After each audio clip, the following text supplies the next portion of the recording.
I would have been glad. Couple seconds, I need to middle of the night and all that. And all this paperwork that I got, I have no idea what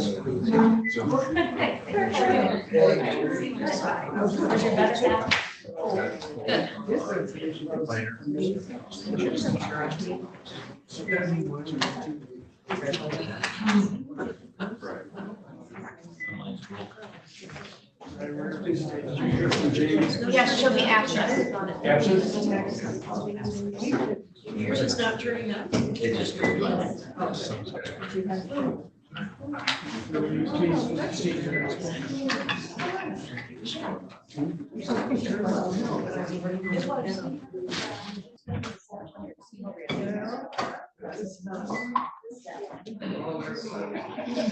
Linda, we were here first. Can you give us the pledge? So it wasn't like, oh, I brought it up one.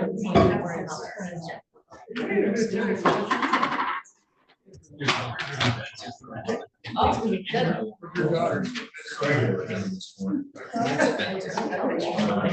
Yeah, there's lots of people that came through. It was good. And then. Good morning. So all you guys, what, 2 minutes left to start talking or what?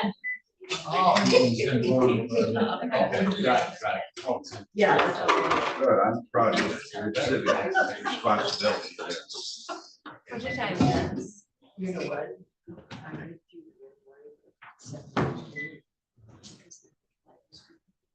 Ready? Good morning. I'd like to call this meeting to order, and we'll start. Commissioner Lautner will lead us in the pledge. Which is to the flag of the United States of America and to the republic for which stands one nation under God, indivisible, liberty and justice.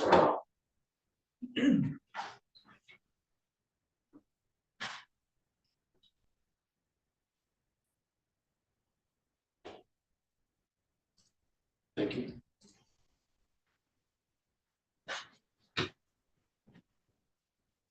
Would you call the roll, please? Absolutely. I'll remind you to make sure your microphones have the red light on, please. Commissioner Kramer is absent with prior notice. Commissioner O'Rourke. Present. Commissioner Rexroth. Present. Chairman Wessel. Here. Commissioner Ross. Here. Commissioner Algier. Here. Commissioner Lautner. Present. Thank you. We have a draft agenda in front of us. Talking to Mr. Peacock last night, he has another commitment at 11 o'clock. So if the board approves, I'd like to move the audit presentation right under the administrator update. And Mr. Peacock will present the audit, and then later in the action business meeting, we will take action on the audit. But I'd like to ask that we move the audit presentation to right underneath the administrator update. Any other? So, Mr. Chairman? Yes. So do you mean under communications, proclamations, presentations, right after senior services, or right after administrative, right between administrator and senior services? Correct. Right between there. It would be a second dot. Okay. And thank you to Senior Services and our Meals on Wheels group and our agency for agreeing to listen to the audit before they make their presentation.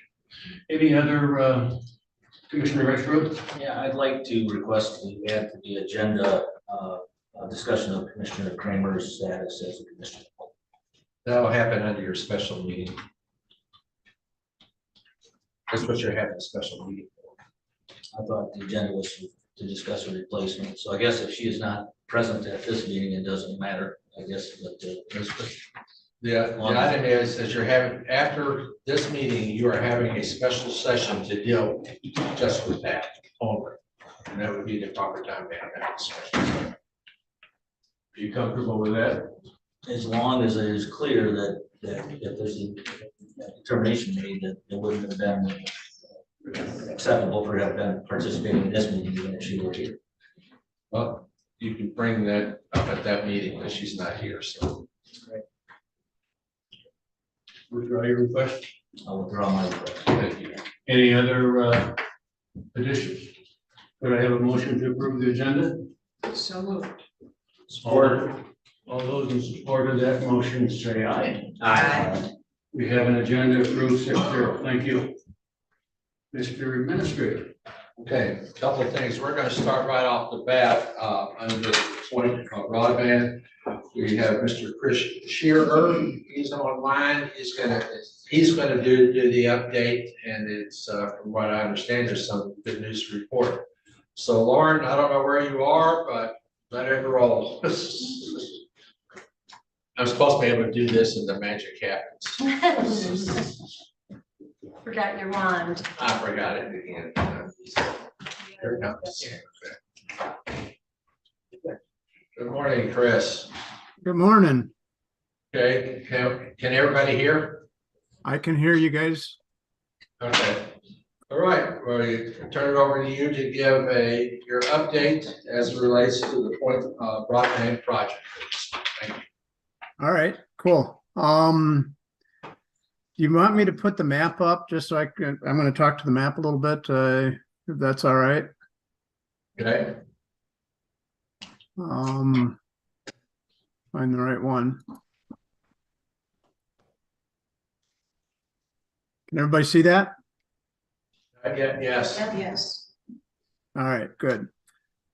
This is my desktop map. It's not the one online, but it mirrors it pretty close, and we're working on updating it, especially with all the progress that they've made here recently. But this helps give you a visual of where the work is being done, where it's completed. Cabinet 10 down here, this is the area down around the county center. That's completed. They're working in there now, doing installs. So it's all active throughout this area. They've been working in cabinet 12, which is the area up through here, all the way up to actually north of Northport. And they're also working in cabinet 14. In cabinet 12, they are complete actually with all the underground conduit. They're working on the splicing at this point. They are about 60% done. They expect to be completed by the end of July and activate it. You can see this is a very large area that will be active. There may be some fringe areas that won't be as current or it won't be done at the exact same time. But the area will be active and they'll continue to work on it until it's 100% completed.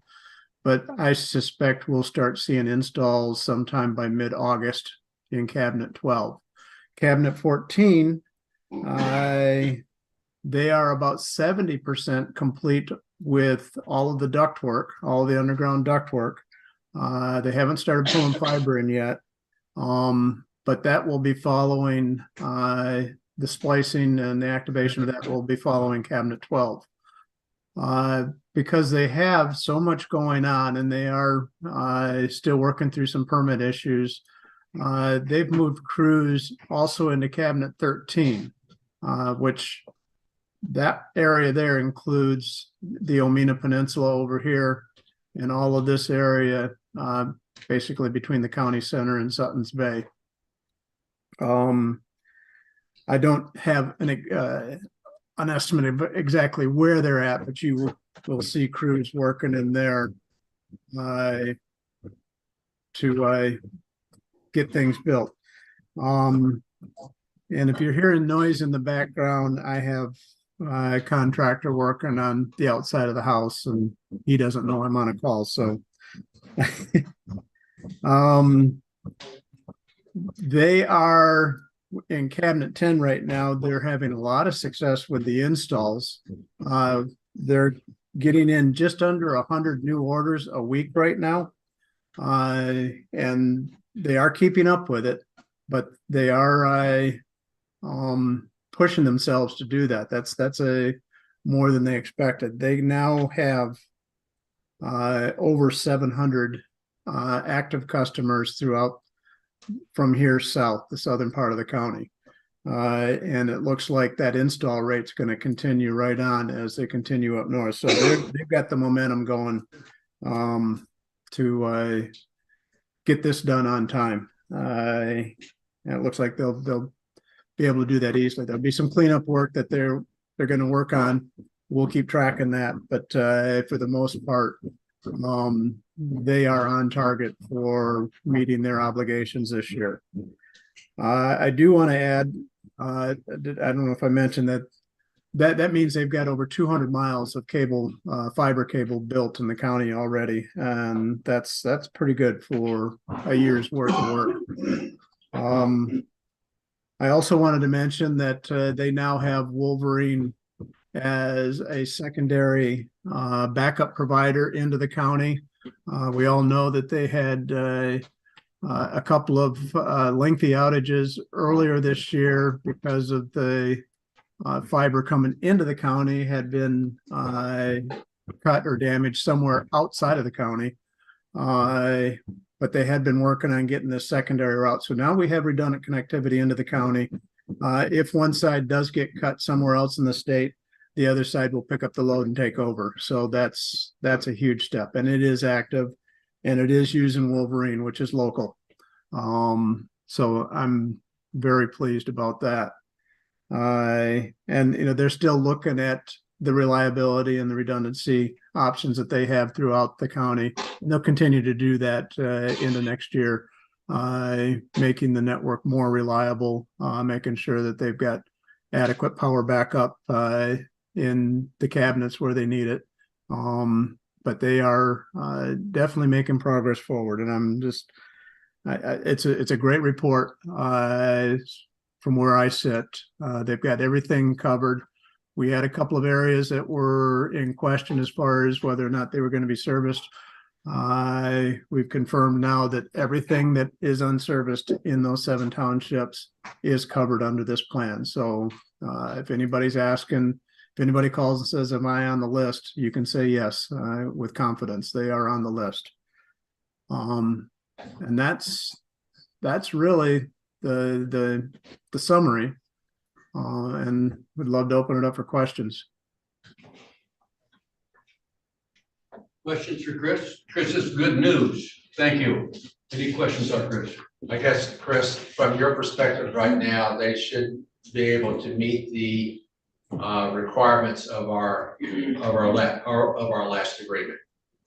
That is correct. As of 9:47 to today. That's an excellent way to put it, Richard. Yes. Okay, thank you.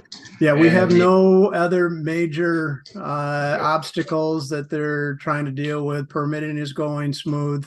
They've got plenty of crews working right now, and they're actually out ahead of themselves a little bit in anticipation of still hitting a few road bumps in the road. That's just the nature of this type of work. But yeah, at this point, talking with the construction manager, Josh White, he's done a phenomenal job of keeping the crews going and making sure that, if we've got issues in one area, he moves them to another area to keep them busy while we get them solved. So yeah, they're all in on this, and they're doing everything they can to make sure that they meet their obligation this year. Other thing is that every so often we'll get, Lauren will get, I don't get, but Lauren will get a call of concern or whatever that is addressed. We get them, or we get an email, we send them straight to Chris. I can tell you that, and I see all the responses, but Point Broadband is very quick to respond to them. He gets back to the customers or the person that has a concern. Some of it is like we had one, I think, a week ago. They thought that something had happened. Well, it's just that the flags were put out, but they work with them, or if there is an issue, they're working to resolve the issue with the individual. So I appreciate that. The bond, I think it's due by the end of the month. So are you still on track for that, or probably haven't seen it? So I haven't seen it yet, Richard. Okay, well, I think you may want to follow up with that to make sure it gets done at least. Okay. Thank you. Okay, I think Matthew was the one following up on it, but I will definitely check into that, see where it's at, because I haven't heard anything yet in the last at least 2 weeks, I think. Okay, appreciate it. Yeah. Commissioner O'Gara.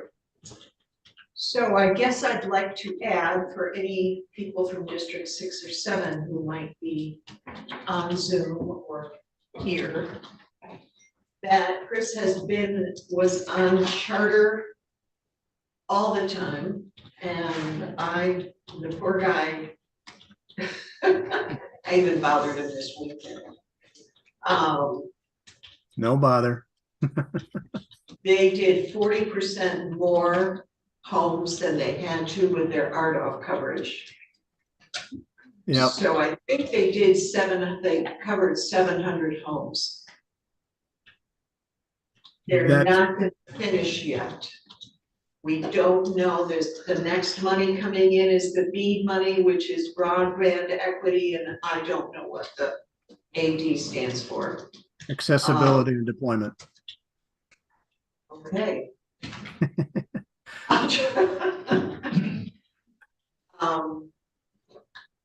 And I know he's chasing opportunities for the rest of District 6 and 7. As much as possibly can. We're talking big money. So to add to that, Gwen, I have talked with Charter, and there was some report that they said that they were done with RDOF. They're not exactly done, but everything is, as you know firsthand now, the wheels are in motion to get everything that they have identified as RDOF in the Western Townships completed. Actually within about a month, I believe. They'll start activating it and contacting the residents that are serviceable. That will leave us about 200 locations in the Western Townships that we still work on every day. I've talked with Agri Valley about possibly looking at it for fiber. Even talked with Point Broadband, since they have a small presence in Casson and Cleveland Township already. Just kind of a residual area that made sense in the areas that they were building in Centerville and Solon. I've asked them to look at what it would take to get to these remaining couple of hundred. Still talking with Charter. I did have confirmation yesterday that they are not accepting the Robin funding that we thought that they were going to be getting because of the changes that the MyHigh office made on it. So that one is out of the way right now. So we still have to continue to work on alternatives. And we will find a way to get those remaining homes served. And I hope to have a plan in place before we finish the Eastern Townships. As a last resort, we know that if we wait for the BEAD funding, that will take care of absolutely everything that is left in the county. But I don't want to wait that long because we don't even have a good timeline on BEAD yet. thank you for your work. Thank you. I will also just mention that the BEAD funding too does not require anything from the county. The BEAD funding is the one program that they're not looking for any kind of matching funds from any of the municipalities. This is an all or nothing program by the state that they just have to make sure that every remaining gap is filled. So it's a huge, huge endeavor for the state to tackle because they'll get down to individual homes that they might have to negotiate with a ISP to make sure that they get service to it. I will help them in the counties that I work with if we're still at that now. But it's the onus is on the state to make sure that the entire state gets served with the BEAD program. They got $1.5 billion to do it. Anything else for Chris? Mr. Lutler? Just some observations and concerns that I did receive and compliments from Point. So there was concern with a lot of people about apparently some outages with splicing issues they were having or splicing in. People were a little upset with that. And I might add that they're impatient as well. Everybody wants high-speed internet as fast as possible. So I know there's some impatience. They've been waiting a long time for it. But I've heard some great things about those who had it installed. They said it's everything they were hoping that it would be. It's fast, the price is good, etc. And the other thing I've heard is that some of the other providers in the county are now being a little bit easier to work with as far as trying to expand their footprint. One example was someone who said that, a year ago, they wanted $10,000 to bring internet to their home 100 feet or some such thing. And now that's no longer an issue. So, so there's some good things there. And then I knew you mentioned the redundancy with the Wolverine line, and I think that's going to help a lot with the outages as well. Yeah, the reliability. Yeah, for sure. Yeah. So thank you. Well, thank you, Chris. And that reminds me, actually, that just one to watch, somebody that you're all familiar with is CenturyLink. They operate now under the name Brightspeed, and they do have activity in the county. They're one of the ones I've been talking to about the western townships.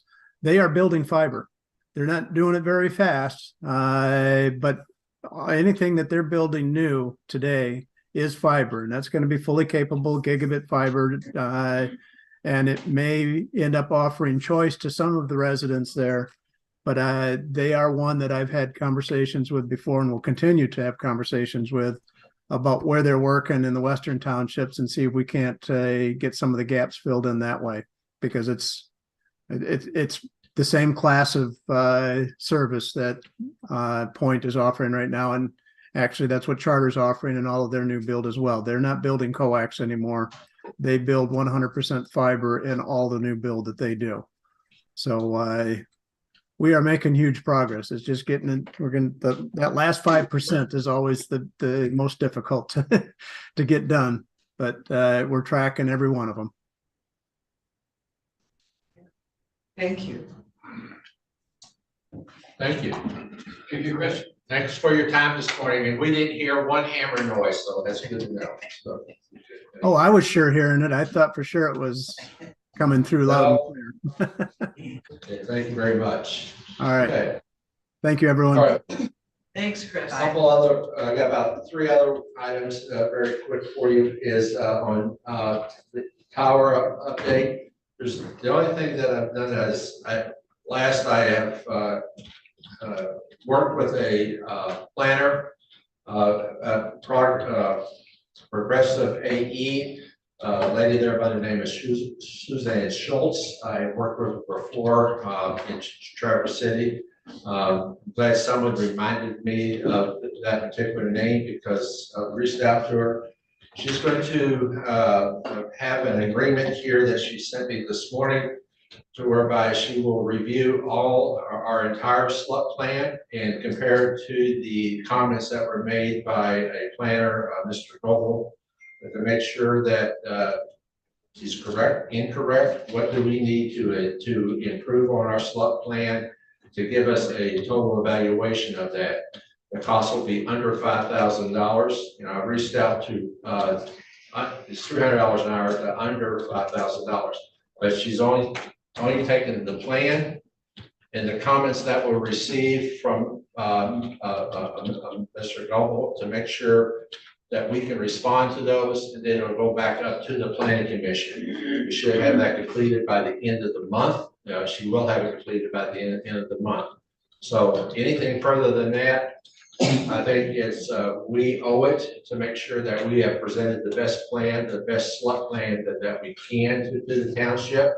I think we owe it to respond to comments that were received, at least from that planner, and we'll take it from there. So continue the process. We will ask that and I will let the Leelanau Township Planner, know that, we would ask that they not resume the public hearing until we can send them our responses. Now, that way, they're making an informed decision whatever they're gonna do, so we take care of that. The playground equipment, wood chips, Richard, I have a quick question. Slot plan? SLUP, Could you? special land use permit. Special land use permit, I forgot to use. Thank you very Yeah. much. Because the site is not zoned the way in which we have to ask for a special land use permit. I apologize for that. Thank you. We thought that was a Kentucky word that you were throwing. in. I like taking a sip. So the five, is it going to cost us this additional $5,000 or Correct. just under? Yeah, just under. I mean, it's not to exceed 5,000. If I know Suzanne, she will try to keep it as low as she possibly can, but you want to make sure it's done thoroughly. So there's, you know, we owe it to make sure we've done it right. Because when you may remember back in, I think it was April, it was in April, right after it started, we realized that we were going to have to submit a special land use permit. Lauren did it, and Matt did a great job in putting the package together in a week, taking all the material that we had and trying to address and answer the requirements of a special land use permit. They did a very. That come out of the tower fund or out of Matt's? They'll come out of the tower fund. Yeah, that's where we will take all that. So, anyway, on the playground, all of the playground equipment has the wood chips in there. So the main one was at Miles Kimberly Park, but then over at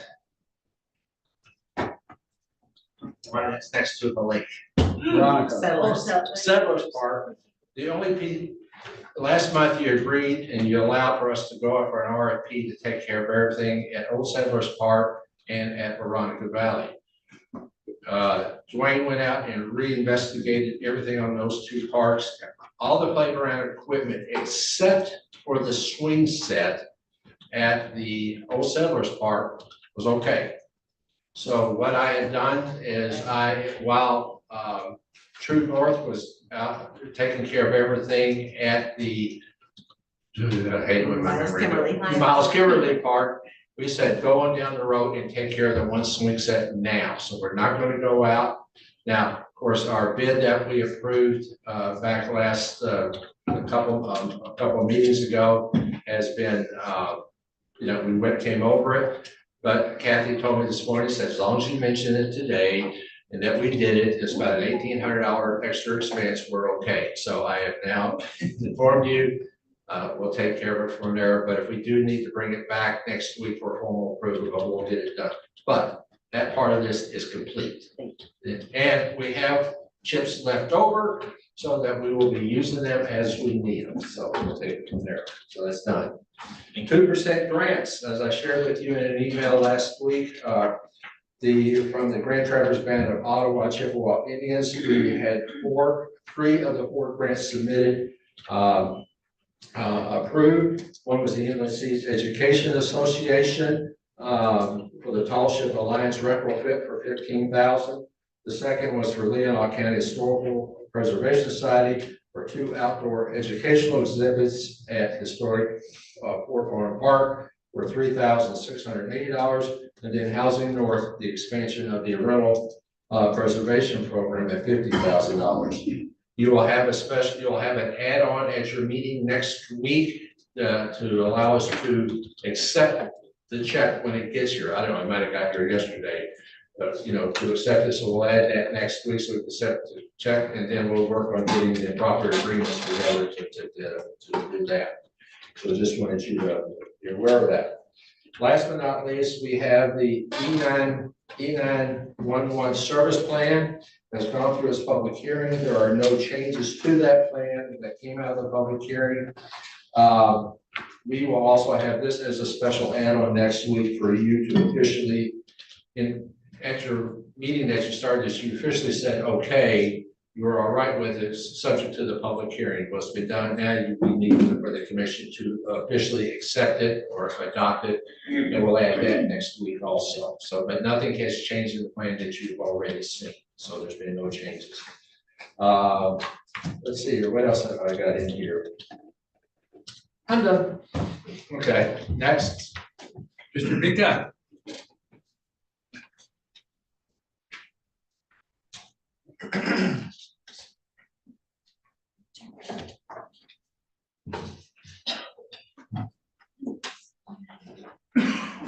Morning, everybody.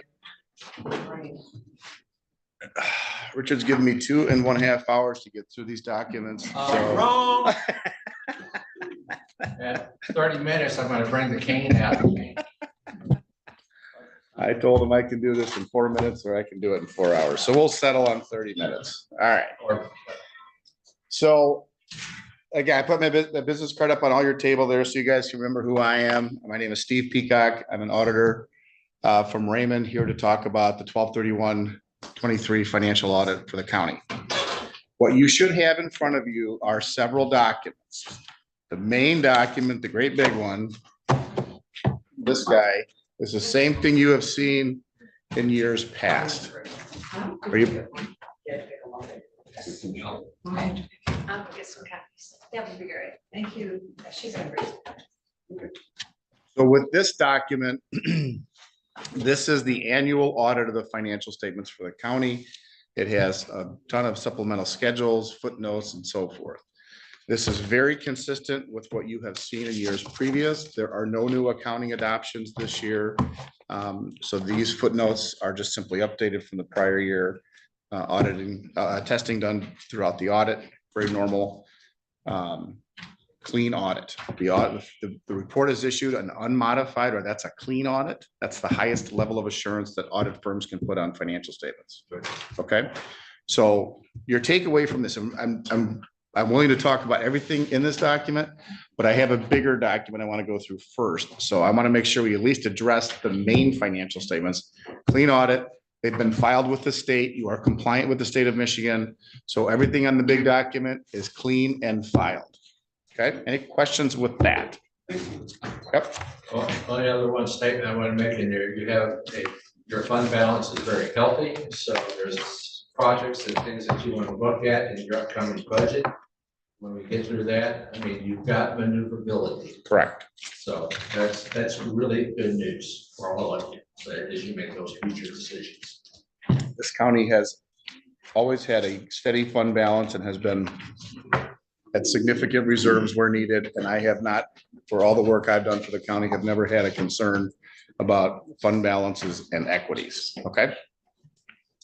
The report I'm going to spend the most time on is this document. Okay, this is what's called a single audit or an audit in accordance with uniform guidance. Some of you on the board, Ty and Melinda, you may have recalled the last time the county had this, but it's been a while since the county's gone through this. What this is this is a document that is required to be completed using the uniform guidance standards as issued by the federal government when any entity expends more than $750,000 of federal money. Okay, most of the time, in the last 10 years or so, the county's been underneath that. So we're going to talk about this document. This document is a much more thorough investigation and audit of the finances of the county. Okay, when you follow uniform guidance rules, there are several policies, procedures, and so forth that must be followed by each recipient. So this is what I'm going to focus on today because it's new and it's got some findings we want to talk about. Okay, so what is a single audit? If you go to the first page, the first letterhead page, and you'll see where this says it's the independent auditor's report on the schedule of expenditures of federal awards. So we are required as auditors not only to issue an opinion on your financial statements, because this is a state requirement, but we are also required under the federal rules to issue a report talking about your expenditures of federal dollars. That's what this report does. This report on page 1, if you look at the very top, says, we have audited the financial statements of the governmental activities, business type activities, aggregate discretely presented component units, each major fund, and the aggregate remaining fund information for Leelanau County, Michigan, as of and for the year ended December 31st, 2023, and the related notes to the financial statements, which basically make up the basic county's financial statements. So this tells the reader that, okay, we've complied with the state. Now what do we do? All right. If you read through the vernacular there, it talks all about Title II U.S. Code of Federal Regulations, Part 200, uniform administrative requirements, cost principles, audit requirements for federal awards, et cetera, et cetera. You go to the very bottom sentence. In our opinion, the schedule of expenditure of federal awards is fairly stated in all material respects in relation to the basic financial statements taken as a whole. All right. So next page is this schedule of expenditures of federal awards. You will see its composition talks on the left-hand side, which federal agency, which cluster, which program title. So at the very top, you've got the U.S. Department of Interior, followed by Department of Justice, Department of Transportation, Department of Treasury, et cetera. If you go down to the far right-hand column at the very bottom, you'll see your total expenditures for the year were $2,035,074. That exceeds the 750 grand, so that's why this document's required. Looking closely at this, if you look at the U.S. Department of Treasury, $1.3 million of that was specifically related to COVID-19.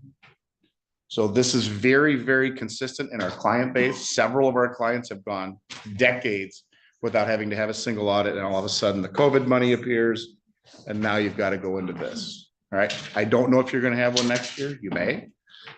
It's very unlikely unless we have some other big burst of COVID money or some other money from the federal government that's expended. It's not received, it's expended. County can accept, but it has to be expended. So right now, I don't know if you're going to have one next year, but you had to have one this year. Important to note, the middle column there, where it says assistance living listing number, that's your CFDA number, the catalog for federal domestic assistance.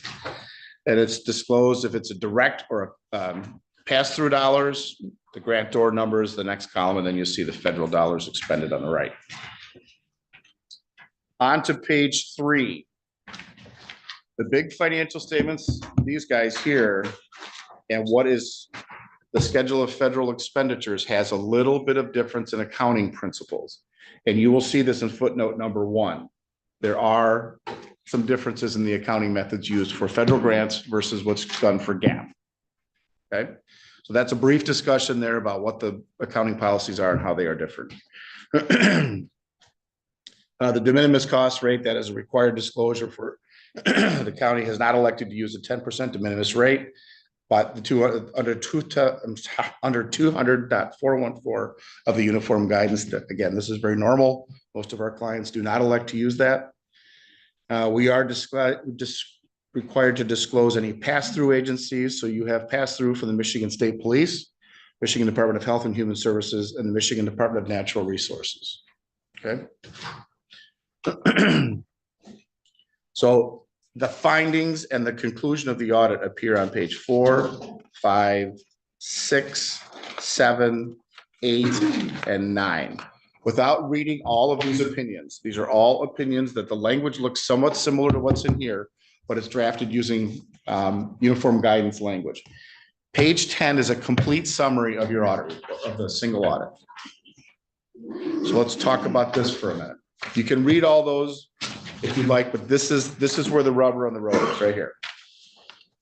All right, section 1, summary of auditor's results. The financial statements, that again is this guy. Unmodified audit report, clean audit, highest level of assurance we can place on financial statements. Now the next question, under internal control over financial reporting, were there material weaknesses identified? Under the financial statement audit, yes. And we'll talk about those in a moment. Significant deficiencies identified? No. Any non-compliance matters? No. So that's the situation and the conclusion on that document. Now we go into the federal awards, which is this document. Material weaknesses identified? No. Significant deficiencies identified? Yes. What level of opinion do we place? Unmodified, which is again, the highest level of assurance we can place on these documents. And then other audit findings required to be disclosed in 2 CFR 200? The answer is yes. Okay, so we'll talk about these findings here in just a moment.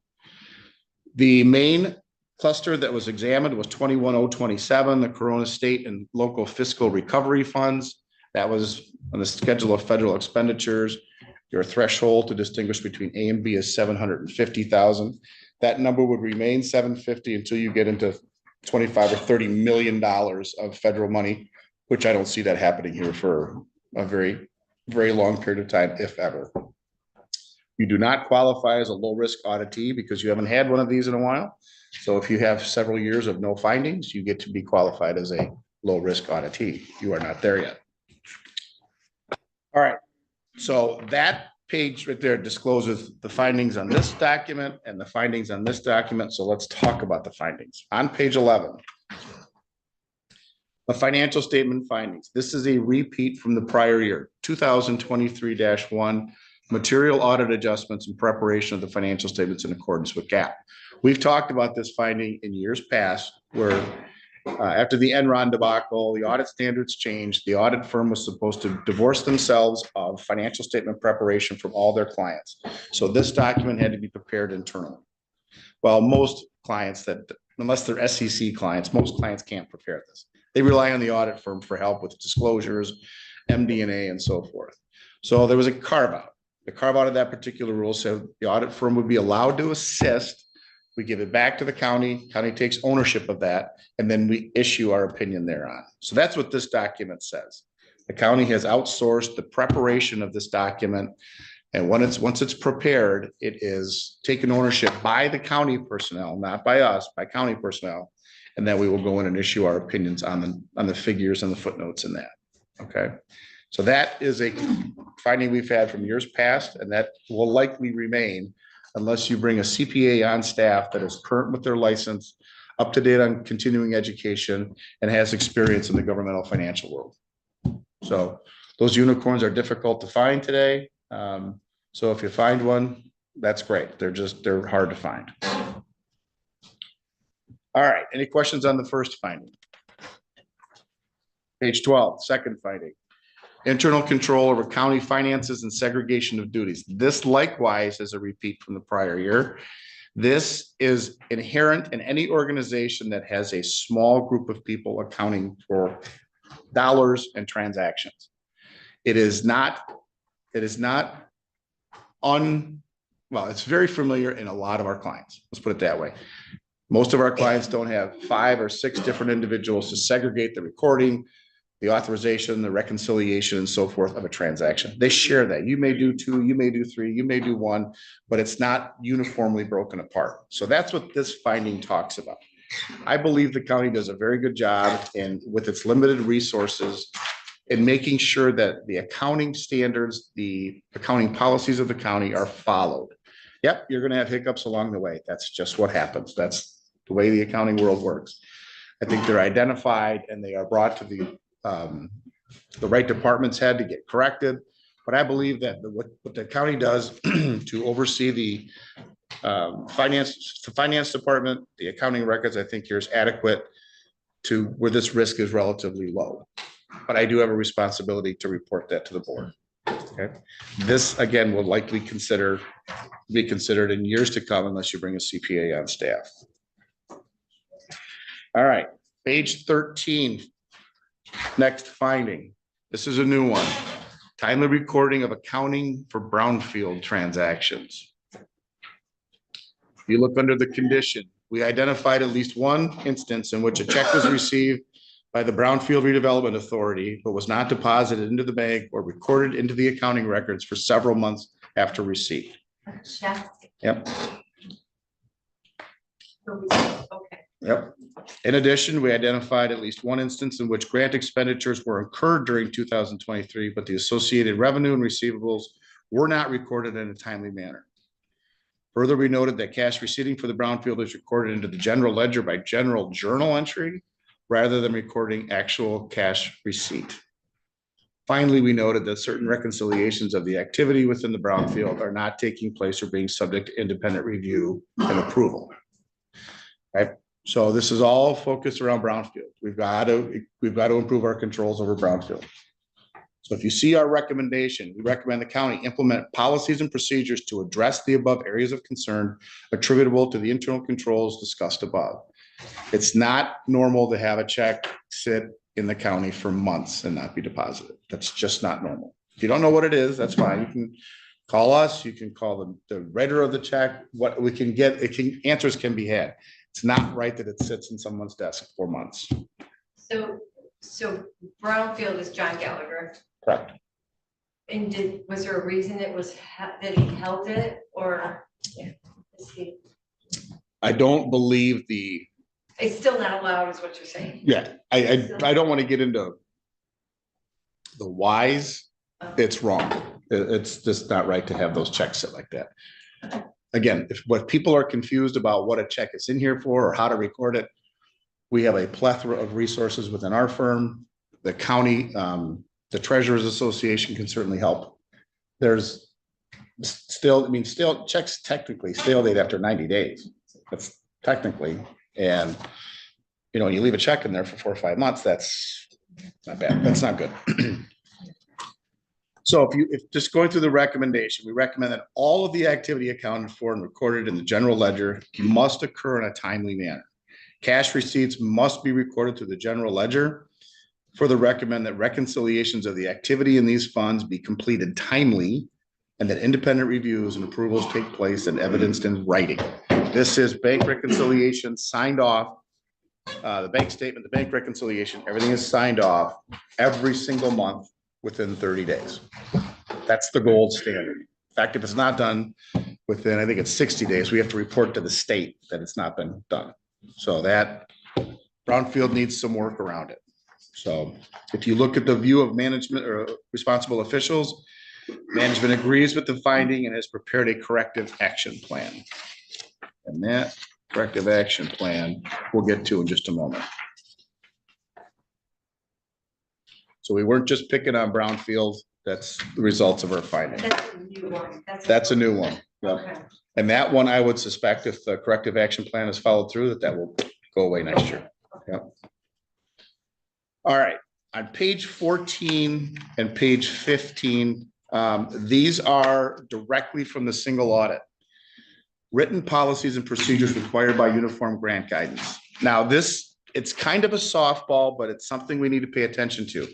If you haven't had a single audit in a long time, uniform guidance came out 4 or 5 years ago. So that if you haven't had a single audit during uniform guidance, all your rules and regulations you followed previously are under the old rules. So now uniform guidance comes in and now you're subject to this audit. Well, all of a sudden, all of these requirements become effective and many of them are new. So we are required to say, okay, what are the county's policies and procedures related to these particular policies? Well, in many cases for a first-time single audit under uniform guidance, they don't have any. They use the old policies that they used or normal county policies, which may or may not line up with uniform guidance. So if you read this at the very top, 2023-4, written policies and procedures required by the uniform grant guidance. Look up under condition. Although the county has processes in place to cover these areas, there are no formal written policies covering payments, procurements, allowability of costs that address all the areas required in uniform guidance. You guys are not alone with this finding. Again, this whole coronavirus stuff kicked up a bunch of federal dollars. A lot of our clients are going through this for the first time under uniform guidance. They're getting this exact same finding. This is our general ledger? This is everything. This is every general ledger, subsidiary ledger, everything in the county. So we have to look at this at 30,000 feet under uniform guidance.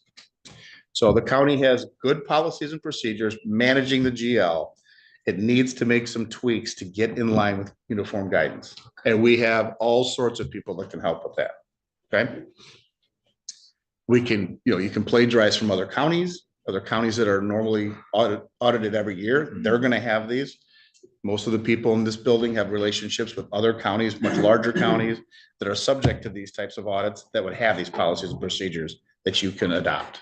So you're not recreating the wheel. Okay.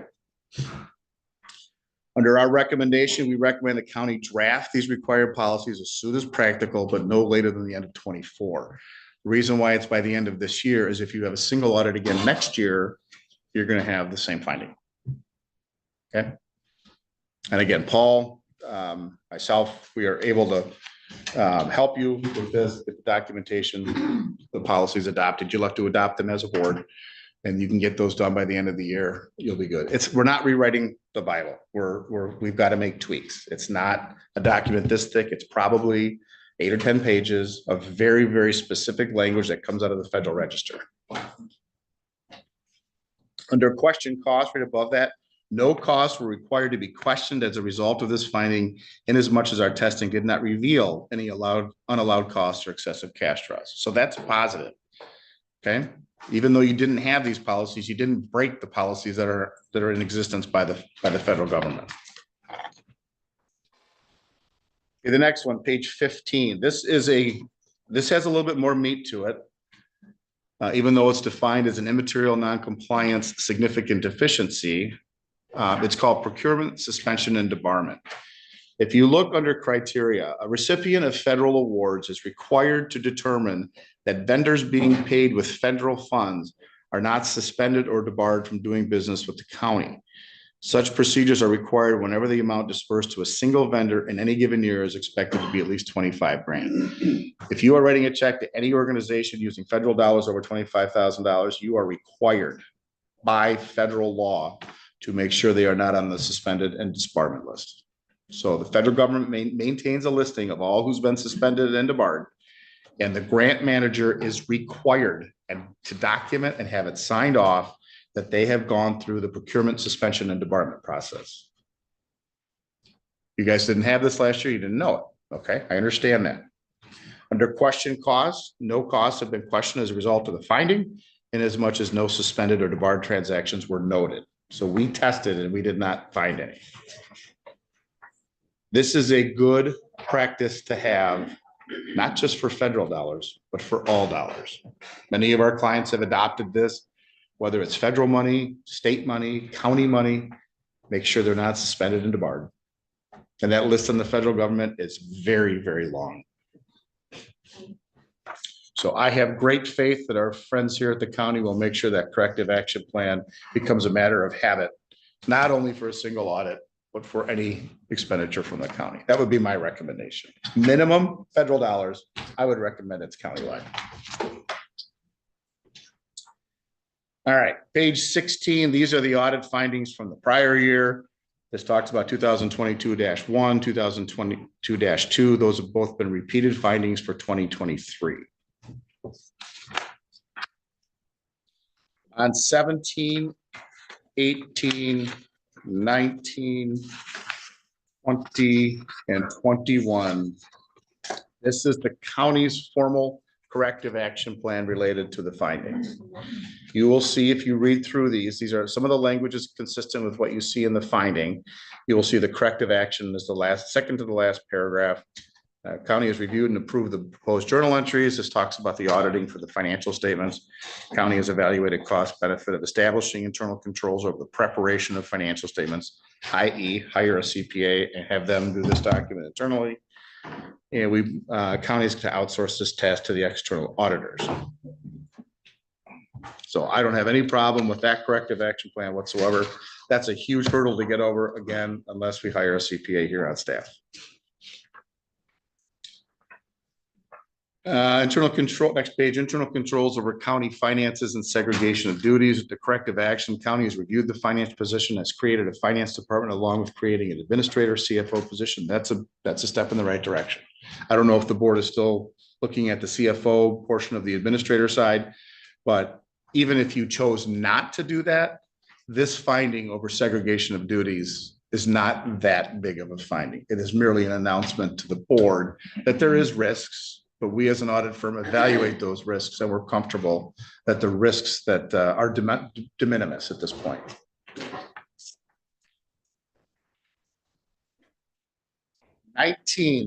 Timely recording of accounting for Brownfield transaction. You see the auditor description and the effect. Auditor recommendation, which is again consistent. Corrective action. finance director position, along with the administrator CFO, will implement policies and procedures to follow the auditor recommendation. And this is expected to have been completed by June 30th, 2024. So we are past that date. How are we doing on that, Kathy? Right. Okay. So I would expect this particular finding to go away.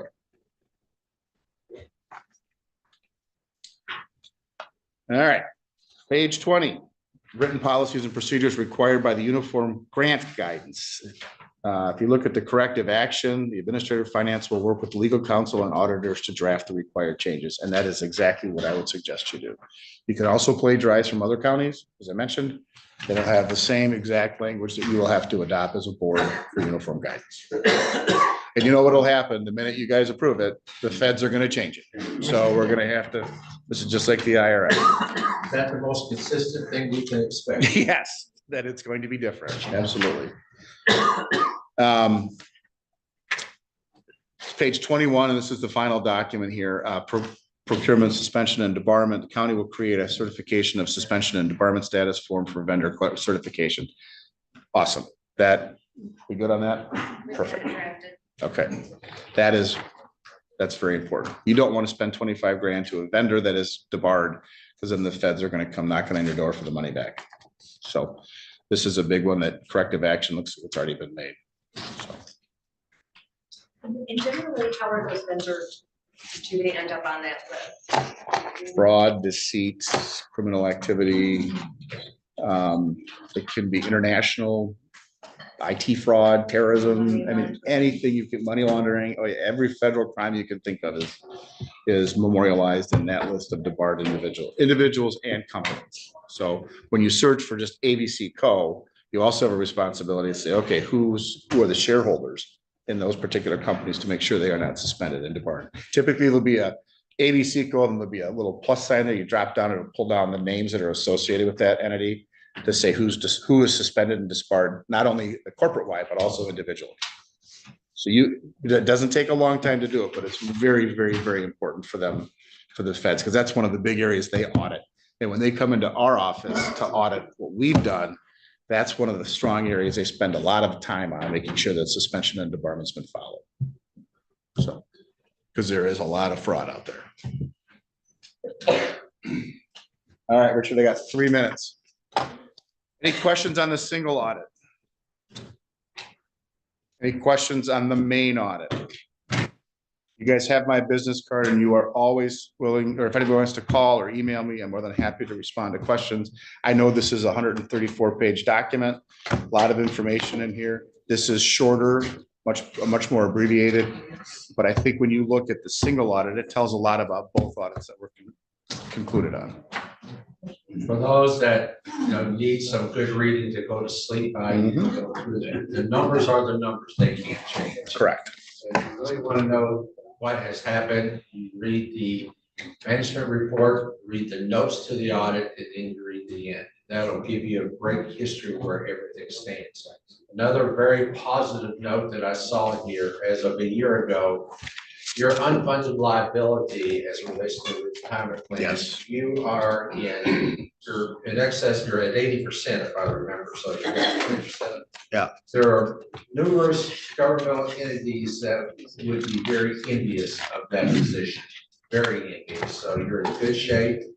And of course, with your healthy fund balance, you're in even better shape for maneuverability. We negotiated ourselves out of some pretty large unfunded I liabilities understand. over the years. But So for I appreciate you saying that. We've done a good job. Yeah, but for the employees that they know that, they're not gonna have to worry about something down the road and all that. So you've done a great job in the past to get to this point.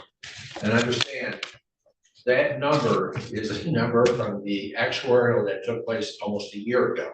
So today it could be even better than that, depending on what the market's doing or whatever. But again, Correct. whatever the actuarial folks say, if they say to put in $1,000, you put in $1,000. You don't shortcut it. You continue to do what they recommend that you need to do for that particular pay. Do not shortcut it. Keep doing it. And so, congratulations. Generally done more. That's one less headache that you have to worry about. So, Where Richard's talking about, when you make a note here, it's on page 80 of your report. The county is 81.3% funded for the net pension liability, up from 77.8 in the prior year. The years prior to that, you've been in the mid 90s. And that number is going to vacillate as investment performance happens. Yeah. So, you're in a great spot. I agree with you 100%. There's not a lot of our governmental units are this high. Yeah. Like I said, they would love to be there. Yeah. Yeah, it's a bummer seeing the eighties after being in the nineties. Yeah. Looking at the But market, it's that's the market. not Right. surprised. I thought we could be lower, so that's. But you're in healthy shape, very healthy. Yeah, if you look at investment performance for 23, you had $3.2 million increase. 22, you had a $3.5 million net loss. So this thing swings as the market goes, but that's going to drive your percentage here as the investment portfolio goes.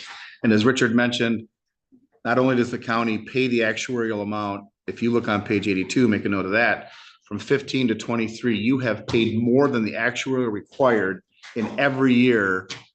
The first year was almost $1 million more.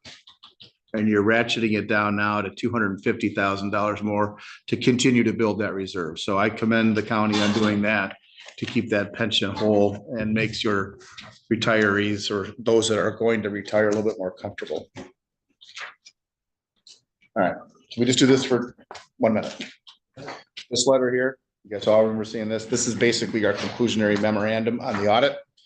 Very quickly, we issued an engagement letter on February the 7th. We said we were going to do A, B, C, and D. I'm here to tell you we have done that. We have concluded on it, and the reports have been issued. On to page 2, plan, scope, and timing of the audit. We concluded internally in the office on March the 8th of how we were going to conduct the audit. Because of the team here and all of their Herculean work, we did not have to modify our planning benchmarks. So many thanks to everybody in this room, as well as behind those walls that made that happen. We have complied with all ethical requirements related to independence. Under qualitative aspects, the significant accounting policies are disclosed in footnote number 1 to the financial statements. There were no new ones, there were no adoptions of new ones, and there were no changes from prior years. Under significant accounting estimates, you look at that first bullet, the only bullet point, management's estimate of the insurance claims incurred but not reported is based on information provided by the entity's third-party administrators. So that happens. We're going to make a guess at the end of the year as claims run in. It's called IBNR, incurred but not reported. We make an estimate, the county makes an estimate, we evaluate that estimate, and we are comfortable with the county's estimate. There were no difficulties encountered during the examination. Uncorrected and corrected misstatements, we've already talked about that. There were no disagreements with management. Attachment C has a lengthy letter that is the representation letter from the management of the county saying that what they've given us is accurate and honest to the best of their knowledge and belief. To our knowledge, there have been no consultations with other accountants. We've gone through the findings and significant issues. Other information and documents contained in audited financial statements. In the big binder, you're going to find an MD&A. That document is not audited by the audit firm, but we do read it to make sure it's consistent with the financial statements that follow. And then after the footnotes, all the pension numbers, those come from the pensions auditor. So those are not audited by us, but we are required to put it in the document. So those have been audited by another firm. I think Plant does that for MERS down in Lansing. At least they used to. And then the last paragraph talks about upcoming changes in the accounting standards. And then if you look on page A1, there's an information technology. This is not a finding. This is a recommendation. The county has an IT resource policy in place. We observe the policy has not been updated since 2013. Given the ongoing cybersecurity threats and evolving information technology environment, we recommend the county update its IT policy to consider current day information, IT trends and threats. Cybersecurity is on everybody's mind, and it is prudent to make sure we manage that risk. And then after that, we just have management representation letter. Any questions? Any questions, Steve? We will take action on this during the action section of our meeting. Melinda? So this is July, we're a little delayed in our audit. That was not a finding, we just asked for We could have presented this in June, but because of scheduling and so forth, it was moved out to July. We filed timely with the state by June 30th. Yeah, it's all filed. okay, good. And you had the last document, just a few recommendations. So we're still, I just feel like we're really kind of at a standstill here. As far as in the county building, what one thing can we do to move things forward in your opinion? Do you have an opinion on I do. This is my 4th presentation since the 15th of June. And you were the first board not to ask me about cyber risk. Well, you just touched on that Yep. a little bit. We talked about it a little bit last month. Yep, that is the highest priority right now. And that needs to be buttoned up. You need to have your cyber insurance policies examined. I would have counsel go through those to make sure that a lot of times in the small print, your insurance policy is going to say you need to do A, B, and C and D to make sure the policy stays in effect. Then if you have a breach and you have not done C, you have no coverage. So that's the wrong time to find out that you didn't do what you're supposed to do. Because there's all sorts of penetration testing, social engineering, all sorts of stuff that these policies are now writing into the requirements to make sure that the risk is as de minimis as possible. That is the number one inherent problem in any organization. Governments are hot because you have social security numbers, you have tax ID numbers, you have credit card information. It's the data that's behind that wall is extraordinarily valuable to the hackers. So. Been hit once. Yep. At least once, maybe twice. I get a call a week from clients who get hit. Mr. Peacock, thank you. You're very welcome. Thank you very much. Any Mr. Chair. final questions for Steve? We all have his card. We could call it. I just want to say you made this document so understandable. Thank you. You're very welcome. Thank you. As much as accounting can be fun, I try to make it that way. All right. Thank you, guys. Thank you. If anybody has any questions, give me a shout. Happy to answer. Ms. Bennett is up next, and thank you, and thank you all three of you for your patience. You had to grind through the accounting stuff. No worries. All right. Take care, everybody. Thanks. Thank you. I do have packets for everybody. Sorry, it wasn't beforehand.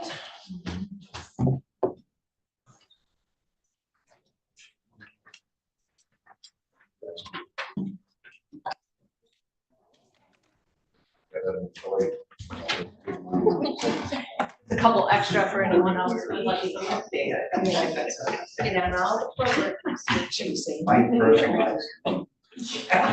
You gotta say something.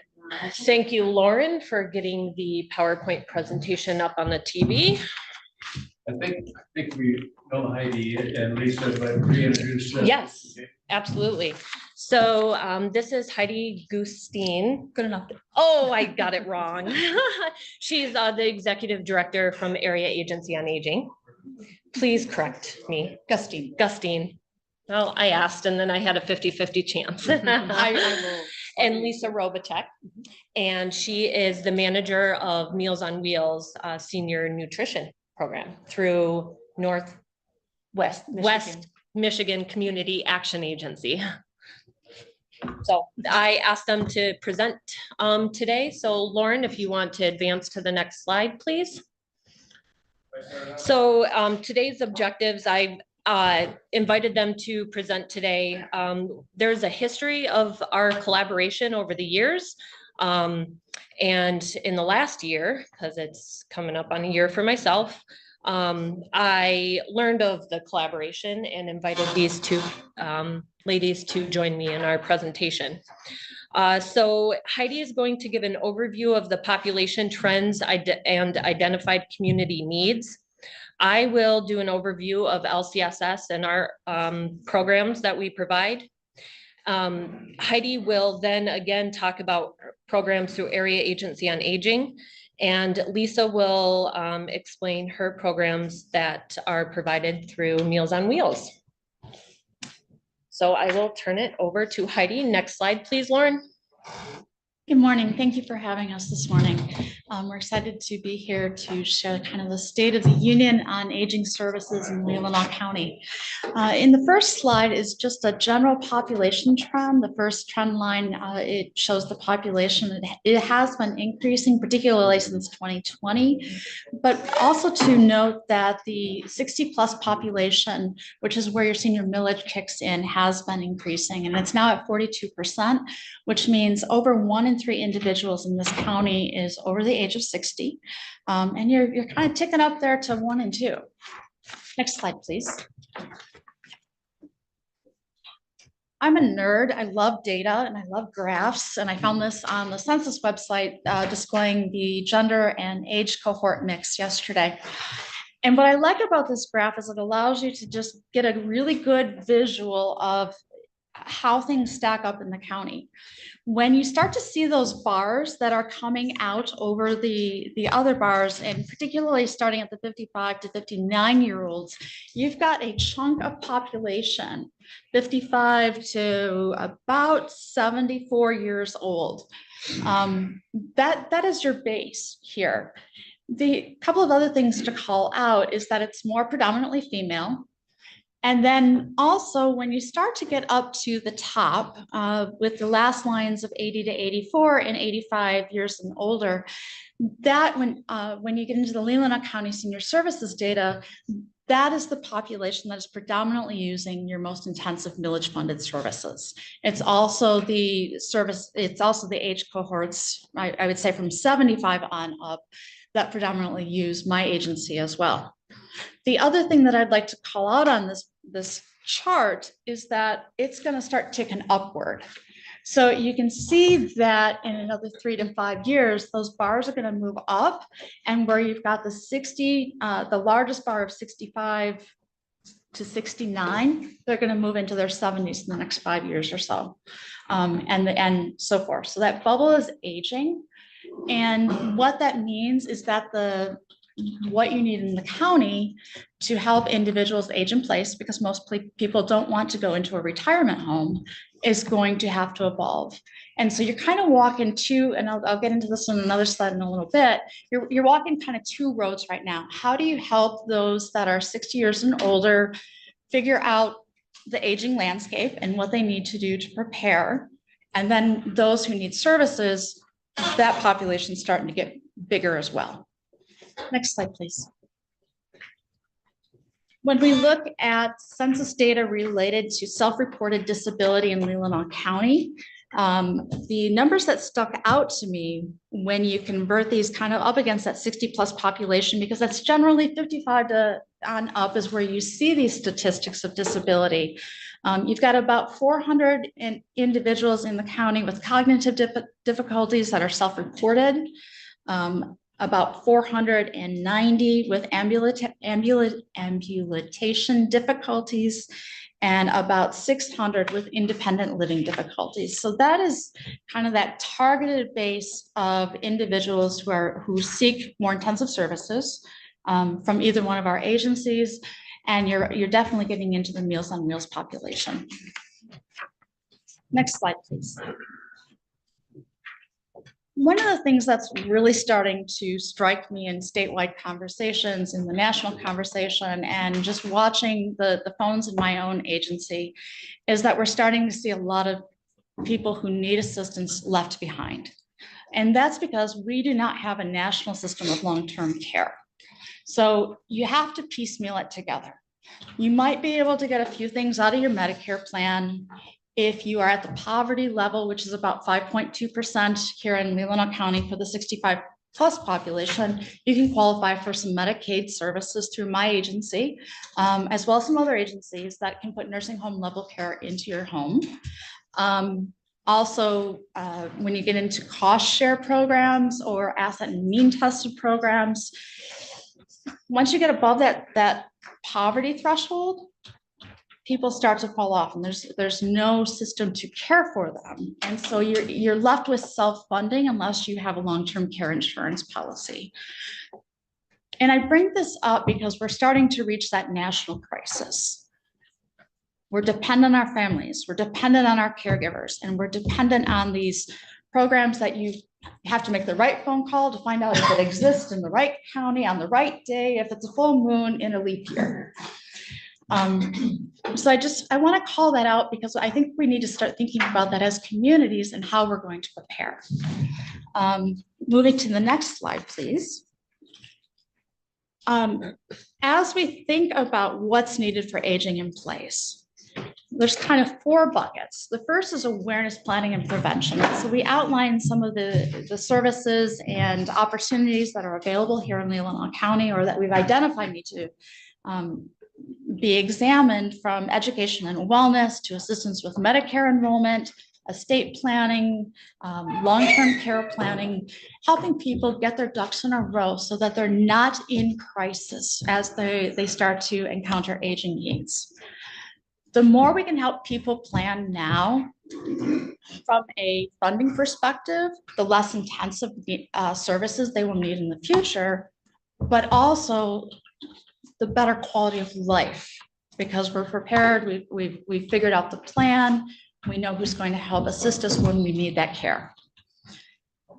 Over to the right, access to community resources, whether it's because of your socioeconomic conditions or because of aging conditions, access to food and to transportation, housing options if you want to downsize. We know that housing is a crisis in all of our counties.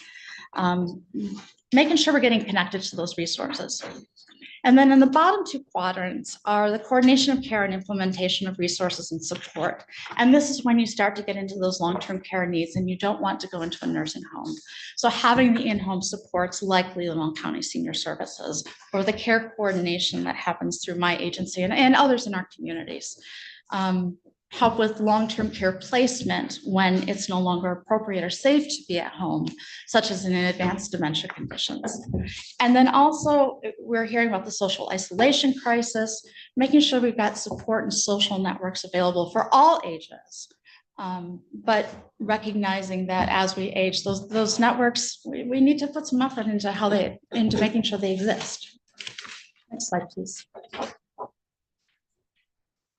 So we tried to do an inventory kind of by these four buckets of what's existing in Leelanau County. And the meta message is that it takes a village. And so if you look across the top, there's Leelanau County Senior Services, there's Area Agency on Aging, NMCAA, Share Care, and other partnerships. And so you can see that we've got the X's in these different dimensions. We've got them scattered throughout. If it's yellow, it means that there's some kind of criteria that limits who can come into that program. Usually it's financial, but we don't have all of these things available in Leelanau County. And there's really an opportunity to think about how to promote health and wellness and that planning for aging needs. Next slide, please. Connection to resources. Again, if you look across, it takes a village. There are a lot of partnership opportunities here in Leelanau County. There's strong relationships, but there's always need. And if you look again, there's a lot of yellow indicating that there's a financial usually criteria to get these services. Next page, please. Coordination of care and in-home support. This is when you start to need services in the home to remain independent and or to prevent nursing home placement. So most of the boxes are kind of checked between Leelanau County Senior Services and my agency. There are other organizations that we did not put on this grid. There's a lot, again, that if you're not falling within a financial threshold, you're going to fall through the cracks, and you need to have a plan for your needs, whether it's family and friends to support, whether it's a long-term care insurance, but that's a gap. And as you think about the bubbles on that population graph or the bars, you're moving up there, and there's going to be more population needing these services. With that, I'm going to turn it over. All right. Next slide, please, Lauren. So we can meet seniors where they're at any time, and we do so on a daily basis. However, like Heidi has mentioned, a healthy aging population requires a preventative and proactive approach. So over the last year, I've identified some gaps in services and needs for our seniors to age in place successfully. You just saw how it takes a village, all the different organizations that we partner with that support our seniors. So my vision is to create more opportunities for proactive planning for the aging needs. Also taking a holistic approach regardless of income, and focus on programs and services that support our seniors and our caregivers in the county. And I will talk about the need for transportation gap that I've identified in a few slides. Next slide, please.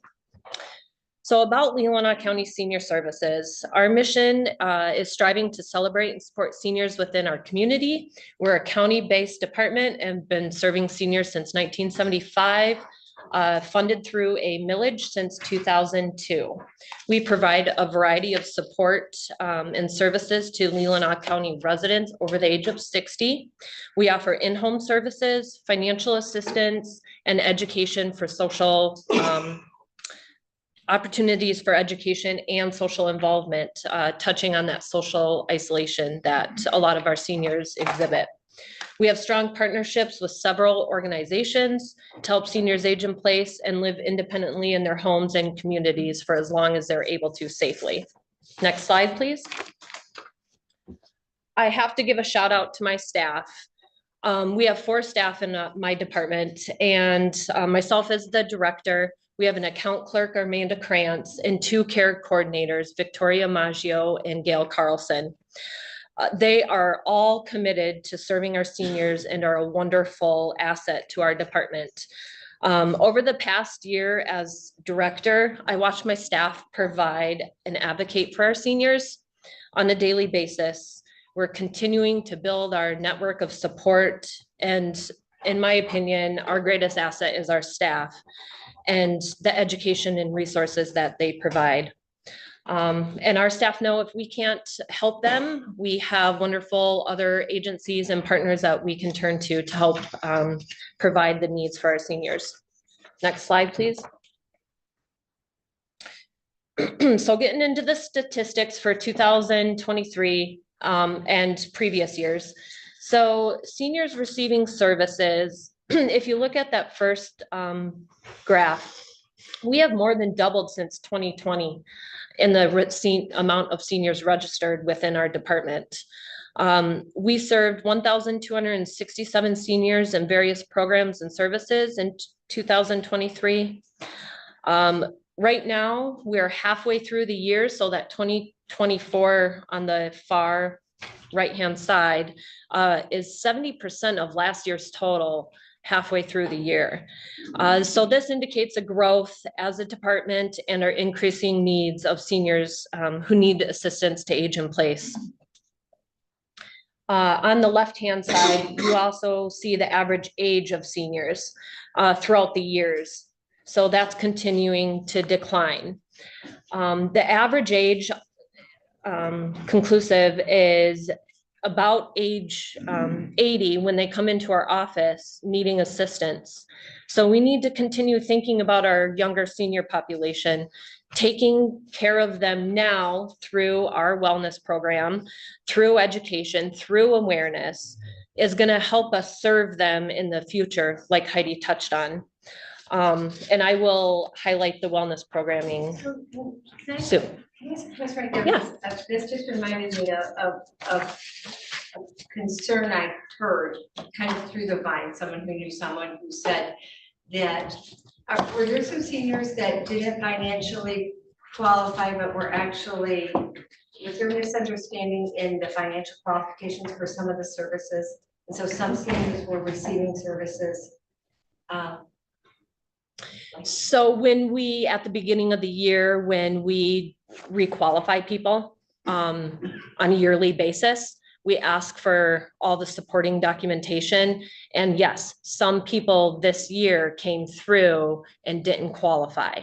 So whether it was not brought to our attention or wasn't submitted prior, but it was this year and then hence So you got that. We taken care of. discontinued those services who did not qualify. Are those numbers in here then? They would be for 23, yes. And through half of 24, they are not included in the 24 numbers. Next slide, please. So our in-home services and financial assistance are all based on income and assets. So this means the senior or their family submit an application and supporting documentation for us to qualify them. And with each qualified application for in-home services in that first pie graph, the average age is 83, the average age is 83, and we provided 83 seniors in-home services in 2023. So most of it was homemaking. The next largest was personal care, respite care for their family or a family that are living with them, taking care of them to provide them respite to go have some time to themselves.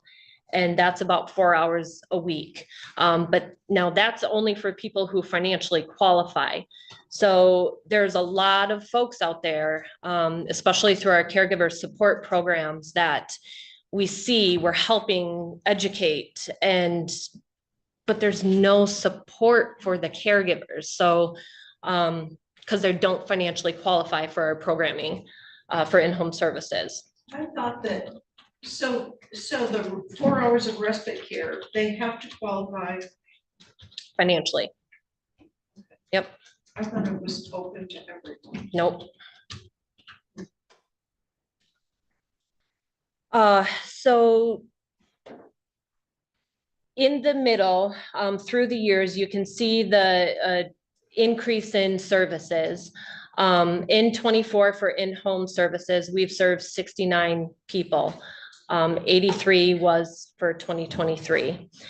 Jumping to our financial assistance, we served 128 seniors in 2023, and those are the bills that you see come through claims and accounts to pay for heating and utility, medical bills, safety repairs to home, to their car. And again, that is qualified income asset testing. So our most utilized service is our assessments, and it's one of our most valuable. We do in-home assessments for any senior or family member who requests one. Our two care coordinators, Gail and Victoria, will go into the home, gather information, and assess the level of care to determine what resources to provide the family and senior with. Oftentimes, seniors don't know where to turn, how to navigate the complexity of all the different agencies and what they provide. So that's our role. That's the care coordinator's role, to know the ins and outs of all the agencies and who to make referrals to. We're often their first call. And sometimes, like Heidi mentioned, it's in crisis mode, it's too late. So we're trying to scramble to pick up the pieces. I just want to share one story with you. I was 5 months into my role as director, and I had a referral come through Grand Traverse Commission on Aging. And this was for a Leelanau County resident who was renting a single room in a private home.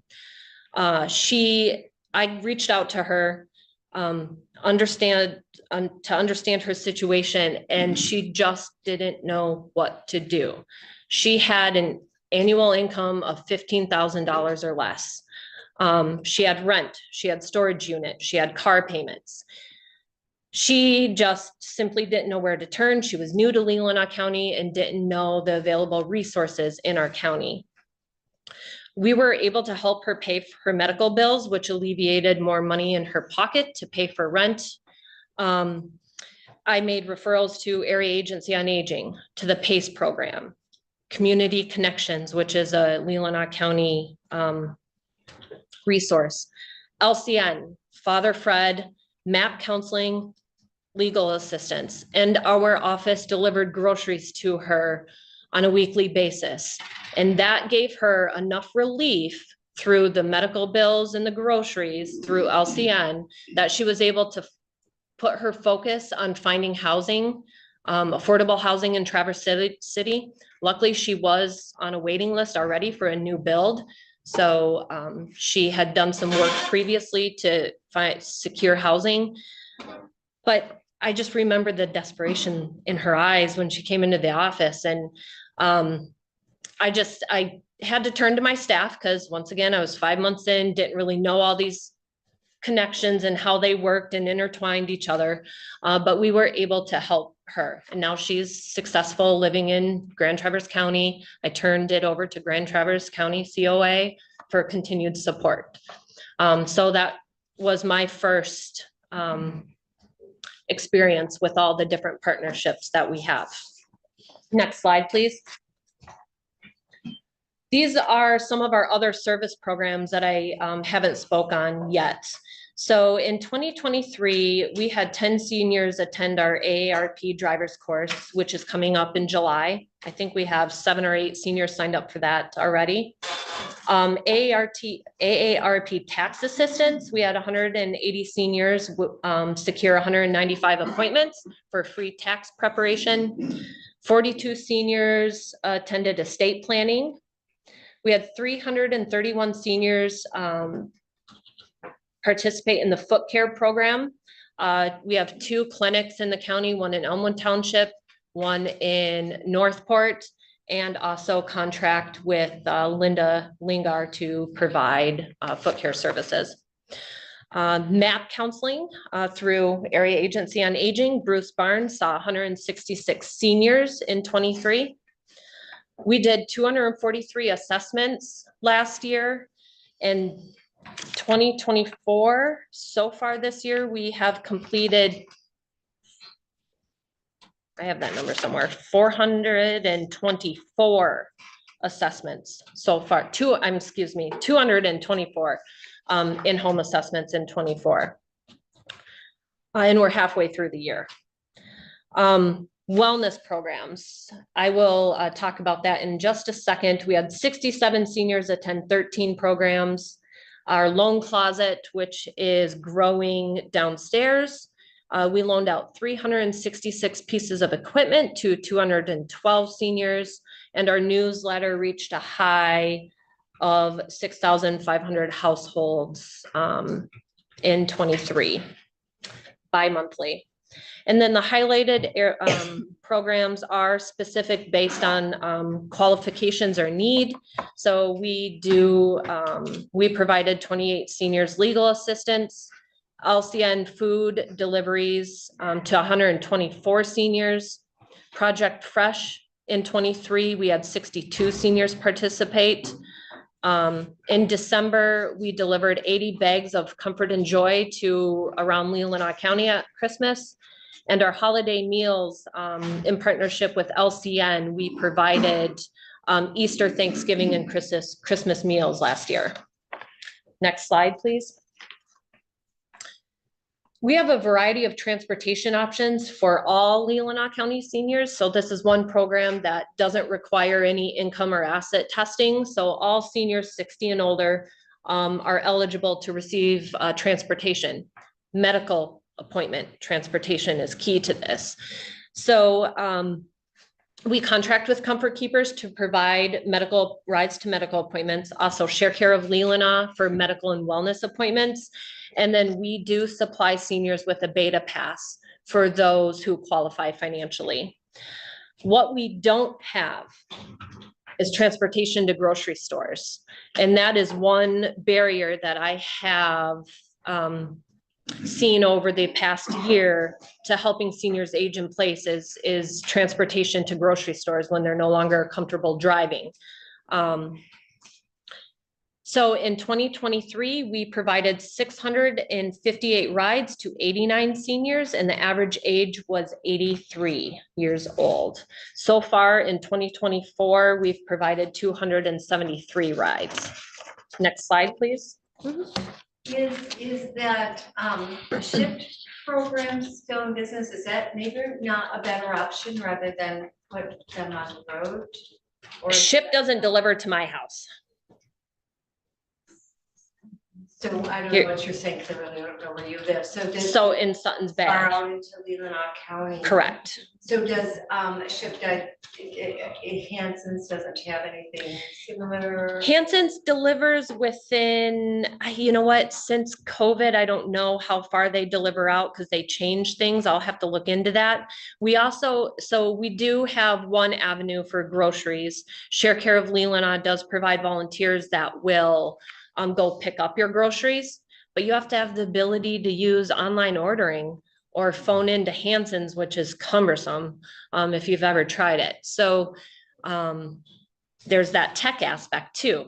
So there's just a lot of barriers. If we simply had somebody to pick them up from their home, take them to Myers, where they could save quite a bit of money because they're already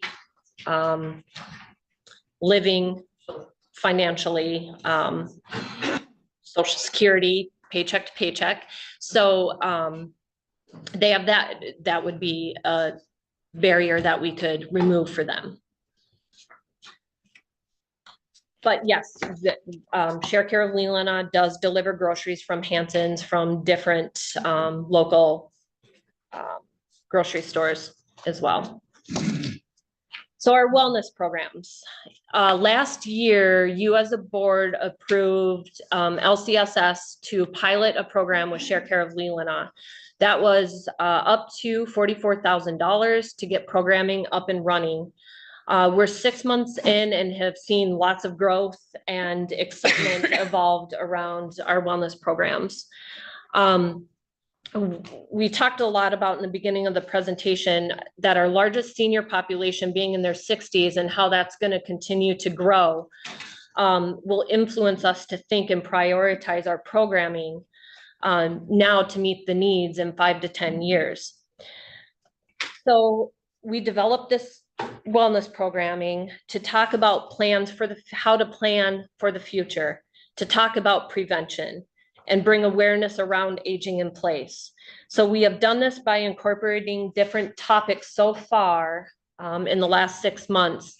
We focused on physical and mental health, nutrition, prevention, transportation services, and caregiver support programs.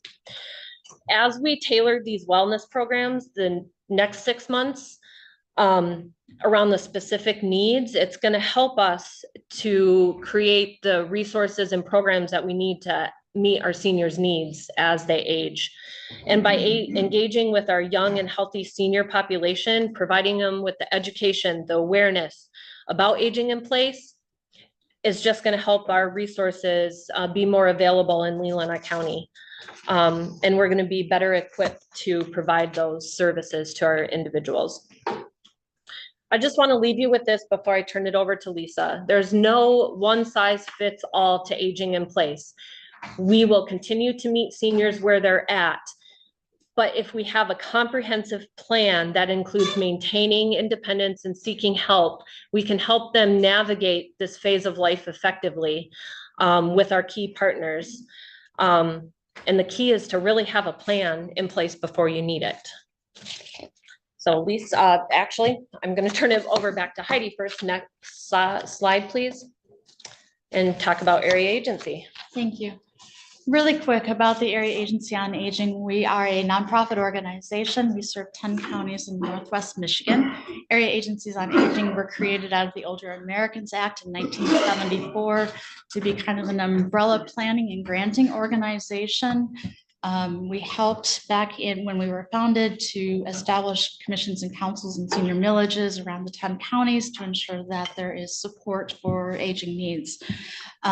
In our work, we do a lot of needs assessments. We do a lot of partnerships throughout the different counties to ensure support. We do technical support with aging organizations in the counties. And then we do a lot of work around advocating for aging needs, whether it's at the local level, the state, or the federal level. Next slide, please. Really quickly about our programs and services, we have a team of social workers that answers the phone all day. It can be older adults, caregivers, professionals. They have expertise in aging needs as well as dementia care, community referrals. They're kind of a one-stop. Let me ask you anything, including where to get the dog food, to, how do I help place mom and dad, and how do I cope with the emotions of placing mom or dad. We house the Regional Nursing Home Ombudsman Program. And so that is the individual. So if you're in a nursing home and you feel like you have a complaint or your rights have been violated, you can call this individual. He serves over 3,344 beds in the 10 counties. So he's a very busy individual traveling around, but he advocates on behalf of individuals in nursing homes. We coordinate and pay for care in the home through a variety of programs to keep people in the home rather than a nursing facility. So we have a federally and state funded care management program. It is the one resource that does not have a financial testing to it. We also have the Medicaid My Choice waiver program that puts nursing home level care in the home. And we will be starting VA CARES program, which does a similar service for the VA population. We offer wellness and caregiver supported programming, often in partnership with the counties. And then we do coordinate the Michigan Medicare Assistance Program. Kind of regionally in the last year, in 23, we care managed 746 individuals. We provided 199 individuals with options counseling about their long-term care, aging and long-term care needs. We had 109 hours dedicated to preventing elder abuse, just focused on how do we help reduce elder abuse in communities. And we had 3,387 hours to the Medicare counseling, which saved seniors across the region $2.4 million in their drug costs. In Leelanau County in 23, we served and coordinated care for 16 individuals and paid $319,000 for their care to local agencies to come into the home and provide services. And we granted $120,000 to NMCAA to provide Meals on Wheels and congregate meal services. That I'm gonna turn it to Lisa. Okay. Next 2 or 3 slides, Lauren, to impact on Meals on Wheels. Next one. Thank you. Thank you. Thank you again for having us all. And I'm just thrilled to be here in collaboration with these ladies in our organizations for what we provide. So the impact of Meals on Wheels, and just so everyone knows, because some people haven't presented to before, so Meals on Wheels provides vital nutrition, compassion, and security to homebound seniors, as well as more active seniors. And we provide those services in 4 counties, Grand Traverse, Leelanau, Wexford, and Missaukee counties. And the goal of those services is to improve the health and quality of life that enables seniors to live nourished lives in more ways than one, not just with food, but with all aspects of their quality of life to enable them to be independent with dignity. A little bit more about what those services mean. So vital nutrition. We have very stringent nutritional guidelines. So through that funding that Heidi talked about comes a report or guidelines of 120 pages of all the different things we need to meet in order to receive that funding. And so nutrition is a very important part of it. So we are obligated to meet guidelines, dietary guidelines for Americans. All of our menus are approved by a registered dietitian through the Area Agency on Aging. And our goal is to have the meals be delicious and nutritious. Regardless of the guidelines, the most important ingredient of our meals is love. We work very hard to make them delicious, receive ongoing feedback from seniors to make sure that they love them. It's hard to make everyone happy. I love fish. I hate fish. I need more salt. I don't want as much salt, et cetera. But we have very strict guidelines to make sure that there are a lower sodium content, that there's not too much carbs, because we have a lot of clients who have diabetes. We try to tailor them as much as possible, et cetera. The compassion part is the more than a meal. And this is where it's not just a food delivery service that that's delivered at your door, like you may see on the internet. These are hand delivered by individuals who care. We never leave the meals if they're not there, because an important part of the service is making sure that they're there and that they're okay. That's the first thing. The first is a safety check. And the second is to make sure they care. We check in with people. They get to know like family. They may see them for just a few minutes at a time. One of the 23-year-old volunteers said one time, it adds up to a lifetime of friendship. And they get to know them. They get to know how they are, how they're not. If they're not there, they know. So the third check is security. It's peace of mind. So in addition to that safety check, they know what's going on and they know that if something is wrong. And so we follow up with people if they're not there. We follow up with emergency contacts. We make sure they're okay. The other piece of it is assessments. We also provide assessments. Again, part of the requirements from Area Agency on Aging is to make sure the meals are working out for them and receive client satisfaction information, but also to connect with other resources like Leelanau County Senior Services and Area Agency, Share Care, but a lot of different situations. But we also get involved with situations, anything from I can't care for my animals anymore. What can we do about that? We receive the strangest, things, but we're there to try to hook people up with different resources. And through all of those things, that's why Meals on Wheels is just a really important investment and can enable people to live independently at home. Sometimes that may be the only thing they need. They may be just starting to, and that's why the ages, we cover also 60 years and older. And we see a lot of individuals in their 60s because maybe they don't need other care, other more intensive care, but they're not that comfortable driving anymore, or they have mobility issues like we talked about. And they can't stand to cook, or they can't get out easily to get meals. And sometimes that may be the most important service, their vital nutrition and someone checking on them, that it's all they need for them to stay in their home independently. In terms of eligibility, so for home delivered meals, individuals 60 and over, and homebound, that definition means, again, through the area agency, state and federal funds, is unable to get out under normal circumstances. It's difficult or taxing. You or I might have gotten in our car and go wherever we want. For somebody that maybe they are driving, but maybe they shouldn't be driving, or it's very not safe for them to be driving. So when we talked about, for transportation, sometimes receiving home delivered meals, can be the one thing. Our program is one of the only ones that receives federal and state funding that's not based on income. It's based on the eligibility of age and ability to get out. And the way it works through the federal guideline is we're required to give people the opportunity to pay. So we send a statement every month that says, or report, this is how many meals you received, and an opportunity for them to pay a suggested donation. But the federal government in the 70s never wanted money to be a reason why people didn't get food. So that funding is never guaranteed that we receive from individuals, but it gives people the opportunity to donate. So that's home delivered meals. And then the other area is individuals, the only criteria is over 60. And that enables them to get out and be a little bit more mobile and have socialization. So last year in the pandemic and through last year, we had what we called carry out meals.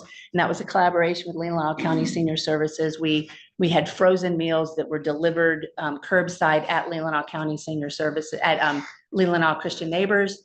And then for individuals who could not pick them up, Leelanau County Senior Services delivered them.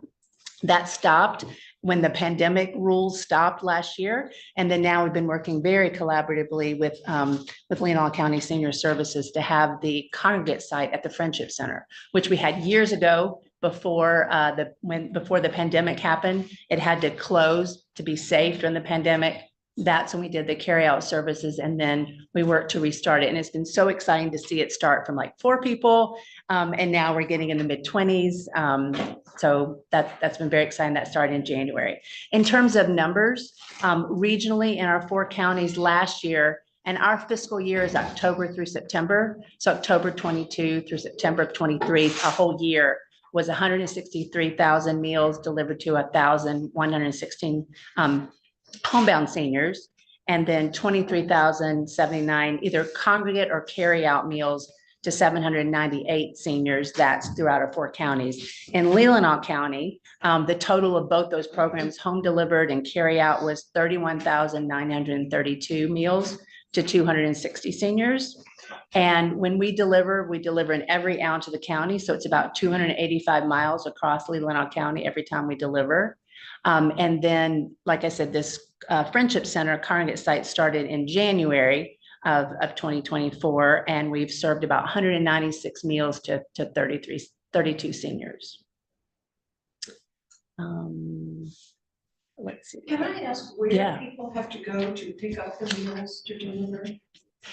So where our volunteers and staff go to deliver the meals to the seniors? To pick them up. Yeah, so we work with the Goodwill Inn in Traverse City. So they have to drive to Traverse to get the meals. So our staff and volunteers. Okay. Yeah, and then deliver them to people's homes. Is that, and so the seniors don't have to go anywhere. For the home delivered meals, we deliver them to their homes. But our volunteers and staff pick them up at the Goodwill Inn that we contract with to prepare the meals. So let's deliver them to their homes. And then the Friendship Center, we bring the meals to the Friendship Center. Was that your question? And last year, when we had the carry out meals, people did come to, instead of a congregate program, because it wasn't safe yet to gather, we hadn't restarted that program, people did drive for those carry out meals to Leelanau Christian Neighbors for people who got out. And when we transitioned that program to the Friendship Center, many of those individuals then were able to transition to our home delivered meal program and started receiving the meals. Oftentimes, a spouse was able to pick up the meals, but another individual at home was homebound. So the way that eligibility works is one individual is homebound, and then their caregiver or partner can also receive meals, because it's better to keep everyone safe. It's much better to have them eat together, and for that caregiver to stay safe, as Lena was talking about, all the different caregiver resources. That's one of the main things they can do, is stay safe themselves so that they don't become homebound themselves. So does that answer that question? Yes. Okay. Last slide, next slide. We would. So I was mentioning that sometimes Meals on Wheels may be the one thing that people need in order to stay in their home. Having that good nutrition, having someone check on them, the safety check, coordinate with other resources through assessments. And so that's what this slide is all about. Meals on Wheels is good business. It's a good investment for the county, and the investment that the county makes in Meals on Wheels, because studies have shown that the cost of a year of Meals on Wheels can equal to 6 days in a nursing home or a day in the hospital, with the premise being that Meals on Wheels and the services that we provide can keep people out of a nursing home and out of a hospital for a long time. Sometimes it's not, and they become either cognitively or physically not able to stay in their home. But for many, many years, we're able to keep them in their home because of that. We have about a $1.5 million budget that is across our counties. About 70% is from the community, from fundraising, from millage dollars, from individuals, donations through the suggested donations from clients. And then about approximately 30% is through the federal and state grant through the Area Agency on Aging. So I'm going to end with a story, and because that's numbers. And that's important. And it's important to know a good investment, but we're investing in people, and we're investing in people's lives. So this is a real story that happened a few years ago that one of our drivers said. She used a different name of the client, but it's amazing how much this happens all the time. And a little bit more about the, vital nutrition, compassion, security, making sure they're okay. So what happens when they're not okay, when they don't answer? And so that's when we say, okay, and our emergency policy goes into place, and we go into the home and we make sure they're okay. And it's amazing. I used to work in healthcare, and when I started with Meals on Wheels, it's just food. Realize, no, we're sometimes the only people they may see for that day or days at a time. So it's amazing, unfortunately, how many times we've called 911, or fortunately, we've called 911 just in time, and they've fallen, and we've achieved services for them. We've sometimes found individuals when they are almost dying, and we've been able to contact family members to come. We've unfortunately found people that have passed, and are the first people to find people. And so it's amazing how much that happens more than you would ever think. But this is a story, it's called Waiting for Daylight. I knocked once more, this time a little louder. There was still no answer. I walked around the side door and knocked again. This door was unlocked. I opened it and called her name. The voice I heard was faint. I went in and found Sarah on the floor of the bedroom. She'd fallen in the night and was unable to reach her phone. Sarah told me that she wasn't hurt, she was just unable to get up. I called for assistance and waited until they arrived. She told me that what kept her calm was watching and waiting for daylight. Once it was light, I knew it wouldn't be long before you got here. So we're just very blessed to be able to care for seniors. As we know, many in this room, seniors have given their whole lives for other people, and we're so blessed to be able to give back to them so that they can stay in their home and with peace of mind and good nutrition. Commissioner Lautner. Well, it's sad she didn't have the pendant because those are readily available. Well, it's amazing, I have to say, Commissioner Lautner, that I don't remember if she actually did, but it's amazing how many people have that because their family members want them to have it, but don't use it because they don't want a stranger to come to their home. And they've often said, we found people that have said, I didn't want to use it. I wanted you to come because you're like family. And I knew that I would be okay with you. So it's a wonderful resource, but people don't want to use it. So two quick things. One, Yes. An elderly passed away in the county, and the family found the freezer chock full of Meals on Wheels. So I don't know if this elderly was perhaps just enjoying the company, but so I don't know the situation. Was that here? In Leelanau. And then another one though, that is actually helping the family because there's more food than the elderly, a different family, more food than the elderly can eat. So actually their family is getting nutritious meals that he's sharing them with some younger family members, because as you said, groceries are so expensive right now. So maybe that must be big meals. I don't know, but they're sharing them. So Yeah. It's also helping younger people in the county apparently as well. So I have to tell you, so that is not what should be happening. And we work really hard on an ongoing basis to track that. We don't always see the meals when they get them and they take them themselves, and we need to respect their independence.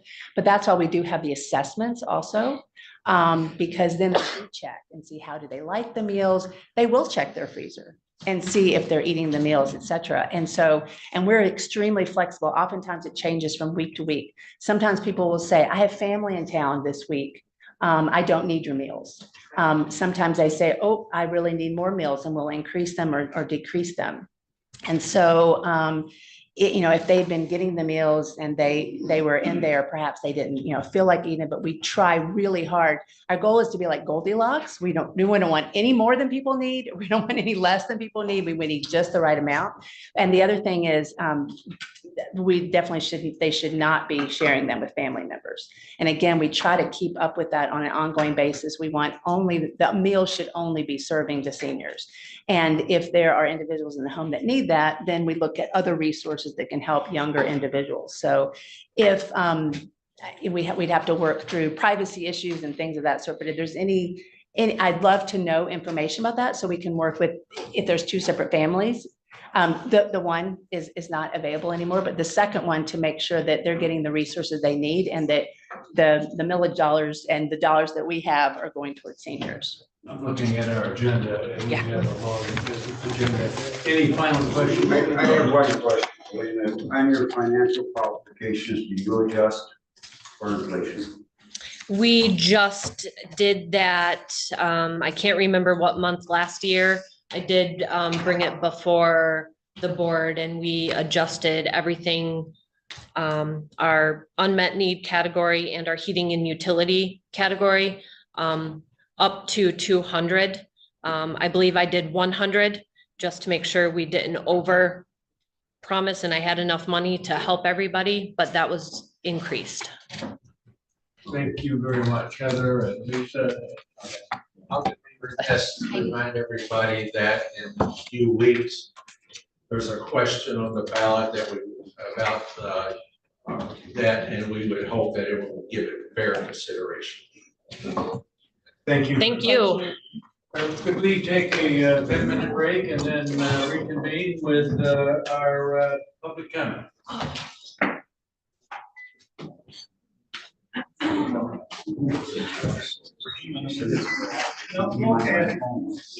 Also, make sure everything works.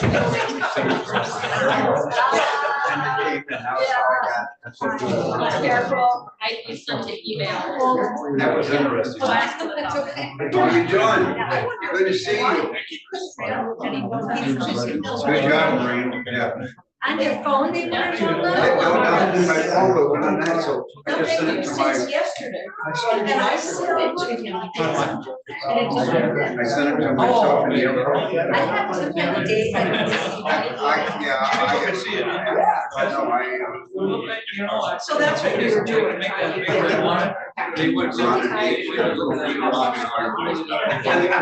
Yeah. Oh, my God. Public comment, that could take, God knows how long. And then commissioner comments.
Please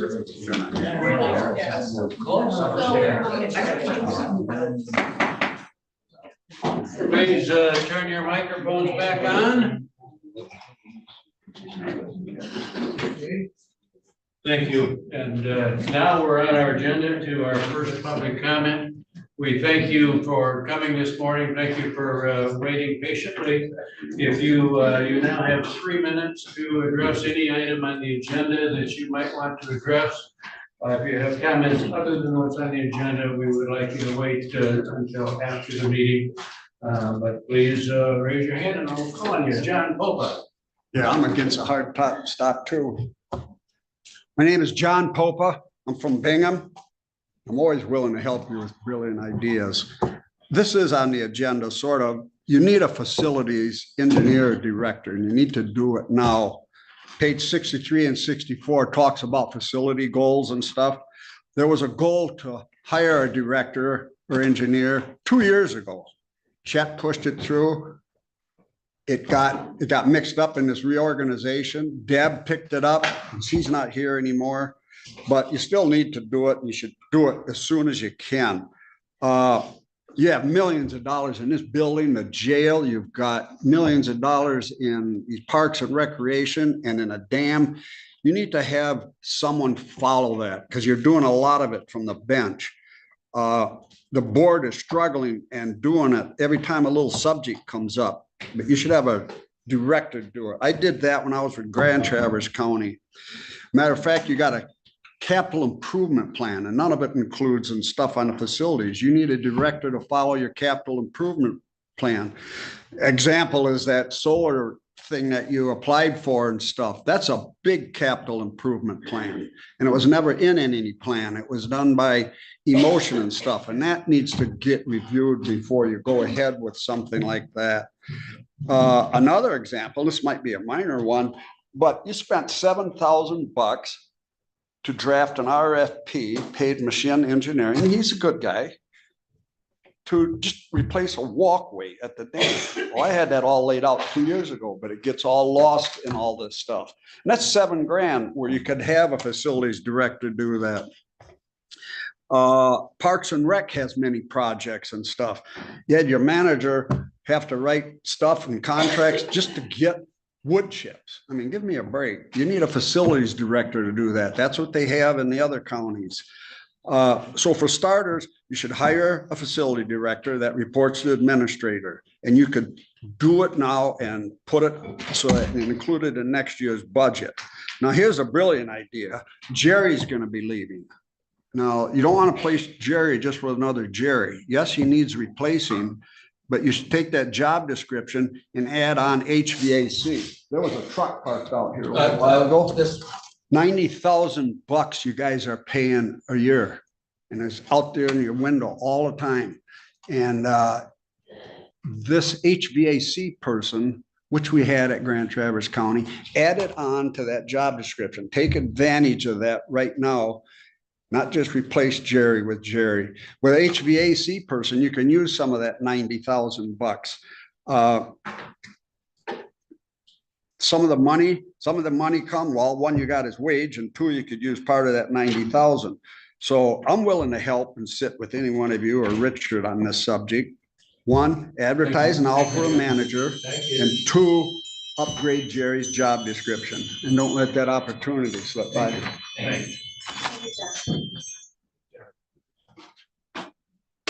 Yes. Renee. Yeah, I don't like everyone being shut down. He can't speak, I can't speak, we can ask questions. We need like a town hall forum. Oh, I'm sorry, Renee Weiler, Lake Leelanau. I'm going to be talking about the Raymond issue. Okay, thank you. Is that okay? Yes. All right, so I understand that we were holding on a check for 4 months, which is a concern with the richest county in Michigan. And we're holding on to a check for 4 months. John Gallagher was here, and I went over and spoke with him, and he says that he was told to hold on to it. And it was 35,000, and it was from a settlement involving Brownfield, so we really want to know about that. What's going on with the settlement? We want to know how many lawsuits there might be out there that we don't know about. We want to know about this $35,000 check, why it was held on to, and who authorized that to not be deposited. Okay. We also have the issue with Deb Allen, who had to resign, not fired. I think she should have been fired. So, because, this job was a little bit too much for her. I believe that the time stamping alteration is a big deal that is just being not looked at. There are whistleblowers coming forward everywhere. So we know what's going on. And there's a culture of discrimination against women that we're seeing. And, all right, well, shut me down. You can try, but I'm going to keep talking. I do have a First Amendment right. Okay, all right, I'll stay on topic. We need to know about the timestamps that were altered. That was a violation of MCL 75248. And Raymond that was their own invoice. So why was the time stamping routinely altered in violation of the law? That's all I'm going to say right now. Thank you. Thank you. Any other public comment? Yes.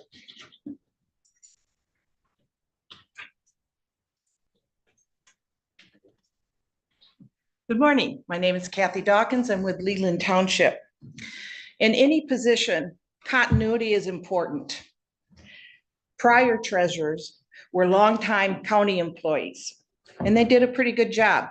Our county had a high rating, and I apologize, I wasn't well prepared for this because I didn't know what the audit report was going to show. But I know this county has always had a pretty good rating. 13 years ago, in 2013, we had a new treasurer elected. And since that time period, I have noticed that our ratings have not been as high as they used to be.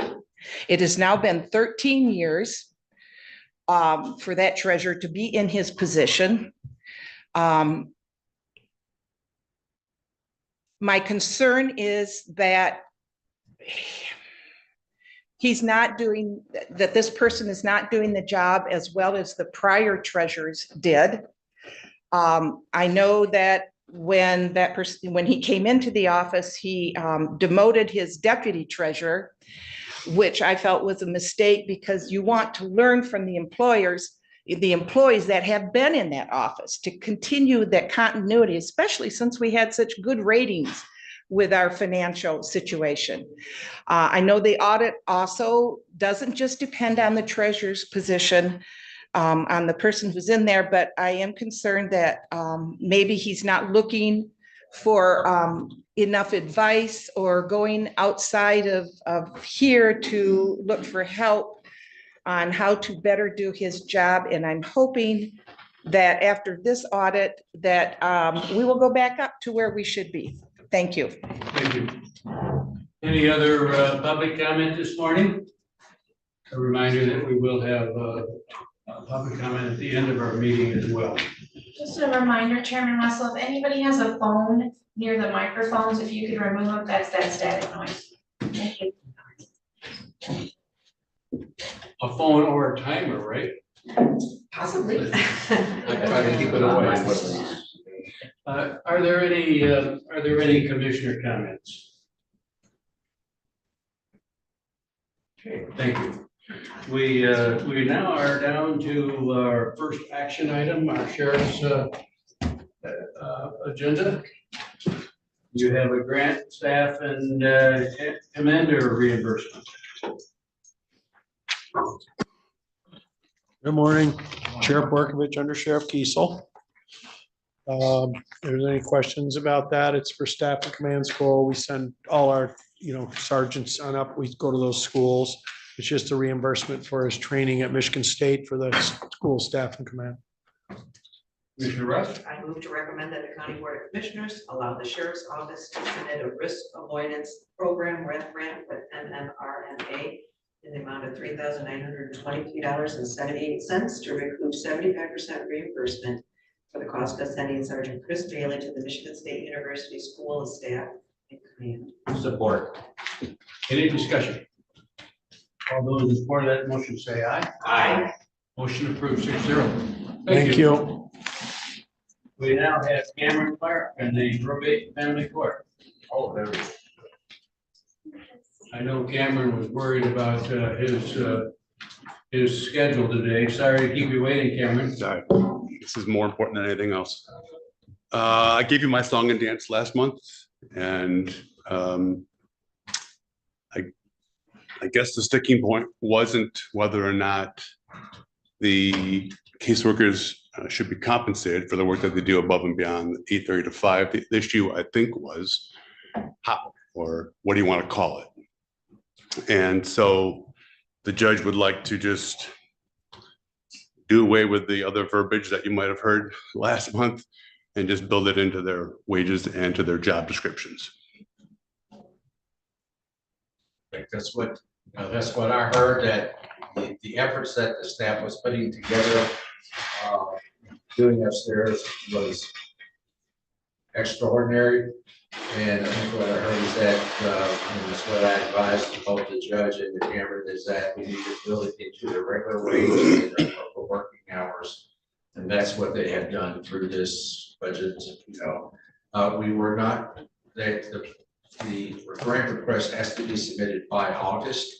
So we had the time to bring it back and recommended to do that way instead of, accusing it even further. So thank you for your. So we got rid of that terrible word called stipend. Is that what you're saying? For this program, but we'll be talking about that later. So, Yes, sir. I move to recommend that the Leelanau County Board of Commissioners approve the Child Care Fund annual plan and budget in the amount of $802,149.90 for Leelanau County fiscal year October 1, 2024 through September 30, 2025. Support. Just in case you're wondering about the strange amount, like 90 cents, that's just because mileage is so crazy. The amount that we get back from mileage usually is not an even number, so I just could not get it to be a perfect number for you. Question before It just we- shows accuracy. There you go. Question before we open it up to commissioner questions. Does approval of this require that wages be adjusted at this time, or do we look at wages during our regular wage approval process? I think that's the board's call. This just, but the budget, this childcare fund budget runs October to September. How you want to do it is up to the board. we may bring it back next month or early September, however we want to do that. So. Commissioner Lautner? Okay, I think you may be on track with some of my questions. So I guess my concern is now that if we just raise up wages go up whether or not a person does any extra work or not. Or I'm really not, I'm concerned, number one, about a precedent, because if we raise one department, and maybe the courts can just raise wages, I don't know, I think we need to look into that. I don't know, we generally do that. But could we not just do overtime? So you have your set wage, but if a person is working extra hours, they're compensated for extra hours. So I mean, we got time sheet for extra work. Because if this tracks throughout the courthouse, because we've got a lot of departments do extra work, extra hours. And if that tracks, we could have a mess. Right now, I think we just do it by overtime. We will. We'd like to move this forward. We will look into that and bring it back to you. One way or the other, it's not a stipend. That was the main concern I heard. How we do it the right way.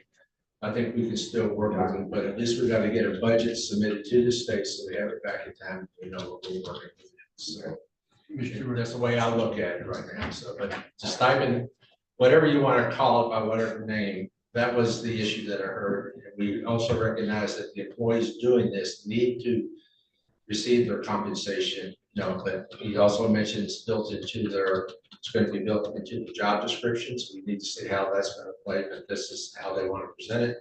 I think we can work that through and bring it back to you, especially if we're going to need to do it prior to October 1st. Or if you don't, wait till the budget and you're retroactive. But it's how we can work it through. So we'll get it. I guess it was my understanding when we did this, that we said, okay, we know we need to capture the dollars, because there's sometimes involved. For the commission longer. That's what I think we're doing right now. And then if it comes back, we can decide what the correct thing. So if that's what we're doing, then I'm in favor of it, because obviously there is some of that work being done and it has to be compensated for in some manner. It's just the manner we figure out, right? So I guess if that's what we're doing, I'm good with it. I'd like to make a comment on the difference between someone staying late to work on a report and someone being on call for the kind of work that's done in child services. I worked at a treatment center. When you were on call, you were on call. You were to be available all night long. You weren't just coming in and finishing a report. And your commitment was that if somebody called in or needed you, or there was an emergency, you went and you built your life around that. I assume that this is fairly similar. It's very, very different than just staying late to do an extra report. It means your life's on hold. And what we heard last month, and if I'm interjecting, because I'm hearing this too, but these folks take that phone call from that family member or from that child that they're working with. They do not say, I'm sorry, I checked out at 4:30 today. Right. They're there. They're doing the job that they know they have to do. They're keeping that relationship alive. That's the way I heard it. And that's the way it's been explained to me. And that's what we're trying to do, is find how do we, those individuals. I agree with you. You gotta stay late, Will. You gotta stay late. That's the way I heard it, and that's the way I understood it. You know? If I got that incorrect, I'll be happy to be corrected. You're correct. I'd like to express my opinion on this. I want to get the money. I want to submit the budget. I'm a little uneasy with adjusting salaries at this time, but let's figure out a way to make it work so that we're all comfortable with it. That would be my recommendation. I agree. Fair pay for work completed, period. And I think that's best, that's been our policy and precedence, and let's. Sure. So we have a motion on the floor. Are we ready to vote? All those in support of the motion say aye. Aye. Opposed? Motion approved 6-0. Thanks. Thanks, Cameron. So when will that come back to us? When will we discuss this or come As back soon to as us? I possibly can. Okay. We're now down to Gail.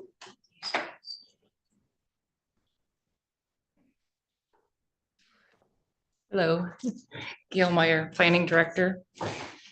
The Brownfield Authority is recommending termination of the West Shore Brownfield Plan. And this is a plan that was adopted back in 2007, and then the property changed hands.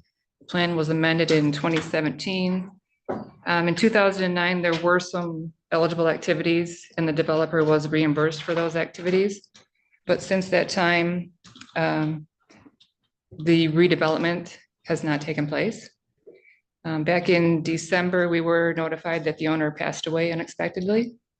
And so the discussion at that time was to give them a 6-month period to get their affairs in order and see if there was any progress that could be made on this. And the 6 months was up in June. And so the Brownfield Authority is now recommending that we terminate the plan.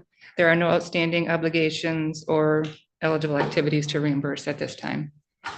And so a public hearing is the first step in terminating the plan. Motion. I think, let me back up. We're planning on the public hearing to take place at the August meeting, correct? We'll approve the public hearing and then it will be published with 30 days notice in the appropriate papers What date are we doing the public hearing at the regular meeting? before the regular meeting on the 20th. On the 20th. This gives us 30 days when you approve it next week, so. Commissioner Rush? I move to recommend that the County Board of Commissioners set the public hearing date and time for the termination of the West Bay West Shore Brownfield plan. Support. Oh, sorry. Sorry. It's been moved and seconded and thirded that we have a public hearing. Any discussion? All those in support of the motion say aye. Aye. Motion approved, 6-0. My apologies, Commissioner Long. No, I had my hand up for the motion well in advance. It wasn't the sorry. second, but thank you very much, Commissioner Rexroth. So much. I didn't. There's 6 of us sitting here that We all wanted to make it, I will say that I'm sorry that this never happened. It was kind of cool. Yeah, Gail, you have a capital improvement plan. I have the draft CIP today for review. Yeah, if you'll just speak up, because these speakers, we're not picking you up. So if you'll speak up. Okay. I'm just gonna go through some of the changes that were made to this. So on the, would be page 7 through 9. Just names, dates were updated on those pages. And then if you go to page 14, the sentence in red under definitions, capital improvement program, that was added.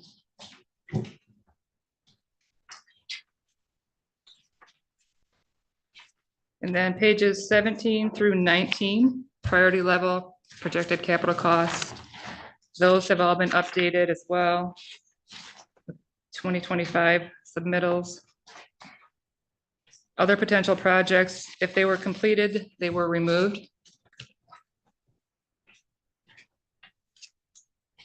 Pages 20 and 21. I added the 2025 submittals up at the top. Color coded, made changes where it was needed. Page 21, those were just simply color coded. Green are the completed projects. Yellow are the ones that are still in progress. The next few pages were the new submittals that I received this year. And then finally, just pages 29, I think through 32. Those have all been updated with the new reports from our insurance. Commissioner Lander? Recommend to the Board of Commissioners to approve the 2025 to 2030 capital improvement program, CIP for Leelanau County, as presented. Support. Discussion. Commissioner Rexroth? I said, don't we review this during the budget process as well anyway? I mean, this is just a preliminary look, which looks great. Thank you for the work. But we get a second peek at this during budget, right? Okay, I just want clarification. Thank you. And that's more in depth, right? I mean, we actually gonna get more Right. information, okay.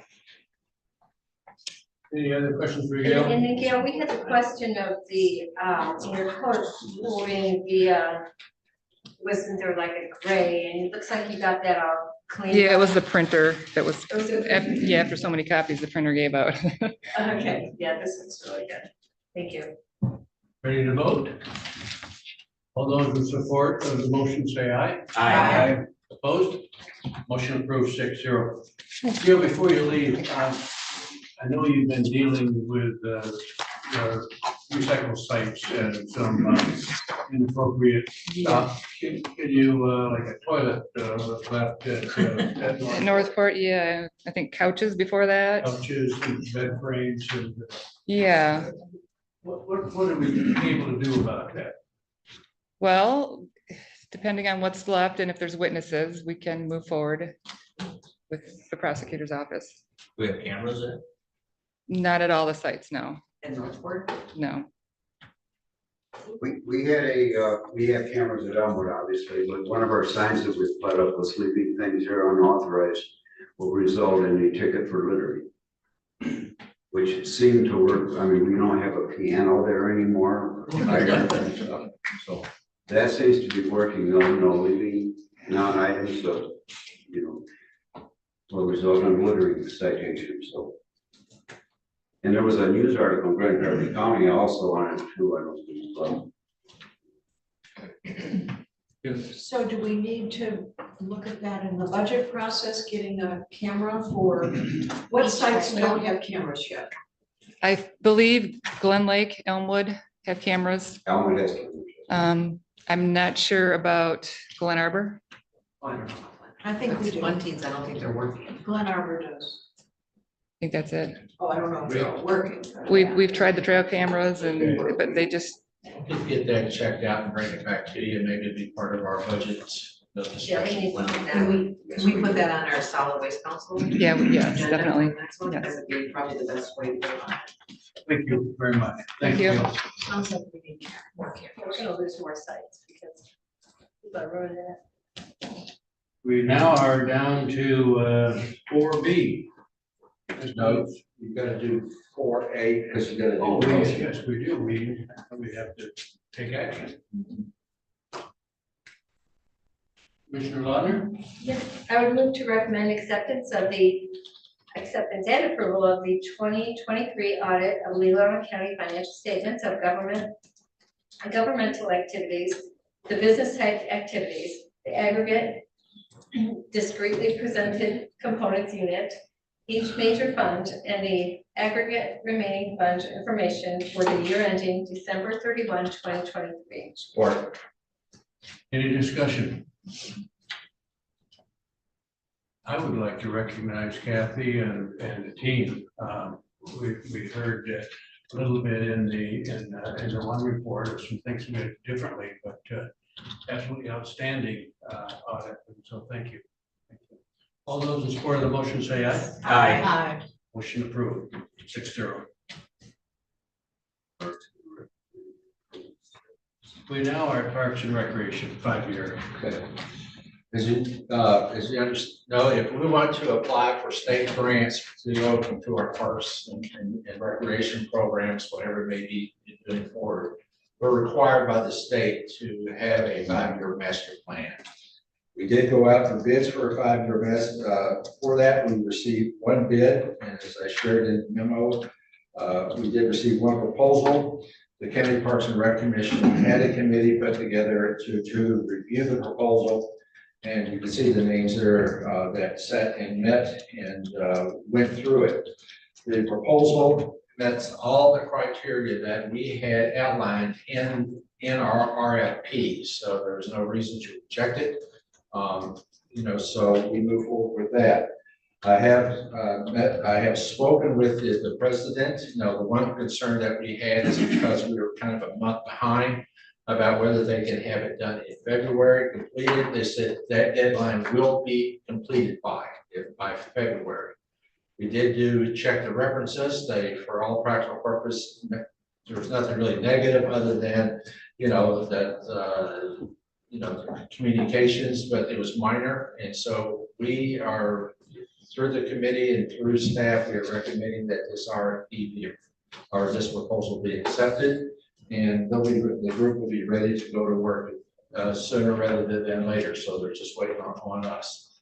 So with that, I'll try to answer any questions, but we're ready to go to work to get this plan done. So. Commissioner Lovett? Yes. Just a quick question for procedure. So was that at the May meeting, the committee was put together? I do not recall when that was done. I don't know. Last year.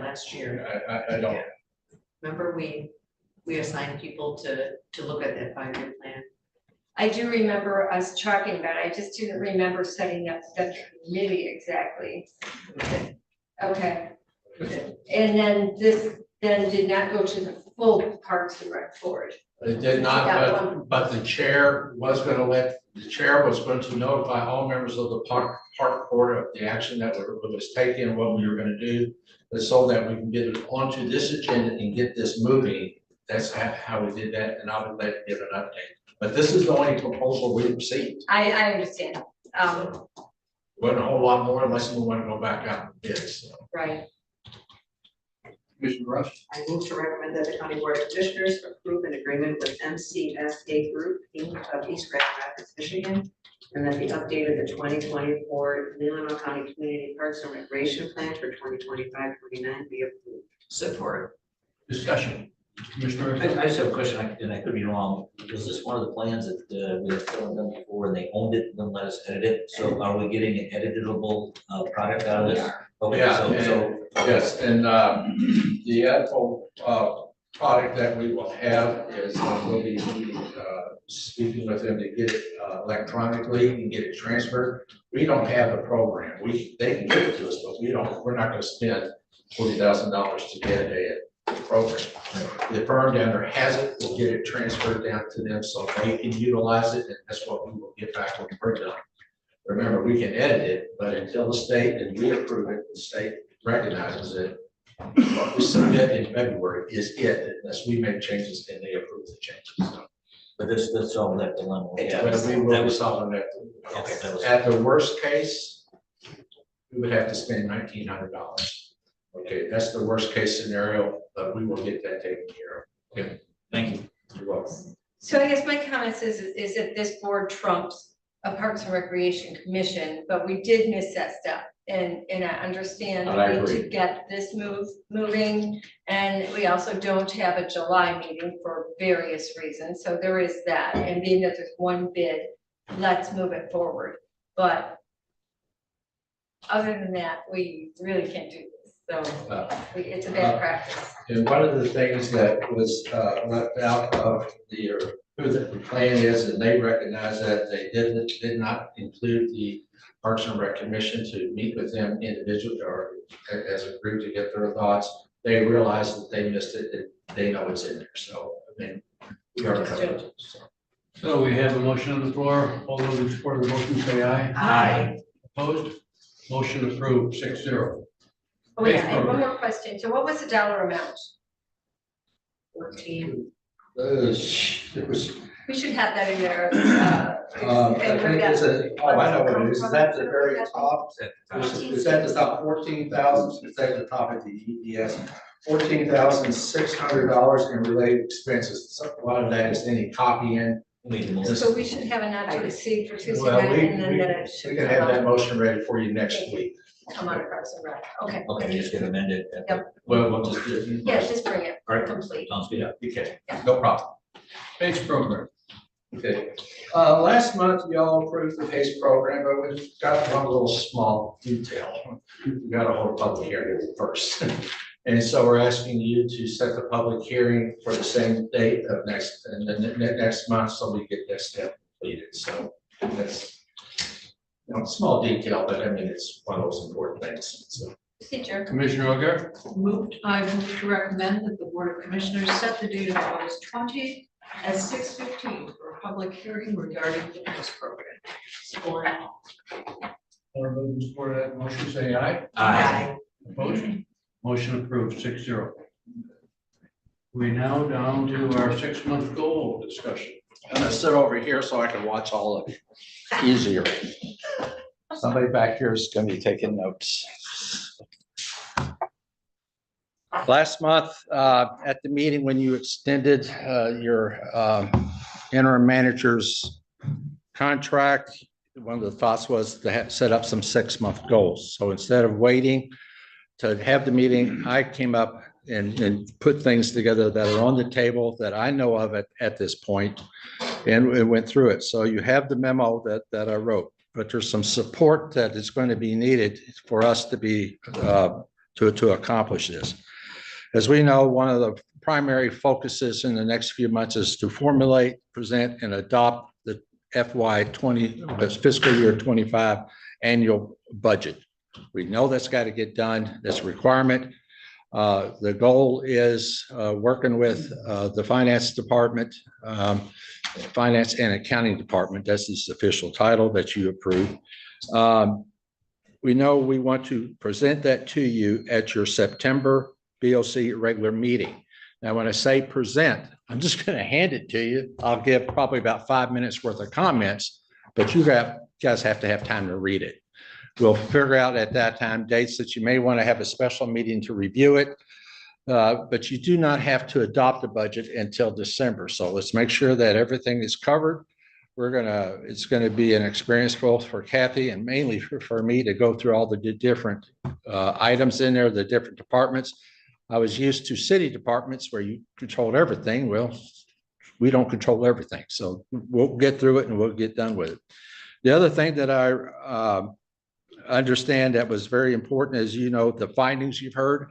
Now, the 6 findings that were supplied to us by our auditors, 4 of them need to be acted upon. You know, the other 2 we've taken care of. The one that deals with the grants, we saw this morning, or we either came in yesterday afternoon or this morning. We do have a draft copy from our attorneys that incorporated the findings that we hopefully have incorporated all the findings from the auditors, as well as because it dealt with grants, it was the same question that was dealt in this report that you received a year ago. Your last recommendation in this report dealt with grants administration. So it's all there. So it's, and we made sure they had a copy of this also, so that we can get that accomplished and done. So that's in the process. Also, our IT department is working already on the IT resource policy. We will be bringing that back to you. We have asked the questions of our insurance carrier, of all the coverages that we have, and see if there's any changes that we need to make there, but that will be on the way. The other 2 items we got to work on, so we will get those done, but we want to get those done by the end of the year, if not sooner. You have this update, you have this Empower Your Purpose. I heard, you know, back in November or last year when you received this, there's a lot of items that are in here. One of the items that was in here that I strongly believe in is changing your accounting system to the BSNA program. It is probably for local governments, it's probably one of the most robust programs that are out there today. And you'll see that a lot of communities are utilizing it. The question is the cost, as well as when can it get implemented. We have the cost estimate, but I received it yesterday, but I want to make sure we review it with staff, with the county treasurer, with Kathy and everybody else that needs to be involved with it, to make sure we've got everything covered that we want to have covered. If we're going to make the conversion, let's make sure we get what we desire or we need to move forward. One of the other things is the electronic payroll. We got to stop the paper flow. We're going to need to get that in there. So I know that's included in there because it's the first thing I looked at. But the other one was, when could they actually implement or bring it in? Part of that is they told us that they can do the implementation of the software in the second quarter of 25. Which then puts us into another thing that we need to do, is that the finance and accounting department will have to undertake, is we want to make sure they get all the chart of accounts updated by the end of the year, because those are things that will have to be done in order to implement the program. So hopefully we'll be bringing it back to your consideration in August. So we'll have a complete plan, and they sent me a nice little about 5-page spreadsheet, but I like to have a representative here to answer those questions that I have no clue of. I go, I don't know what they're talking about, but that's fine. You know, as long as Kathy and John and those that are having to work with it directly will do that. So does this program with the electronic payroll, that somebody has to put all that information in, like what the staffing levels are, where their salary ranges, whether they're getting overtime, time and a half.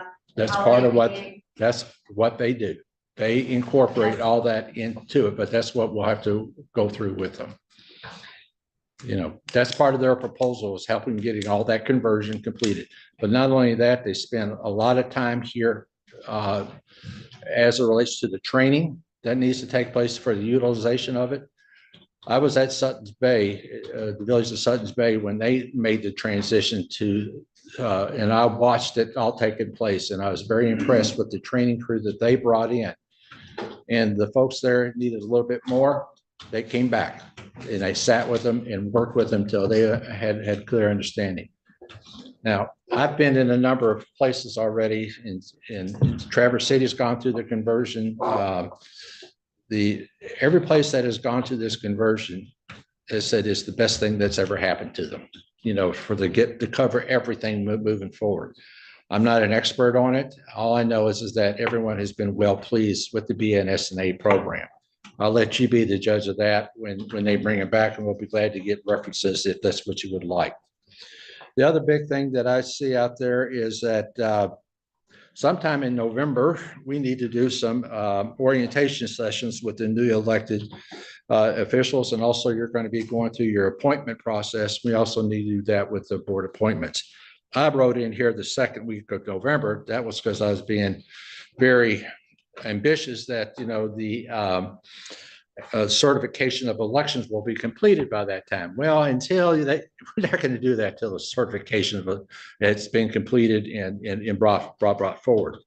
But topics that we want to make sure we get covered with everybody is the Open Meetings Act, the Freedom of Information Act, some of the major county policies that we want to deal with. We're going to want to make sure legal counsel, the county clerk, and others are going to be here to help with that orientation to make sure everybody's on the same page. It's also open to anyone who's, I know you're going to have at least 3 new people. You know that on this board, but anyone else that wants to be a part of that discussion, we're going to make sure we're complying with the Open Meetings Act. And if you want to sit in on that and have more knowledge and ask questions, we'll want to make sure you're there also. You also have a report here that I found about in it. Richard, Yeah. can I also add goals, mission, objectives added to that agenda? Okay, we looked at goals. Lauren's taking good notes for me because so there you go. And we can do that. Also, sometime back, you had this Leelanau County facility study, and there's a lot of items in here that needed to be addressed and looked at. And I also incorporate that with study with the stuff that we received from our MMRI. What I want to do is MMRMA group. I'd like to go through it and make sure that where are we with this, what needs to be done and what doesn't need to be done. I feel like another goal that I need to continue to work on that I've started is to work with the Parks and Rec Commission and assisting in better coordination with the county processes with this county board here. It just doesn't feel like it's working well. I think we all recognize that, but how do we do that better?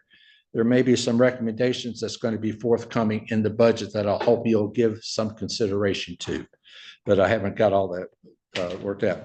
We know another big item, there are, I think, 5 union contracts that will need to be completed or that will be opening up in the fall. Fortunately for me, one of the concerns I had, am I going to have to be the lead on that? I do not. Thank you very much. It's not that I can't do it, but at 21 to 25 hours, I can't do that in everything else.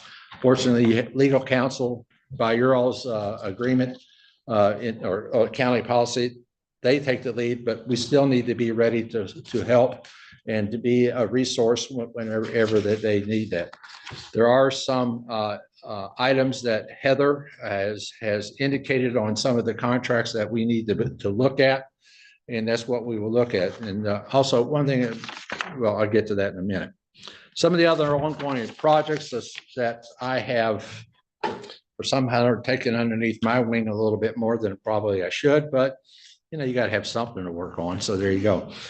You got the facade repair. We're still waiting for the RFP. The Leelanau hydraulic systems upgrade that's in process. We are doing an RFP being developed. Yes, I have no apologies for getting an RFP. Your goals and objectives that this is going to cost up to a sizable amount of money, and just walking in there and doing it without design, without expectations and you got to go out for bids. So I have no apologies for requesting it. I have no apologies for implementing it. It needs to be done if we're going to do it the right way. And so that's where we are, and you clearly made it clear that you wanted an RFP. You have limits on when those things have to be done. You made it clear, and I can only do it in certain ways. I cannot design a bridge. I'm not that good. Now, we don't have an engineer on staff. that does that. So we have to find one that knows how to do that and get it to what we want. The recommendations that Mr. Popa, they have them, they've got them. It comes down to, the biggest thing is, do we lift the walkout or do we do what we want? The Leelanau, so far the Leelanau Dam Authority is saying we can handle it without having to go around lifting things off the bridge, but I'll wait till all the RP gets done. We'll take it from there. Asphalt seal coat repair striping. When I wrote this on Friday, I didn't know when they were going to get started. Well, they got started yesterday. We have a contract that still hasn't been signed. It's all there. You got the insurance coverage. We're fine. Okay, there you go. What was that? Huh? What is it? Why is it cut out up there? Those are repairs that had to be made that in part of our RFP, we wanted, if there's portions that they had identified in their proposal, they were there to have to cut out and make major repairs to, because it wasn't going to hold up. You could put nice tar over the top or whatever you put over the top of it. It's structurally. Yeah, and that's, and they had it clearly identified, I think about 5 major spots that had to be done. It wasn't questionable. You had to do it, but that was a part of their bid. Solar panel project, we ought to be knowing sometime maybe the late August or early September, whether we have received that. There's a 45-day, there's a hard 45-day turnaround. The state has not even drafted their contracts that we are going to have to adhere to if we adopt them. Looking at some of the guidelines, there are some questions that we're going to have to get resolved and how we're going to do that. So if that happens, that's going to be fast and furious, you know, and they're doing that. The Leelanau Ship Tower, if the slope gets approved by the Planning Commission up in the Leelanau Township, then we're going to need an upgrade to our agreement with the vendors. It's been quite some time. There's been some cost increase. Hopefully it's not major, but we have a major down payment with them for half of the tower. It's already been made. So we're going to want to get that done. Are they going to honor? Huh? Honored? The down payment on the tower, is it? Yeah. Yeah, we've made, when you all entered into the agreement, whenever that was, the part of the agreement was you had to pay for half of the tower. It's there. So that's where we are. Is it the same vendor we started with, or? Yeah, it'd be the same vendor. So no, we're not backing up on the. Higher price, lower price. This is 2 years, isn't it, since we started this? I cannot answer that question, but it's been a while. I can look that up for you, Lynn, and get that back to you. I have it on another sheet of paper that I can get that to you. But right now, as I shared earlier, it's in that process of, you know, that we learned in April that we needed to do the special land. We needed to do the special land use permit, where the original understanding was that the township would take care of that. We'll just let it go at that and take on. Okay, you had your update on the point broadband. Fortunately, you have a consultant that's covering most of that, but still, I'm trying to pay attention to the agreement, where we are, when we're getting done. That's major. So that's a major project. The Old Settlers Park easement, while this is not, I put it last, while it's one of those things, it's one of those things that I'm just going to continue to work on. One of the owners that's kind of started this whole thing is going to set up a meeting. We're going to have a conversation, see what we're willing. I'm getting what may be a fair price, you know, because I've made it clear that one thing that we're going to want to seek is to get some compensation that we could turn around and dedicate to Old Settlers Park. That's what we all kind of talked about. So we're doing that. Now I'm going to get down to what I consider the elephant in the room a little bit. Staffing. One of the things that's still out there that your chair and the vice chair, when they were dealing with, when they talked about the salary arrangements for the deputy, for the deputy county clerk, which they felt like was fair and equitable. We made a promise. I can't say a promise, but there was an understanding or a pledge that we would work with the chief deputy treasurer and the chief register of deeds to work out the arrangement with their two deputies. So we need to complete that by a certain date.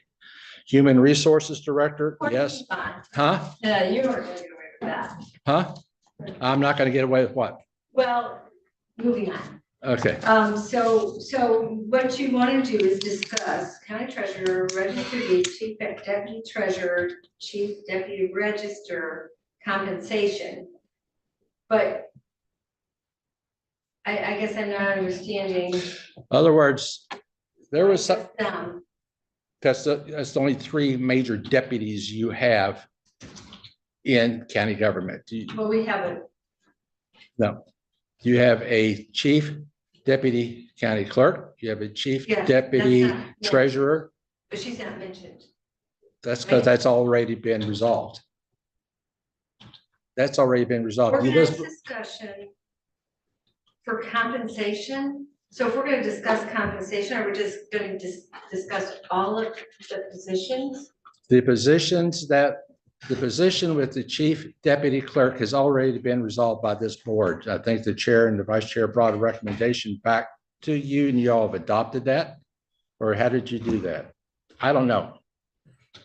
This board adjusted the Chief deputy. chief deputy clerk. This board's already done that. The other two chief deputies have not been resolved. I don't think that's correct. It is. It's not, I mean, it's kind of correct and kind of not. What we said last year when we did it, we had to adjust the chief deputy clerk because of the overtime in the previous year in the state law. And that we weren't going to adjust anybody else, but we would look at those three for consistency in 2024. So that's what we're working on. And so Okay, so that should be done by the full board. everything has to come back to you for approval. No, I mean, so it sounds like you're going into negotiations with the chair and vice chair. Is that what you're doing? No, Are you two? I would just. Well, tell I you just that- want to say, I'm just reading. I understand. Well, this is the way I understand it. Okay. Okay, I will tell you that both the vice chair and the chair separately expressed that this needed to be on the agenda. Okay, then if I said that incorrectly, I will, but someone has got to have the okay, discussion. so we can strike organized discussion after that with chair and vice chair. So we will have, we as the county board, will we be discussing those things at budget time? Well, isn't that when Well, we discuss those things? What? Okay, I will continue to work on that one, but I understand what you're saying. That, you know, and it may be me just having that discussion and I bring it back. I don't know, however you want me to do it, but it's one of those things that I've been having private conversations with you, so I don't know if we, do we all go in and have private conversations? I tried, that's why I'm like this. Part of what I'm here I'm trying today, to operate as a team and as a board. that's what I'm trying to do here, ma'am. And our commissioner, I should say it that way. Just a miss. Yeah, okay, Strike that then. okay, good. Gotcha. Okay.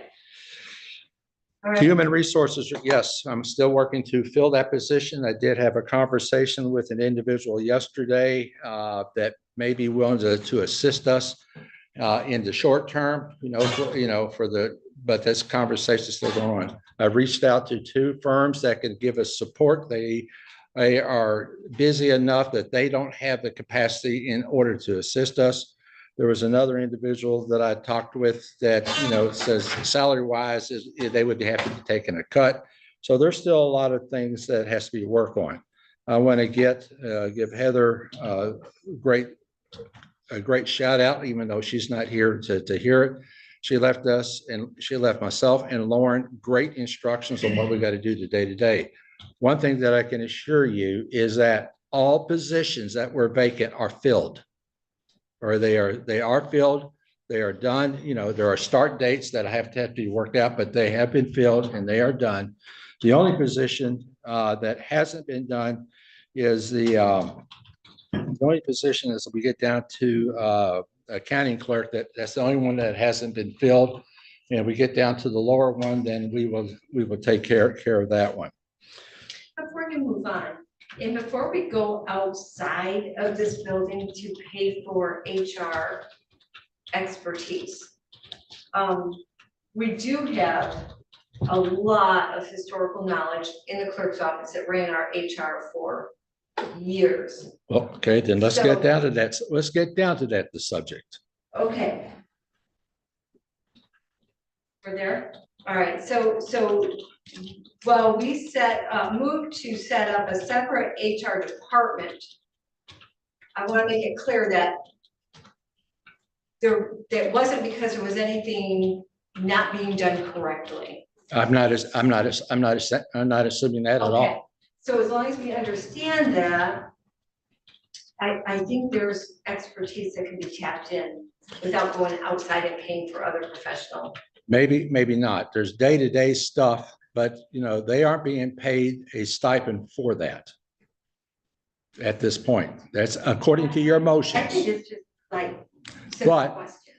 with simple questions, they do that now. I mean, the expertise that I have had the privilege of experiencing out of the county clerk's office has been nothing but positive, nothing but working with us. Now, when I'm saying going day to day, there may be a few things that we got to deal with. They've got a kind of a busy job coming up here for the next 4 months calling an election. You know, so let's just, let's don't overwhelm them any more than we have to, but it is the administration's responsibility to complete this. And so what I'm looking for is that I want to piggyback on that because Commissioner Lautner is I guess suggesting that we change the arrangement, what we approved as a board. We approved as a board a separate HR department. I haven't heard any discussion other than Commissioner Lautner that would suggest that we wouldn't do that. No, I'm not suggesting we change our course. We've got it down here. You're looking for an HR director. yes, Yes, he's going to hire an HR yeah. director, but in the meantime, before we spend county dollars out there, if it's anything we can answer in-house, I'm just saying answer it. always. Thank you. Always. In Thank fact, you for making sure we got that clear. So I would not want to be misunderstood on that. Okay. that's okay. Now, as you all know, Jerry has submitted his resignation as to be effective like January the 2nd or whatever. And, and there's been questions as it needs to out there as it relates. Do we go to a change to a director of facilities, which I use that title because that's what Grand Traverse County uses. But the real question I need to hear, if you can't give it today, you can supply it some other time. What is it that is needed that is not being provided now? Now, I know Mr. Pope has shared with us, but that was Grand Traverse County, folks. If you were to look at the facilities that Grand Traverse County has, the parks that they have, the realm of stuff that they had to undercover and the staff they had to support underneath it. I mean, I could walk into the governmental center. I want my office changed around. All those walls were movable. And who did it? Internally. Well, I understand that. You have 2 buildings. You have some grounds out here, and you have 3 parks and 1 dam. What are we missing? Now, but you have in our director right now, of course, you have a union contract. You have a working supervisor. You have a working person that goes out and does some of the things. Is he an expert in all of it? No. I think it's wise that you have H&M probably knows more about this. Is it H&M or D&W that knows more about this building than anybody could ever possibly hope to know. It may be the best but I'm going to work through that. It may be the best $90,000 you're spending. I know one thing, I got a new heat pump so that my office is no longer a sauna bath, but that's okay. I'm just saying these are things that need to be worked about. So what is it that you feel, and I've heard it from bits and pieces, that you feel is different? It's not that it's not a bad idea, but what is it that you're hoping to accomplish? And if we're trying to compare to what they did in Grand Traverse County, it's a whole different program. It's a much different program. And and the salaries are going to be higher than what you have right now. Do we ask for an engineer? That's going to be a higher. So I'm asking because I don't know. I don't know what it is you want. And I don't know how to get to that, but I need to know what is it that you desire if that's what you want to go. Now, maybe there's a little bit more we expect out of this position, but you also have under union contracts, you may say, well, hold it. He's doing union work. You can't do that. That's what happens. When do you want to have that discussion? When do you want to have it? right now. Have it. Let's go. That's what we're here for. I think that we should look for somebody trained in facilities management. That's where I come from. Okay. So if this person says, oh, we've got this facade falling apart, but I'm not an engineer, but we can hire an engineer much cheaper than trying to find a facilities manager that can do everything. Okay. So, yeah, it might not be an expertise in the pavement out there, but they can sure hire companies. Yeah. But we need to have a manager that's going to oversee everything from something as big as bricks falling on someone's head over here on the facade to Formica peeling in the locker room downstairs. Because we're starting to get a little bit of that. So it has to be everything in between, but somebody just to manage it, but Okay. not necessarily be the end all. That's where. Okay. Commissioner Aguirre, then Commissioner Rushing. I guess I would like your assessment because you are here and working and you see what we need. I hear that you're. Okay.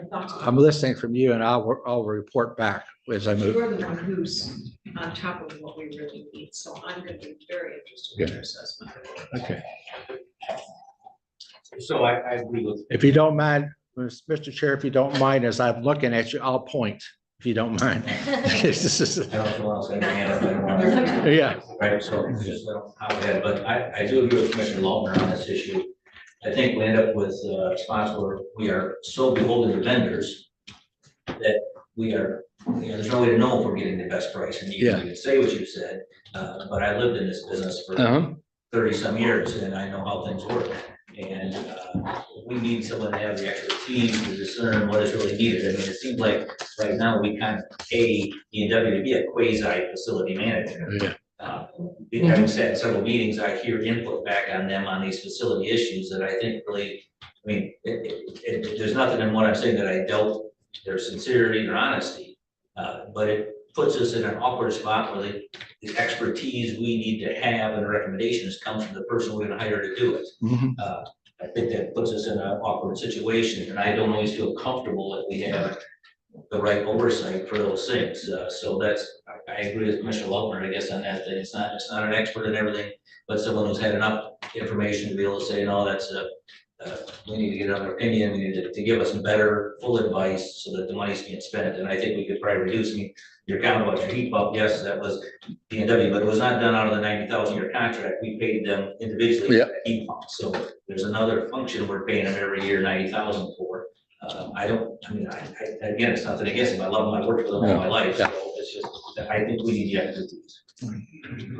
Yeah, as a member of the Leelanau Authority, member of the Parks and Recreation Commission, you know, and working in this building for many years, I have a perspective on this, and I absolutely 100% want to see a facilities manager.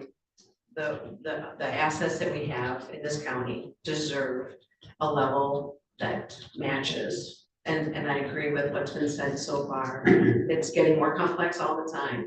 And I think Jerry's institutional knowledge, was it 40 years? I mean. 44. 44, we can't replace that. No. So if we're gonna replace him, we have to find someone that's got a level of experience coming in. So it's gonna be a hard hard person to follow, but I think we're gonna need to set it high in order to continue on a path that feels comfortable for all of us. Okay. One other thing I did bring in, is your parks.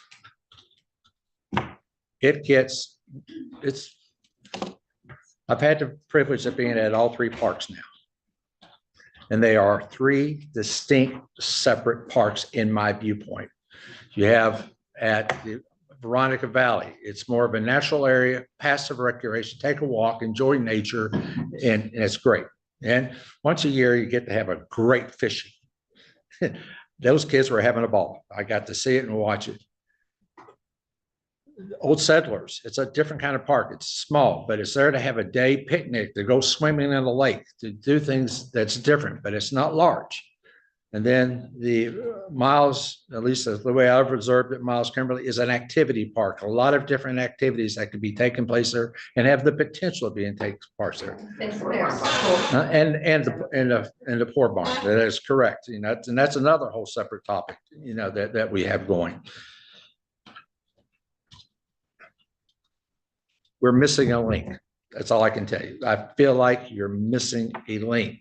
The two folks that go out there are, Jordan is great out there, but Jordan is here and it needs to come back to here. How do you think that in there?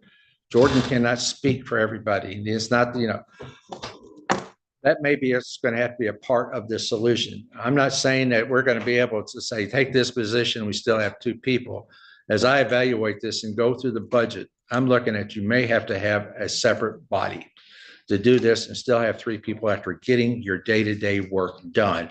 And maybe someone that has a little bit more attention to the parks to help guide the Parks and Rec Commission through this. It's not their responsibility to go out there and say, oh, we need this today or this today. There's something else that's got to happen.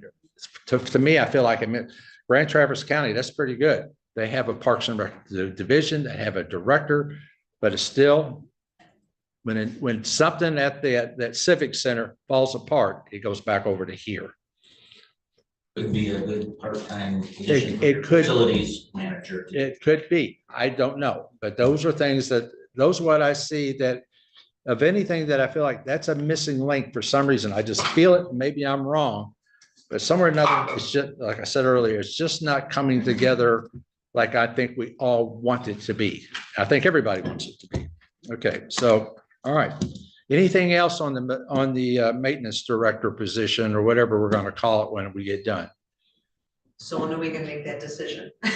Oh, you'll get it sooner rather than later. So I'll let you know as soon as I put all my thoughts together and we as a staff sit down and bring it back to you and make sure I'm on the same page. In fact, one of the things, I have the Grand Traverse County's job description.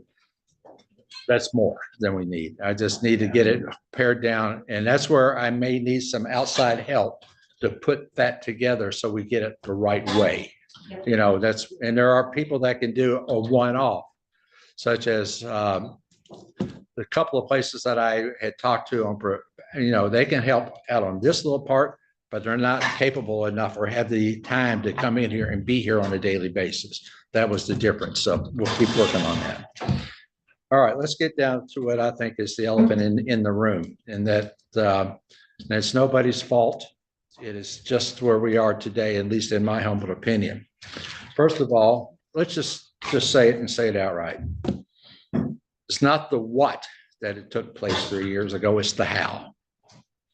The process of bringing it in here sucked. I'm just saying it. It was just not done in a proper manner. I'm not faulting anybody. I'm not doing any of that. It's just that, and it seems like it has burdened us and it stays with us for a long time. Get rid of it. Own it. It happened. We're moving forward. And unless you want to change something, which I don't get the sense of, here's what we're going to do. What you want to do with your next administrator, what title you want to give that administrator, that's fine. You can put CFO on it, you know, or the king of cards or whatever you want to put on it. The administrator is still held accountable no matter what title you give them. The key word is administrator. Under the finance department, as desired under the job descriptions, the administrator is held accountable for everything that happens. Administrators comes to you is accountable for things that don't work. If it's a bad audit because of something your finance director did, the administrator is going to be held accountable. At the end of the day, that's how it works. Sorry, the person can't get away. Like right now, I can't get away with it. I can't say, well, I'm just an interim. No, I've assumed that responsibility, and I'm not going to tell you I get it all right, such as having to, when I asked a couple of you to go down to a mediation session, that's because I didn't get it on the agenda. That was my fault, nobody else's, mine. I blew it. Guess what? All right. And I think I told you on the first day, I'm not going to get this right all the time. I'm not going to be perfect. I blew that one. I missed that deadline and I shouldn't have, but I did. In the end, 2 people volunteered. Thank you very much. I'm sure you had a great fun day sitting down there and with nothing to happen. I would have taken a book to read, finish my novel, but you know, that's what y'all had to do. So there you go. If, and what I don't know, and it's through the resolutions that that you have, and I wanted to put them in there. I don't know what if you are now delegating that responsibility to the administrator to make a permanent position, to set that office up right. Now, last month you did set it. You have created the department. You put the finance director back underneath the administrator, but are you ready for myself to move forward with the next step? And that is to make someone permanent. And I'm going to tell you straight up, if you say yes, I'm appointing Kathy. And I'm going to tell you what.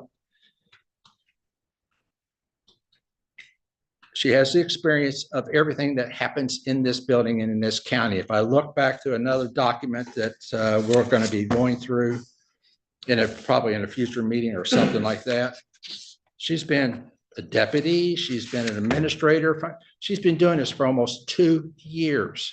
If she doesn't know what's happening inside this department, no, I have no problem with that. Yes. I have a question. So I just need to clear up a misunderstanding. I understood at one point that you didn't want to do an automation, a conversion to BSA. Is that changed? Well, let me get through because I don't think that's correct. I don't think that's correct. Because if I can dismiss that, then I'm all for it.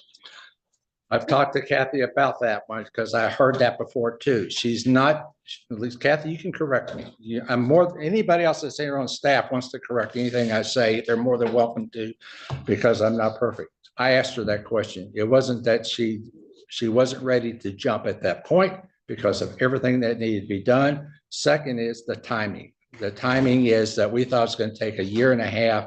And she was pretty busy trying to work on getting an audit done, getting the figures done.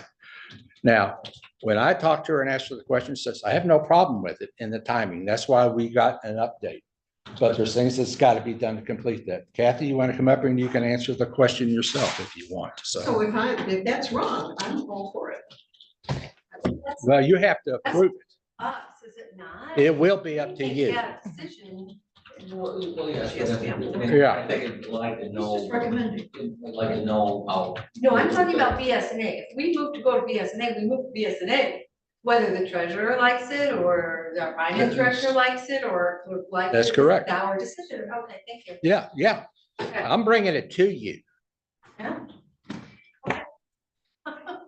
And we've had some brief discussions. A lot of this is kind of hot this morning for me. So I think that I have worked with BSNA software. I have experience in it. I think that there's a lot of discovery that has to happen before we know that that is going to be a good fit for us. And I'm not saying, we just started discussing this. And the timing of it, I think that we also have to discuss the timing of it.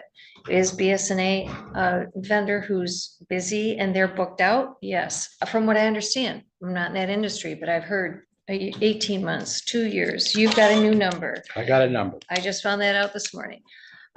So my thought is, I'm not a fan of any software change mid-year. I think if you're going to do a software change, it would start a year. That's just, and I don't care what software it is. I wouldn't want to implement anything midstream. We have not discussed that. So. Well, but if we want it done, this is when they are going to do it. So she's not a fan of it, but we all just. Right, if it's 18 months, we might say 18 months works, or we want you to start in 20 months, right? You book up. Well, but right now, they can start in less than a year from now. Just second quarter. Put a finer point if I could, just a moment, because I think, the discussion of BSA or not BSA, that obviously the decision hasn't been fully made. But I think the crux of the matter is, the agreement report has told us, and we have agreed to move forward with it, that we will be implementing some modernization of our accounting system. Don't know if it's BSA, and so I guess that's really to try and paraphrase Yeah. Glenn's problem. Yeah. I mean, we're gonna be in charge of that, but it will not be fully functional if we have a finance director who doesn't want to do it. It's Well- not saying that's the case, so I think that's really the question that's being asked. Yeah. We don't, are you fully supportive of the modernization of our accounting department with some chosen software at the proper time? I can get on board with that as long as there's a thoughtful plan, which we need to have a plan. Okay, well, I guess I think. And that's a thoughtful That plan. drill down on your question, and so, right. Thank you. And that's why you're not seeing the proposal today, because I just received it Thank you. on Friday. I got to meet with the parties that are going to be involved in the implementation of it to make sure we can do X, Y, and Z. Do we have the components to that plan that we want to have in that plan? Is there something else we want to add to it? All I can tell you is I have a preliminary number and I have a preliminary date. Now, if we want to say, can you, if we want to, you never know, if we want to pay extra, they may start in January. But you start moving other people around, like contractors, if you want it done yesterday, they're all busy. Well, we'll be glad to do it. We can make that happen. Oh, but your price just went up 10% because I'm giving up something else. Those are questions that we will have as your staff bring back to you of what we're going to do and not do. I can tell you, we may disagree, but I'm a proponent of BSNA. I've seen it work. Now, that's a question that I and the future finance director will have to work ourselves through. You don't want to watch us in the back room because we'll argue, scramble. My wife and I do the same thing. You don't want to, but when we come out, we'll be in agreement. So that's fine. And I have to rely upon the people that know more than I know. So there we go. Also, the other thing that, but anyway, I believe she's got the experience. We talk about relationships. Thank goodness she has relationships throughout this building. Should some of them be improved? More than likely. My relationship with each of you can always be improved. So it's not locked in. That's somebody that doesn't have to walk through here and start building those relationships. Even when we get to the next topic on here called stipends, which has become a dirty, how many letters is that word? 8, 6 letters dirty word or 7 dirty word. Let's be honest about it. If we're going to do that, you know, and like I said, through the clerk's office, at least what I have experienced is that we want to get this resolved issue and done and over with. The decision's been made unless you want to change that now. If not, then we're going to move forward with it. I'm recommending we move forward and we continue that. So if you do that, I will be making an official offer to Kathy, which she says she would like to do it because I asked her. I asked her 2 weeks ago, or maybe 3 weeks ago, and I didn't ask for an answer then. Give it some thought. You know what the world is like. You know what the environment is like. You know everything that's out there. You know some of the concerns. Are you better off being the assistant or are you being here? I know she would like to take it on and do that. I gave her that option to think about it. And I wouldn't let her talk to me about it till I knew she had enough time to think about it. I wanted her to really know what's out there. She knows more about it all than I do. I just got the highlights. If she does accept it, we're going to cease the search for the county clerk. We don't need it. But I want to thank this board for giving us the item on the chart that we can bring in some expertise. The young lady, Annette, has done more being here 2 days a week to help through this process to relieve her and Elizabeth than we can imagine. And we'll probably want to keep that there 2 days a week. A lot of stuff can move, but we're going to need the assistant treasurer for one reason, finance director. Anyway, the finance director for one reason. There's got to be where that person does all of it and comes to the finance director to do the gut check. Is this correct? Right now, we use the clerk and the deputy clerk to gut check. What'd you call that? Dual control. Dual control. Zero control. That's what we have to do. That's the gut check. Now let's talk about the stipends. So the question I still have to come back to, is there action that this board needs to be made? What was the plan? Are we doing the plan? Have I outlined the plan? Is there action that this board needs to take to authorize me to move forward? I don't know. You tell me. I would like to suggest, you've given us a lot of information on this, and I'd like to start down here and have each of us. Okay, let's talk about it because the stipends and the finance director position are two separate issues, but they are tied together. Whether we like it or not, they are tied together for now. Let's talk about it. So what is your plan there? You outlined all the other plans. Well- You haven't come to us with that plan, so. Okay, then let me finish that. We all know the stipends need to go away. And pretty soon, if I appoint Kathy, she's going to have to start standing on her own 2 feet by herself and do that. Now, should she continue to ask questions about the history of how this got here and not got here? But the more time passes, the less the history matters. All I care about is last year's budget and this year's audit. That's the history. Now we got to make sure we don't repeat some of that. And if we can keep getting clean audits, we can do that. The budget is going to be more important to me right now between now and then. And we are going to probably need some of that assistance. My suggestions to you, because you didn't put a date in the motion that you did back in April. I'm telling you that right now, if you can allow the stipends to continue until the day that we present the budget to you in September, we'll be good to go. We're prepared to stand on our own. I don't know if anyone else, but I'm going to recommend, because if we don't get there, this elephant doesn't leave the room. Let's get it done and be done with it. So that would be presented at our executive meeting in September. No, at your regular meeting. Because it's only one additional week, sir. Give us time to finish the budget, because we have a holiday in the middle of all that. And I've told you promisely, September is not going to be my busiest month here. I have family coming in and I might be 1 week out. I won't be here. I plan to enjoy that. I'm making it clear. I'm telling you straight up. So then instead of tying it to a thing, tie it to a date. Tie it to a date. Give us- And that's the date. Whatever that second meeting is, that's a date certain. That's the date certain that I have recommended to you that we do this. Now, on I have the, a question. We usually have a series of meetings on the budget, so we were doing that in August? nope, No, Because I noticed on your thing that you said, we traditionally have done our budget by October, the second. No, October. December was. The annual meeting is I- October. That was.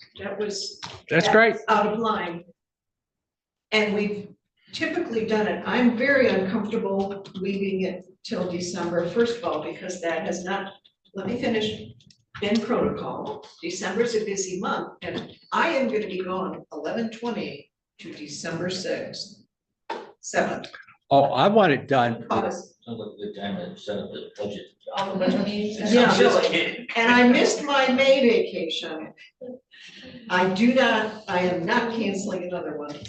I think he's saying that he wants it done by the board meeting in September. No, I keep saying- I will be presenting it to you, and I wouldn't mind if you got it done and adopted in October. Or if you did it in November.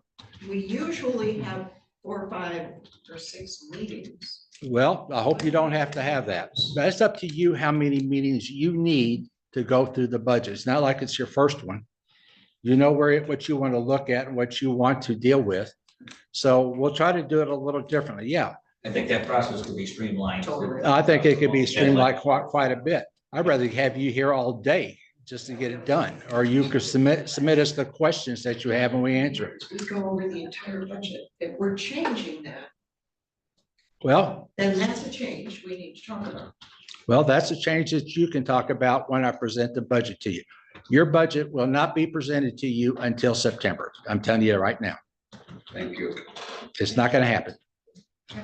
You have presented quite a bit on the finance and the software and the budget, and I think we ought to hear from everybody. Let's start with Emma. Thank you, yeah. Kathy, just a question for you. It's been 2 years that you've been interim? I was appointed interim December 22nd of 22. I guess I just wanna feel very, very comfortable that that the stipends are no longer necessary and that you are day-to-day able to do what we're asking you to do. I guess there's been some discussion about that over the months, the year and 18 months that I've been here. And I guess I haven't sensed from you that that has changed. But you're at a point, sounds like with your discussions with Mr. Lewis, that you're ready to tackle this, take leadership and really show us a new path that we're asking you to take.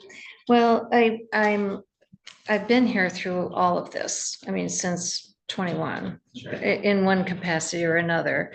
And I realize that a finance department has been established and a staffing level to handle the county finances. I remember hearing, let's not recreate the wheel. We're just, putting new people in charge. The stipend that has been paid, I classify it as a retainer. Just like we have a retainer with Cole Stoker, we have the ability to call them, we have the ability to call the auditors, we have the ability to call on the clerk and the chief deputy clerk for assistance. However, we also, because we don't have a fully functional finance department, we have a dual control issue that the auditors expect. So if I was doing all of the work that I have been doing, which Richard has been observing, it does need to go up a level for review, reconciliation, sign off to say it's correct, or this is not correct, or we've missed this point. If you don't have that and you have one person cranking out the work and it's not reviewed, your audit will not do well. You will have another finding because you don't have enough people in place. So until this department is up functioning, implementation of the policies, the functionality, the mechanics, and there's a sign off, give the assistant much of what I'm doing for the county now, that responsibility, it comes to me. Then I would sign off because another set of eyes. And Richard certainly could look at it with me and we could say yes or no. But if you don't have that hierarchy, that supervision, your conversation with Mr. Peacock will be very different. Or it'll go down the same line it did today, which he's said 2 years in a row now, there's not enough staff in place. So I do get that logistics and that control, but what I'm asking you personally, this is what you want to do. You are the person that we should hire as the finance director to carry us forward with BSNA or whatever it is. I just haven't heard that from you, so I would appreciate just being 100% sure that. Sure, and I think that idealistically, there's a plan that people see. The implementation of that plan, when you're the boots on the ground, is different. Because I'm the boots that know how long things take. And so I have no problem with a goal, but I can't sit here and say, I will have you in BSNA in 1 year. I can't say that because I have not interviewed with BSNA. I have not seen their payroll program. I don't know the details of the implementation of it, the switchover. And we have the chart of accounts that needs to be amended or brought into line. We're fine with it right now. We had no problem putting our F-65 online with the state. That was not a problem. But if you're going to move into new software, you want your chart of accounts to be correct and in line now before you do that. So the and this is the thing, this is where, I've had about 18 months to going on to 2 years working for you in this capacity. I have not done a chart of accounts switch over. This is not something that I can tell you I have experience in. Would I need to lean? Yes, I will need to lean. And it's just an awareness I think the board has to have. But if we don't start pushing it, we'll just continue down this same path. Yeah, we have kicked the chart of accounts down the road a bit because of the transition and the lack of staff. So. You want? First off, thank you, Kathy, for all you've done. And as far as your qualifications, I have no doubt that I've had some of the concerns expressed by Mr. Ross as to your commitment to the situation. But you've told us you are, so I'm going to take you at your face value there. one of the things, and coming to an end, one of the things is I'm gonna ask you, and, I actually wrote the date, so it's not just until the thing is September 17th is the date of our full meeting in September, so that's the date I expect the stipends to end. Does that seem realistic to you?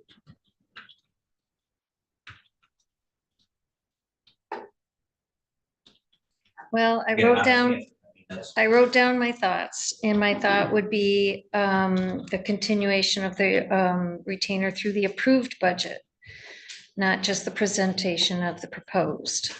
But that is a call Richard will make. I don't have control over that. I'm not changing my recommendation at this point, other than it may have to depend on the hiring of an assistant finance director. If that's be done with all haste and if I have the goal, if not I, but if you give us the goal to go start moving it, we will have a request out by the end of this week to start advertising for one. And it's going to be up to Kathy, it's the primary. I mean, I'll be involved in the interviews also, but it's going to be up to Kathy to pick who she's going to have the trust and faith in to help accomplish what needs to be accomplished. She knows more about accounting than I do. I did take my 2 accounting courses in college, but that was a long time ago. So, and I did pass them. Well, I will say, I think Kathy, you do a great job. You've done it for us. You've helped us to save us. So, but I think in my mind, I support it with the September deadline for the stipends. At some point, this has got to end. And it's not really that this clerk's office is giving great help and assistance, and I appreciate what they've done as well. But at some point, we got to drive a stake in the ground, and these dates that are going to be based on a thing that's based on a thing that's based on a thing, that doesn't end it either. Yeah. So I would be telling you, I'll be coming back around that with a whole different tone, September 17th, if things change. So based on the plan you're presenting, and that date is a hard date, and I believe Kathy's committed to get it done, and I believe she has the skills to do it. I will support this path based on those criteria. Yeah. See, Kathy and I may have a difference, but I believe that if we have a prepared budget that we hand to you with everything in it, it's you're making minor changes that we can make. There's, everything that we needed to talk about, everything we needed to have is in that budget. You're making small changes overall. I mean, it's not huge. Hopefully we've got our capital projects stuff lined out for you. We've done all that. It's going to take the month of August and part of September to do that. So that's kind of where we are. And that's in my opinion, but we'll continue that. Okay, I'm sorry. I'm glad that this could be resolved, and I fully support it. I believe that part of the reason we were in a holding pattern was we thought we would be hiring a new administrator this summer. But since we have delayed that, I don't think we can delay this position. We've worked really hard, bailed us out countless times, so I appreciate that. I'm comfortable with hard and fast, we want stipends to end on this day. I trust. I sure don't want it, we've had so many dates in this process of the last 2 years. We keep going with our dates. Let's go with, you say, I'm ready. I no longer need this help, and I trust that you'll do that. But I sure don't want to leave you in a lurch because we've created a date. I like goals, but it depends on if you can hire somebody and get them on board and get yourself fully functional. But I support this vote. So thank you for moving forward. Commissioner Rourke. Mr. Lewis, we charged you with doing a couple items, get the finance straightened out and get the HR going. I think you've done an excellent job. Very excellent. And, you're dealing with 7 different people here, obviously, and you probably line them all up on everything. playing mind checkers, but keep doing the job you're doing. I have no problem with Kathy. She drops my papers off to my office when she goes to Traverse City, which is a holiday gas station. And I appreciate that. And I believe, I'm an old guy, I believe in papers and, you know, hard copies, and some of us old people really can't see too much on the computer, but you're doing an excellent job, and if you need a special meeting, call me, call Doug, call any of us here. Let's get this going and not kick it down the road. Thank you. I amend what I said. If she's doing that for you, she needs a stipend for that. Well, I'll buy her a couple of copies. Don't look at me. That's an arrangement between you two, and I just don't want to know about it. I really. You paying the stipend. So yeah, my thoughts are, yes, definitely. I fully feel like Kathy's earned her position as finance director is something we should have done a long time ago. There are the two issues. The other is the stipend. So let's call it a retainer, let's call it whatever it is. I know there's a lot of pressure to get rid of the stipends, and that was certainly the intent. The problem is it's a timing question. We were saying we were going to have a CFO, so I'm asking ourselves, why were we going CFO? We were going CFO because we wanted our finance director to be under the expertise of a CFO for that dual control. Right now, I don't know where we're going with that. So if we do not have a CFO, it may just take a little bit more time. So we can say, well, we can go outside. So as it's something new that's coming down the line that needs that dual control, if we were to go outside, say to Raymond Robson, what is that going to cost? My guess is More. quite a bit, right? So I guess that's what we're getting. What we're paying for is just years of experiences. I would guess nothing interior staff has not dealt with. So I think back over the last couple of years of all of the errors made to some of our employees' MERS as they were trying to retire. We've had a lot of missteps, a lot of errors, a lot of mistakes. We heard it in our audit because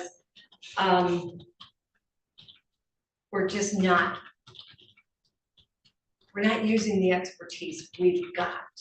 So I think that that's really important. I agree. I don't know about a hard and line date. I think we have that hard goal. So we just need to answer that question. Who is going to be the dual control? And it's certainly going to cost less. We're spending less than a CFO would have cost us. We know what we were looking at there. So that's my thought. Yeah, definitely. I agree with Commissioner O'Rourke. It's, you're doing a good job. Keep it up. Let's keep going. Let's do that. Thank you.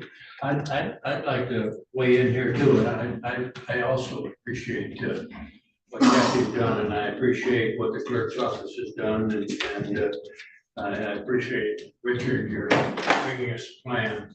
And I'm seeing finally a possibility of moving forward and being done with this. And I like what you're presenting, and I'd love to have Kathy be the finance director. And I'm sure if Kathy has an assistant finance director, along with the administrator, we've got triple control.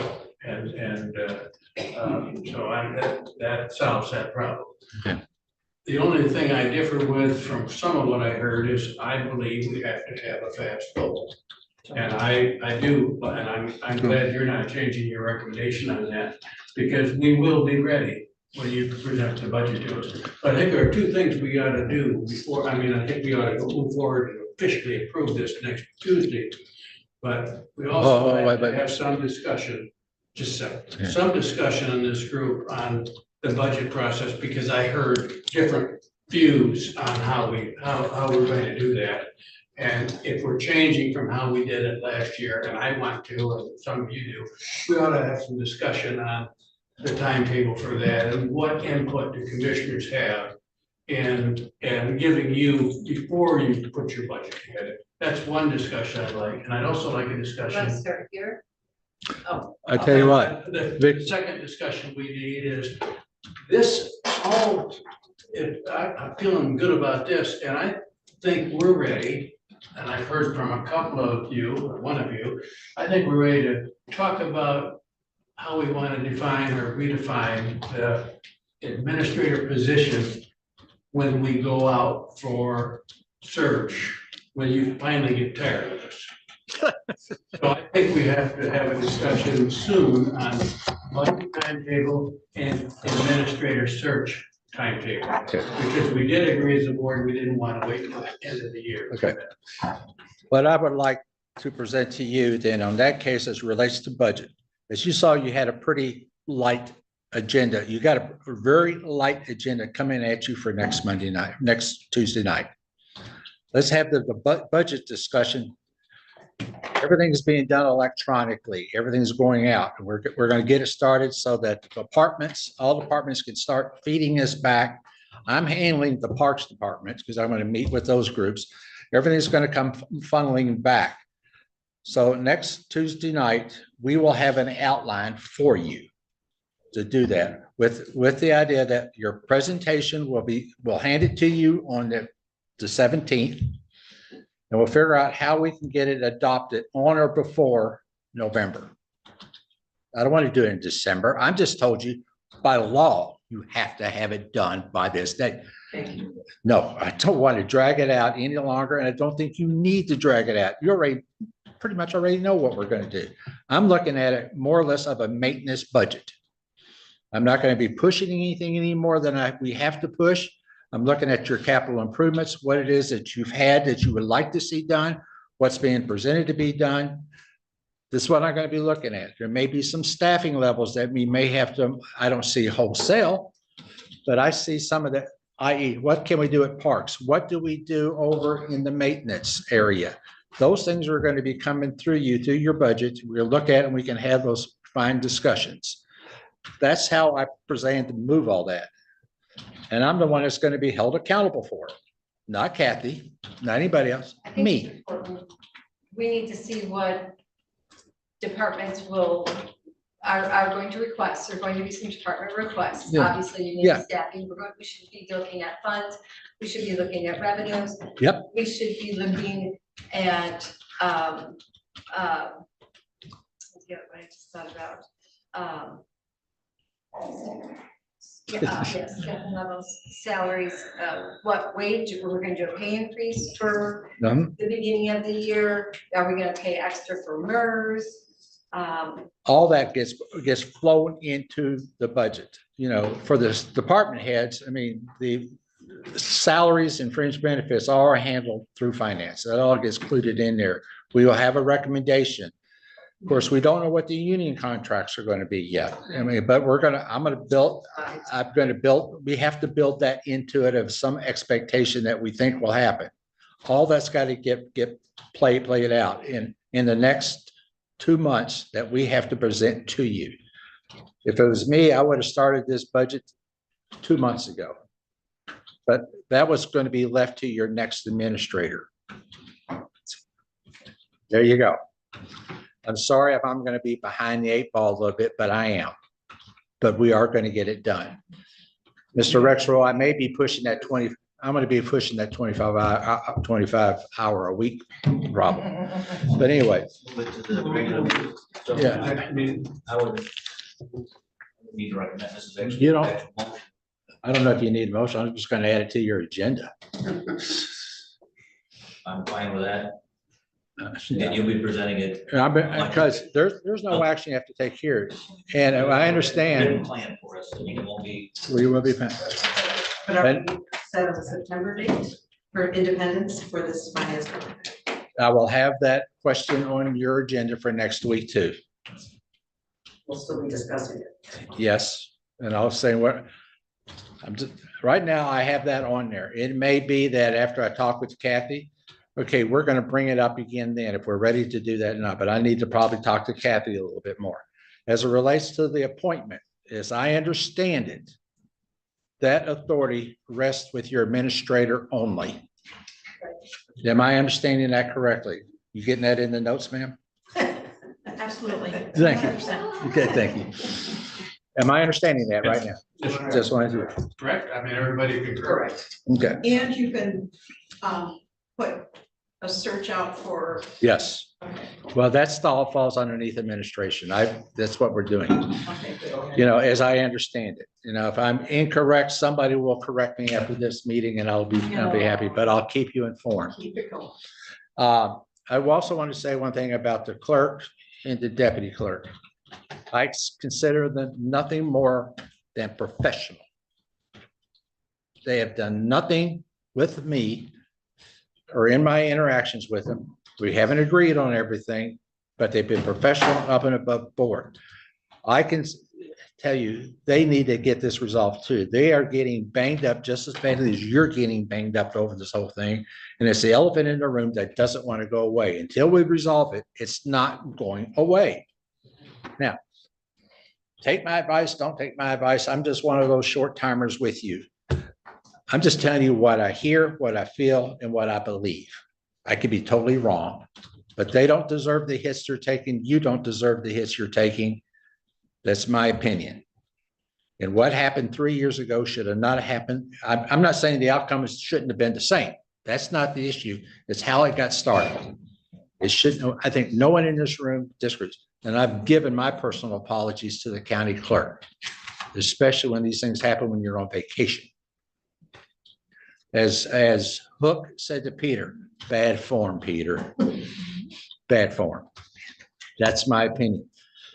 My goal here is, as you saw in my memo, I did talk to all of the electeds. Of course, that's my nickname for them, but you know, the sheriff, drain commission, of course, he couldn't be, but they are county clerk, county treasurer, register of deeds, and the prosecutor. But because they were concerned about moving forward to get all this off of our tables, so it's not sitting out there. They were in concurrence. If I'm wrong with that, they can correct me that we need to move this forward. Everybody in this building, I am treating with respect, dignity, patience, and charity, including all of you. The reason why this is here in front of me, I was getting a piece of advice from here, a piece of advice from here, and a piece of you as a board have to give it. You as a board. I'm responsible to you at this current time, you six. And that's who I'm accountable to. And it's you six that's going to correct it one way or the other. All I can do is give it to you. If I don't have that support to move this and to try my best, and that's all I can give you is my best efforts along with everybody else, because I'm not that good. The joke's that it's everybody else around me that helps make it happen. And you six are part of that. So is there anything else you need from us right now? Not right now. No. We'll have more of a discussion on the budget process because I'm need time. That's all, and that's all I'm limited on the time, and I don't want to waste your money. If I'm going to do stuff, I want to do what you want done to the best of my ability to resolve for the next administrator whenever that happens. And I may even put on the agenda if Chet Janik is ready to come back and say, what do you want to do next? So you can get that moving. And I did have other questions asked of me last week by the elects, which I haven't thought about much. But I'll let them share that with you. I won't. So I'll let it go at that. That's all I needed from you. I just don't want to waste my time serving you or your money and having me go down rabbit holes that you don't want done. So we will see this back on next week's agenda. Well, you'll see the budget process, but the hiring, Mrs. Kathy will be seeing an offer letter to her. I will not let her leave the building forever until she signs it, whether she likes it or not. So that's where I'm at. We have a lot of other stuff that we got to accomplish. I want to go through this and make sure that a lot of this is probably already being done, but you need an update. That's fair. You need to know. There's other stuff here that I've read. I kind of went, oh, well. Again, I need you all, and also when you talk about the attitudes, the culture, the climate, we're either all trying our best to work together or not. It's all thing I'm expecting out of this council. You are the leaders, and how your all's interaction works is going to be a reflection on what happens to everywhere else. I need your help in that. And so I'll give you my best shot. And I'm not perfect. I will make my mistakes. Count on it. In fact, I'm still promising you that sooner or later, I'm going to have upset each one of you at least once through all this process, but it's not because I've meant to, but it just happens. A week or what during your tenure? I said at least once. I didn't say how often it would happen. Mission accomplished. Yeah. So to just conclude this, bringing to us for next week's board meeting. The budget process. And the finance director, assistant director, cutoff date for stipends. We'll have that as part of it. Yes. I'd like a cutoff goal. Cutoff goal. I will work at that, working with Kathy. Okay. Arbitrary stuff. Huh? HR update. I will do my best. Yes, sir, you will. Okay, thank you. Thank you very much. We are fortunate to have you, and we'll all try to upset you once a week. Don't worry, you upset me too much. I know what my options are. I'm not gonna have a stress part of that. With that feels stress. And Kathy, thank you for your willingness. Thank you. Wasn't sure. I was ready for a job interview this morning. We now are at our point in our meeting with review of financials. Any questions for Kathy? I had none this month. I don't know. Anybody else did? No. She's not ready. Do you want us to review something? No, it's a light claims because last week was a holiday week. We had an accelerated payroll. They had to be done a day early. I took a few days off at my boss's recommendation, so it's a little light. Your next claims will probably be a good 20 pages. That's what sheriff's. Something to look forward to. Of course. So we had to jumpstart one of our police vehicles. Was that, are we having trouble with the battery with that thing, do you know, or was it? And that was that Bingham or was it? Oh boy, I don't remember right offhand. And then when you got a trailer hitch put on a vehicle, is that for the new boat to pull, new boat? Do I have it? Yeah, Bingham Yeah. Body Shop did the jumpstart. Bingham Body Shop, it was, we identified it as vehicle, it wouldn't start, This wouldn't start. just wouldn't start, mechanical failure. Too many lights and sirens. Maybe. Right. Yep, all I have is mechanical failure, would not start. And then the trailer hitch. Trailer hitch, I think, was Yeah, for the put new on a boat. truck and it might be because we're towing a few more boats now. Joe? Anything else for Kathy? No. Thank you, Kathy. We'll see you in a little bit. Any special reports by staff, commissioners, affiliated agencies? Did we just state that we had an uneventful but necessary trip? Probably Okay, not, that's unless you want to something have to that discussion right now. A great afternoon. Yes. Let's skip that.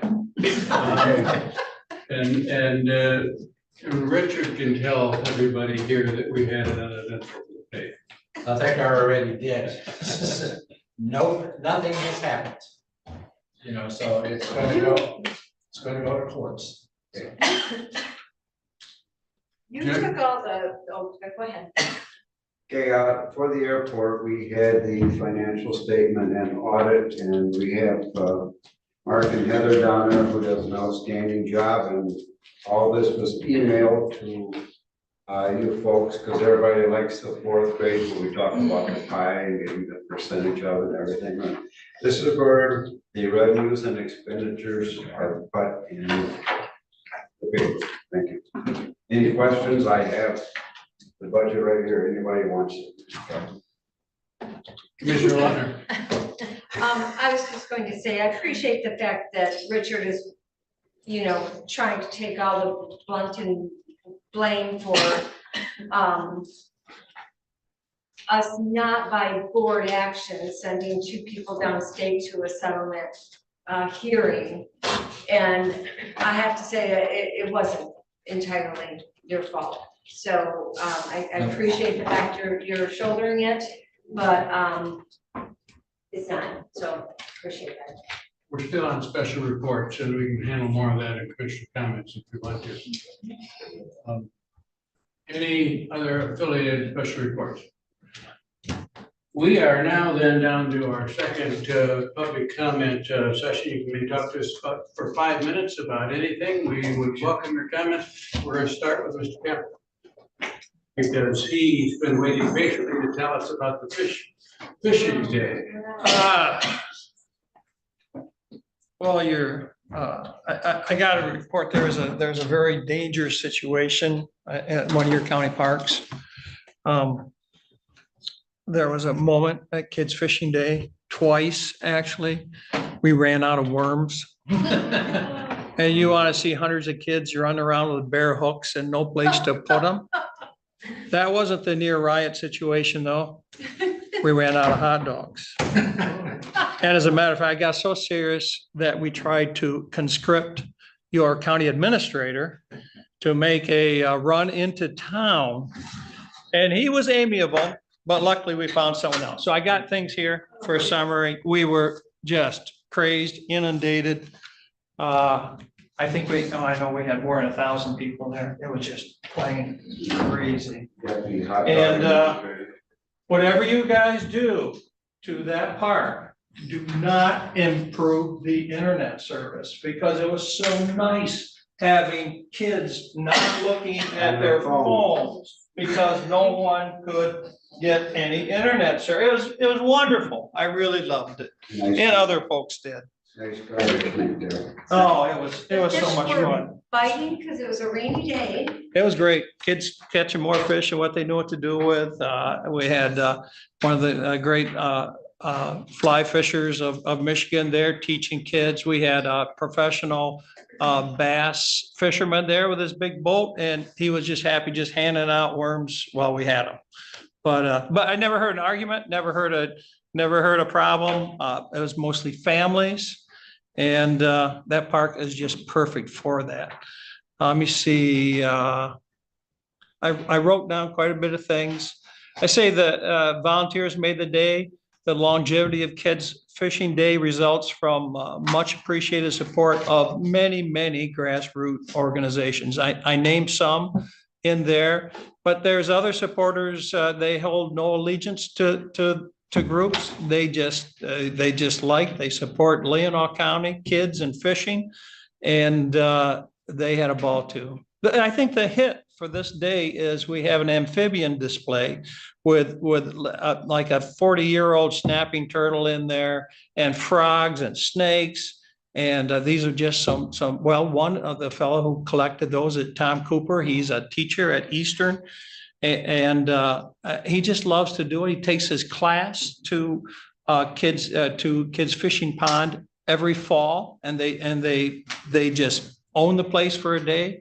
Kids just running around. He takes samples from the fish, and they hold scientific experiments and things like that. It's just, that park is a gem. I agree that we have 3 parks, all with 3 different personalities.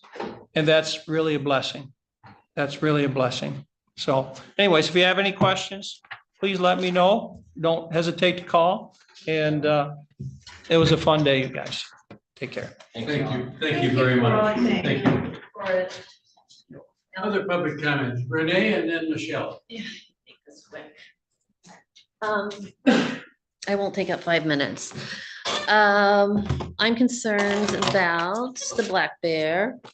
that has been displaced from the 76 acres. 76 acres parcel directly across the street from me. This was an old orchard that is being cleared. Alpers has taken out, they had 3 semis worth of tree filled with trees. They don't have a soil permit from the township. I just verified that. We have a forestry commissioner, and I would really greatly appreciate help. How do we tell every family on Eagle Highway that this guy is in their backyard? He has every right to be there. Well, he was over on the other side before his home was, he was evicted from his home. There are coyote, fox, they're all coming down. They did a big mass spraying, and then we had insects that we've never seen before, green flies and beetles that have descended on our property. And I'm here for her. This is Cinder. I rescued her. I emailed all of you. My daughter rescued her from a foreclosed farm in Livonia. She was tied to a tree. She was 66 pounds when they found her. And she came up here and lived in paradise for 10 years. 10 years until she took on a bear that was killed one of her chickens. And I don't know what to say, but other than we have to be purple. We can't be blue and red and at each other's throat. And I really appreciate what you did today in trying to get Kathy, you're wonderful. You have done an amazing job at herding cats. I really appreciate that. And so I'm gonna go now because I gotta take care of business here. Thank you very much. Thank you, Renee. Michelle. I missed the department updates, Michelle Crocker, County Clerk. I just want to remind you all that this room will be out of use from Saturday, July 27th through Sunday, August 4th. We'll clean up on the 5th. We'll be starting early voting. Listening to your budget discussion, I was working in the office listening. We will have to watch dates because of early voting. We have mandatory requirements for public hearing, notice of public viewing of the proposed budget, as well as mandatory publications that must be placed in the newspaper. So that's going to all be impactful. One other thing that I won't comment too much on, one thing Richard has emphasized since he's been here is he will not surprise us, and he would appreciate us not surprising him. So I do have a topic that I will speak to Richard on, because I heard a lot of selective amnesia today during one of the topics that came up. And I don't appreciate selective amnesia, especially when it involves me. So out of fairness to Richard and what he expects, I'm going to speak to him first before I bring it to you. But I'm more concerned that you know about the rune usage for upcoming meetings. And we'll let all the employees know. Okay? Thank you. Thanks. Other public comment? Steve?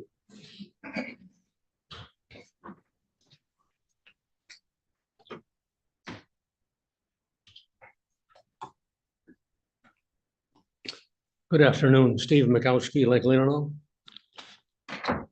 First want to commend Mr. Lewis for laying on the table the fact that this commission owns May 11th, 2021 fiasco. And I also want to commend this commission for listening to it. There's still some important things to do. The thing that stands out here, you've had 2 prior administrators that lacked the fortitude and the skill to be able to do this what Mr. Lewis has laid before you. He has laid some propositions before you. You have the choice to decide how you want to handle it, whether you will go along with the emotional activity, the uncharitable emotional activity that occurred on May 11th, 2021. Last month at the full commission meeting, we laid out and provided a document that is in the clerk's hands on the record about the process of this commission moving forward with the proposal or proposals to clear up this fiasco as identified by Mr. Jonick. And that must begin with this commission with an apology, a public apology for accepting what the prior commission did and continuing it on for so long. I hope you have the fortitude and courage to begin to resolve this in some kind of manner, because I know that at this point, from my attending all these meetings, we have probably spent and wasted close to $1 million on this fiasco. All money, taxpayers' money, wasted, grossly wasted. I'm sorry to say that, but here is your opportunity. I look forward and I hope that you will take the opportunity to fix this thing, and you can leave your offices, whoever doesn't get re-elected, with some understanding that you actually resolved this serious, serious problem. Thank you. Thank you. Thank you. Dawkins. That's how good you are, Ty. You read my mind. Kathy Dawkins, Leland Township. The last Leelanau Enterprise had an article on the front page that deeply concerned me because it brought up a topic that I had not witnessed, did not think was happening. And so I sat and thought about it and talked to some people. And it was about, and if you don't want me, may I say the name? You may say Ty if you. Okay, no, about the empty chair. Okay, so the commissioner that's not here, I'll just say that. The article talked about sexual discrimination. And I wrote down the quote that she was prohibited from decision-making in board choices due to my gender, particularly from the board chair. Ty and I have known each other for years, approximately 20 years, pretty close. We actually worked side by side together through the Leelanau County Family Coordinating Council. I was the facilitator for the meetings and he was our coordinator. So we got together several times a month and talked about things for about 2 years, maybe. At no time did I ever observe Ty treat anyone, female or otherwise, with any form of discrimination. He was always open to hearing other opinions. And I don't think you've changed since then. I have not seen you change in my time being around you. I have personally spoken to one of the female commissioners here, and I know that she has not experienced this. It is my understanding that at least another female commissioner also agrees with us on that, but I'm not going to speak to that person because I did not get that firsthand from her. I'm also surprised that the article didn't mention, which I think was probably the most important thing, is that she no longer lives in this county, which would then make her disqualified from being a commissioner. So to me, that should have been, and maybe my information is wrong because that commission, she did not directly tell me that she no longer lives here. Let me put it that way. But it's my understanding that she's now in Benzie County. And I think that if that is true, I think that should have been what the article said. Instead of stabbing Ty in the back for something that I think didn't exist. And again, I could be wrong, maybe, but I can't believe it. So I'm not even going to say that. So I want to apologize to you that you had to be on the front page like that. Thank you. Thank you. Any other public comment? Bill, you've been patient today. Thank you for being here. Everybody's been patient here, right? You guys included. And what you don't know probably is we have another meeting after this. Yeah. That's why I'd never want to be a board member. It's too much work. Good job, Bill.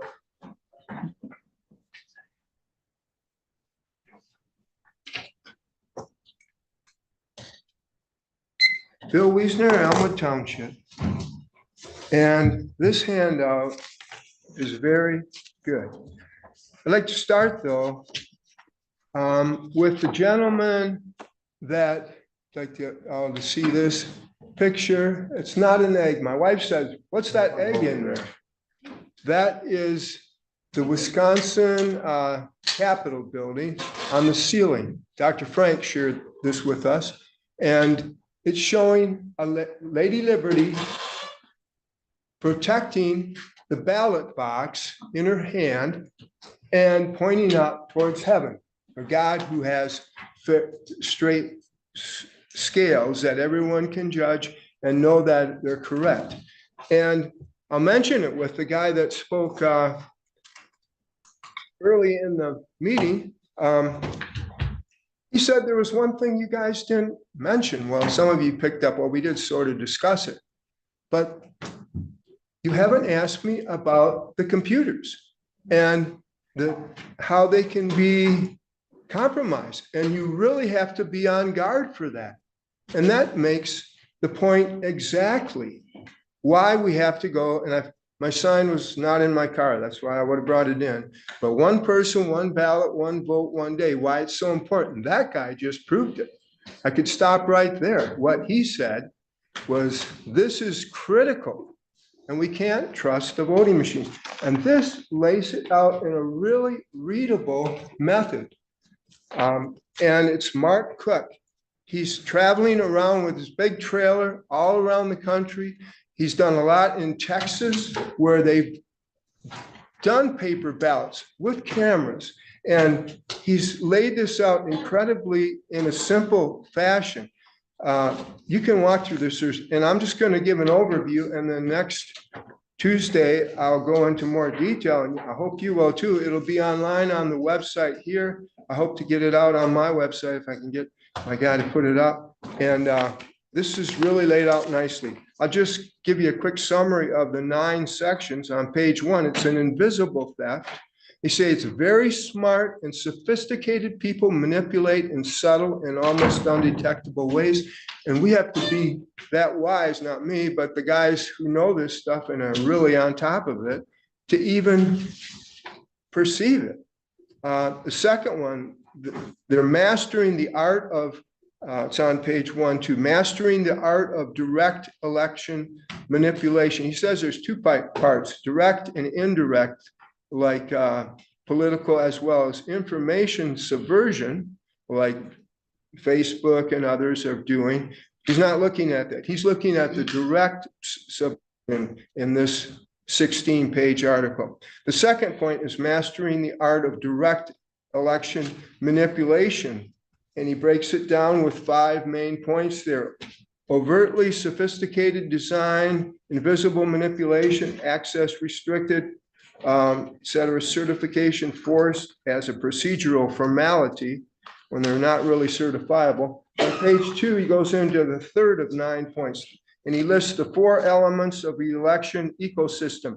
Voter registration, 1, voter validation is 2, tabulation is 3, counting the ballots, and reporting them is 4.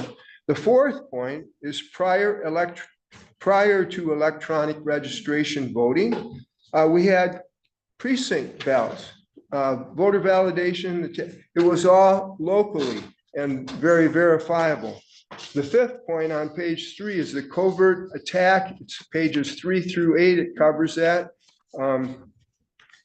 And on page 5 is part of that. it's just laid out so nicely. There's 7 points in that.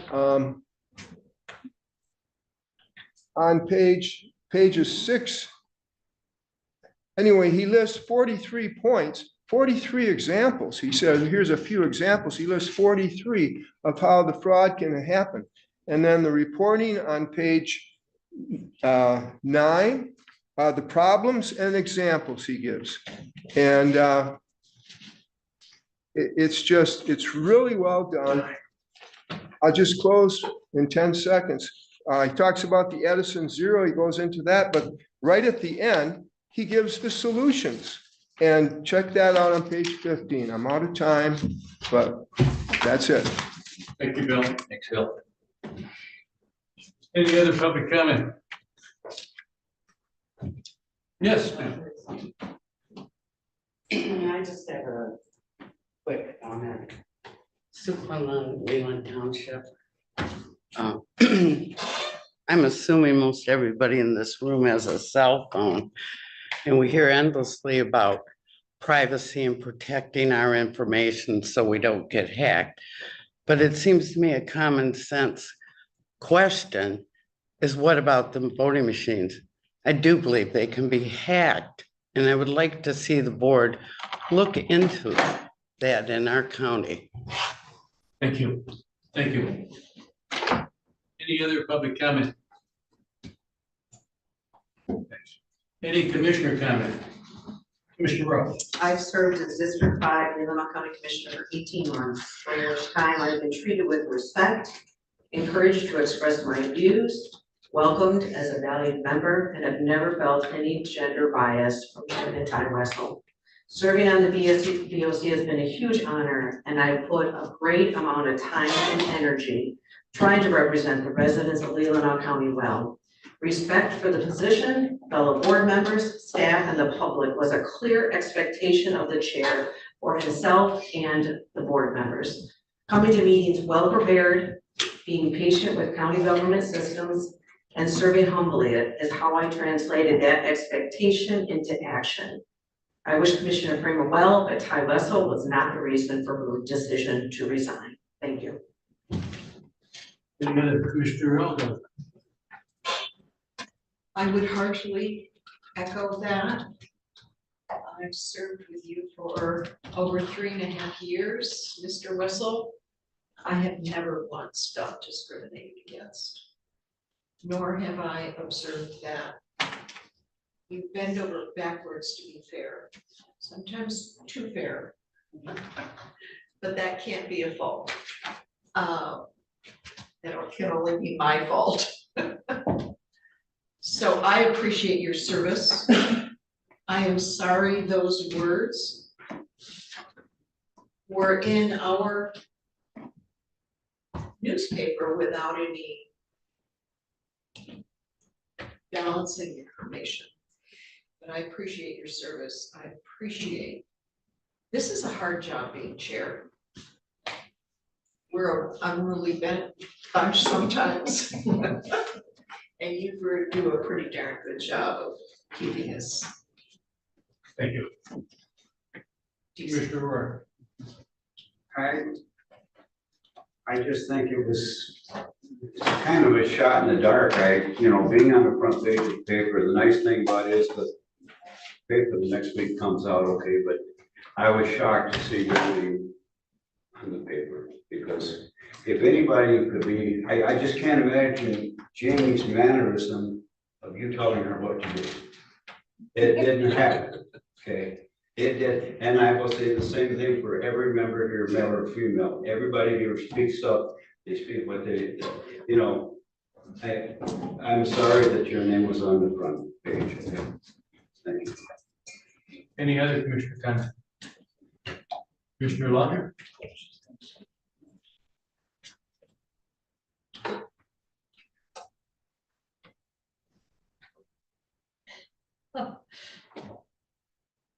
I think, and this is coming from far right conservative commissioner, defending perhaps might be considered a far left young woman commissioner. Is not perception everything? So I'm going to tell you some of what I have seen. And I am stunned to think that none of you have seen it. So I had watched Jamie be passed over for committee assignments because it was assumed she was too busy. She was not asked. I have seen consideration for Jamie to be at some of our board meetings, to be passed over as just zero respect, just pass over her because we don't need her here. Perception. I think it's really interesting, Mr. Chairman, that when you saw those comments or heard those comments, that you called 2 other females on the board, but not myself. I do not think I've ever been mistaken for anything other than a woman, but yet I wasn't asked. Paper didn't ask me. No one who spoke in public comment called me to ask me, as I am a woman myself. We have all witnessed, if we have not seen it, a lot of closed door meetings among men on this board, decisions brought to us made by men on this board. Yet, women on the board were not included. Perception. I've watched one female on this board make Jamie cry. That's more than perception. I reached out personally to this young woman because I really felt like she brought a lot to this board. Even being of the other party, I reached out to her. This is before this happened. She was not getting any support from any other commissioners on this board. So I think it was shocking to her that I reached out to her. But where were we? Where was this board for her? Nowhere around. Has anybody called her and talked to her personally since she left? Tried. No, I called her and I spoke with her. And when I did, no one else had talked to her.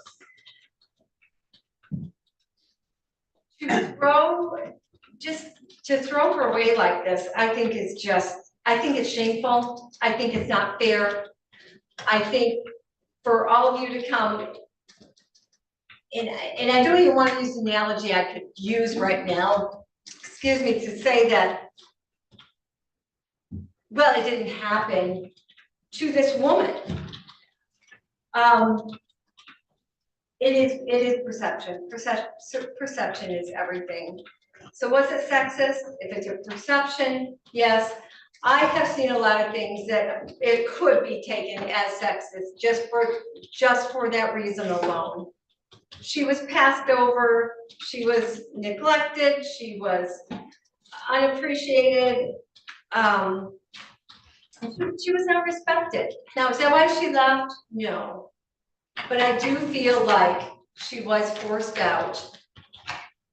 Did she move out of this county? She might not be living in this county, but is it temporary? She says no, but who knows? But she was made to leave this board early. Could she have still continued to serve? Yes, she could have. Because she could have moved back into this county for however that could have worked out. But that was not for us to decide. So have I seen some things? Yes, I have. Did anybody ask me? No, they didn't. That is all. I mean, I see two hands, but I don't think we need to, I think, I'd like to correct something. If you want to debate this, we can go on all afternoon, because if we generally have commissioner comments once, but we can go right around the table, because I'm willing to go, I'm not all day. I have not made my commissioner comments Not yet, so I Mr. will do O'Rourke. that. I pulled out our board rules, after I received Jamie's letter and after I, responded back to her, and I did say she would be missed. Because I wanted to reflect on, if somebody's feeling the way she says she feels, I have to look internally. My responsibility as chair is to enforce the board rules. I attempt to model that. And one of those board rules is a rule under our commitment to respect. And I'm so proud of the fact that this Board of Commissioners approved a commitment to respect pledge. And I take that seriously. And there are 7 of those, and it's on page 18 of our board rules. And I think we all ought to read that, because I think sometimes we stray a little far away. But I took seriously what Jamie said. And I said, I think when one of the reporters called me, and I said, if she felt that way, I need to do some introspective examination. And I do need to do that. But being board chair sometimes means that you have to make some decisions and some calls that people don't want. And some of the information I've heard since Jamie's resignation was that I denied her response or her request for committee assignments. The only request I got from Jamie on a committee assignment was to could you give me some relief? I have too many assignments. I have too many assignments. And she not only talked to me about that, I think she talked to Gwen about that. I know she talked to, I think, Cam about that. And I also had reached out to her. So I'm sorry it happened. Jamie's going to be missed. I don't think we ought to beat up Jamie. She did some good work when she was here. She did. But I think we have commitment to respect, and we all need to follow it. We all need to follow it. And I urge us to do that. I urge us to do that. And if I fail to do that, I'd invite you to call me up or tell Richard or tell anybody else to confront me, because I have a responsibility to enforce our board rules. And one of those rules is that I will respect people. That's my commissioner comment. Now we're down to approval of financials. Commissioner Lautner,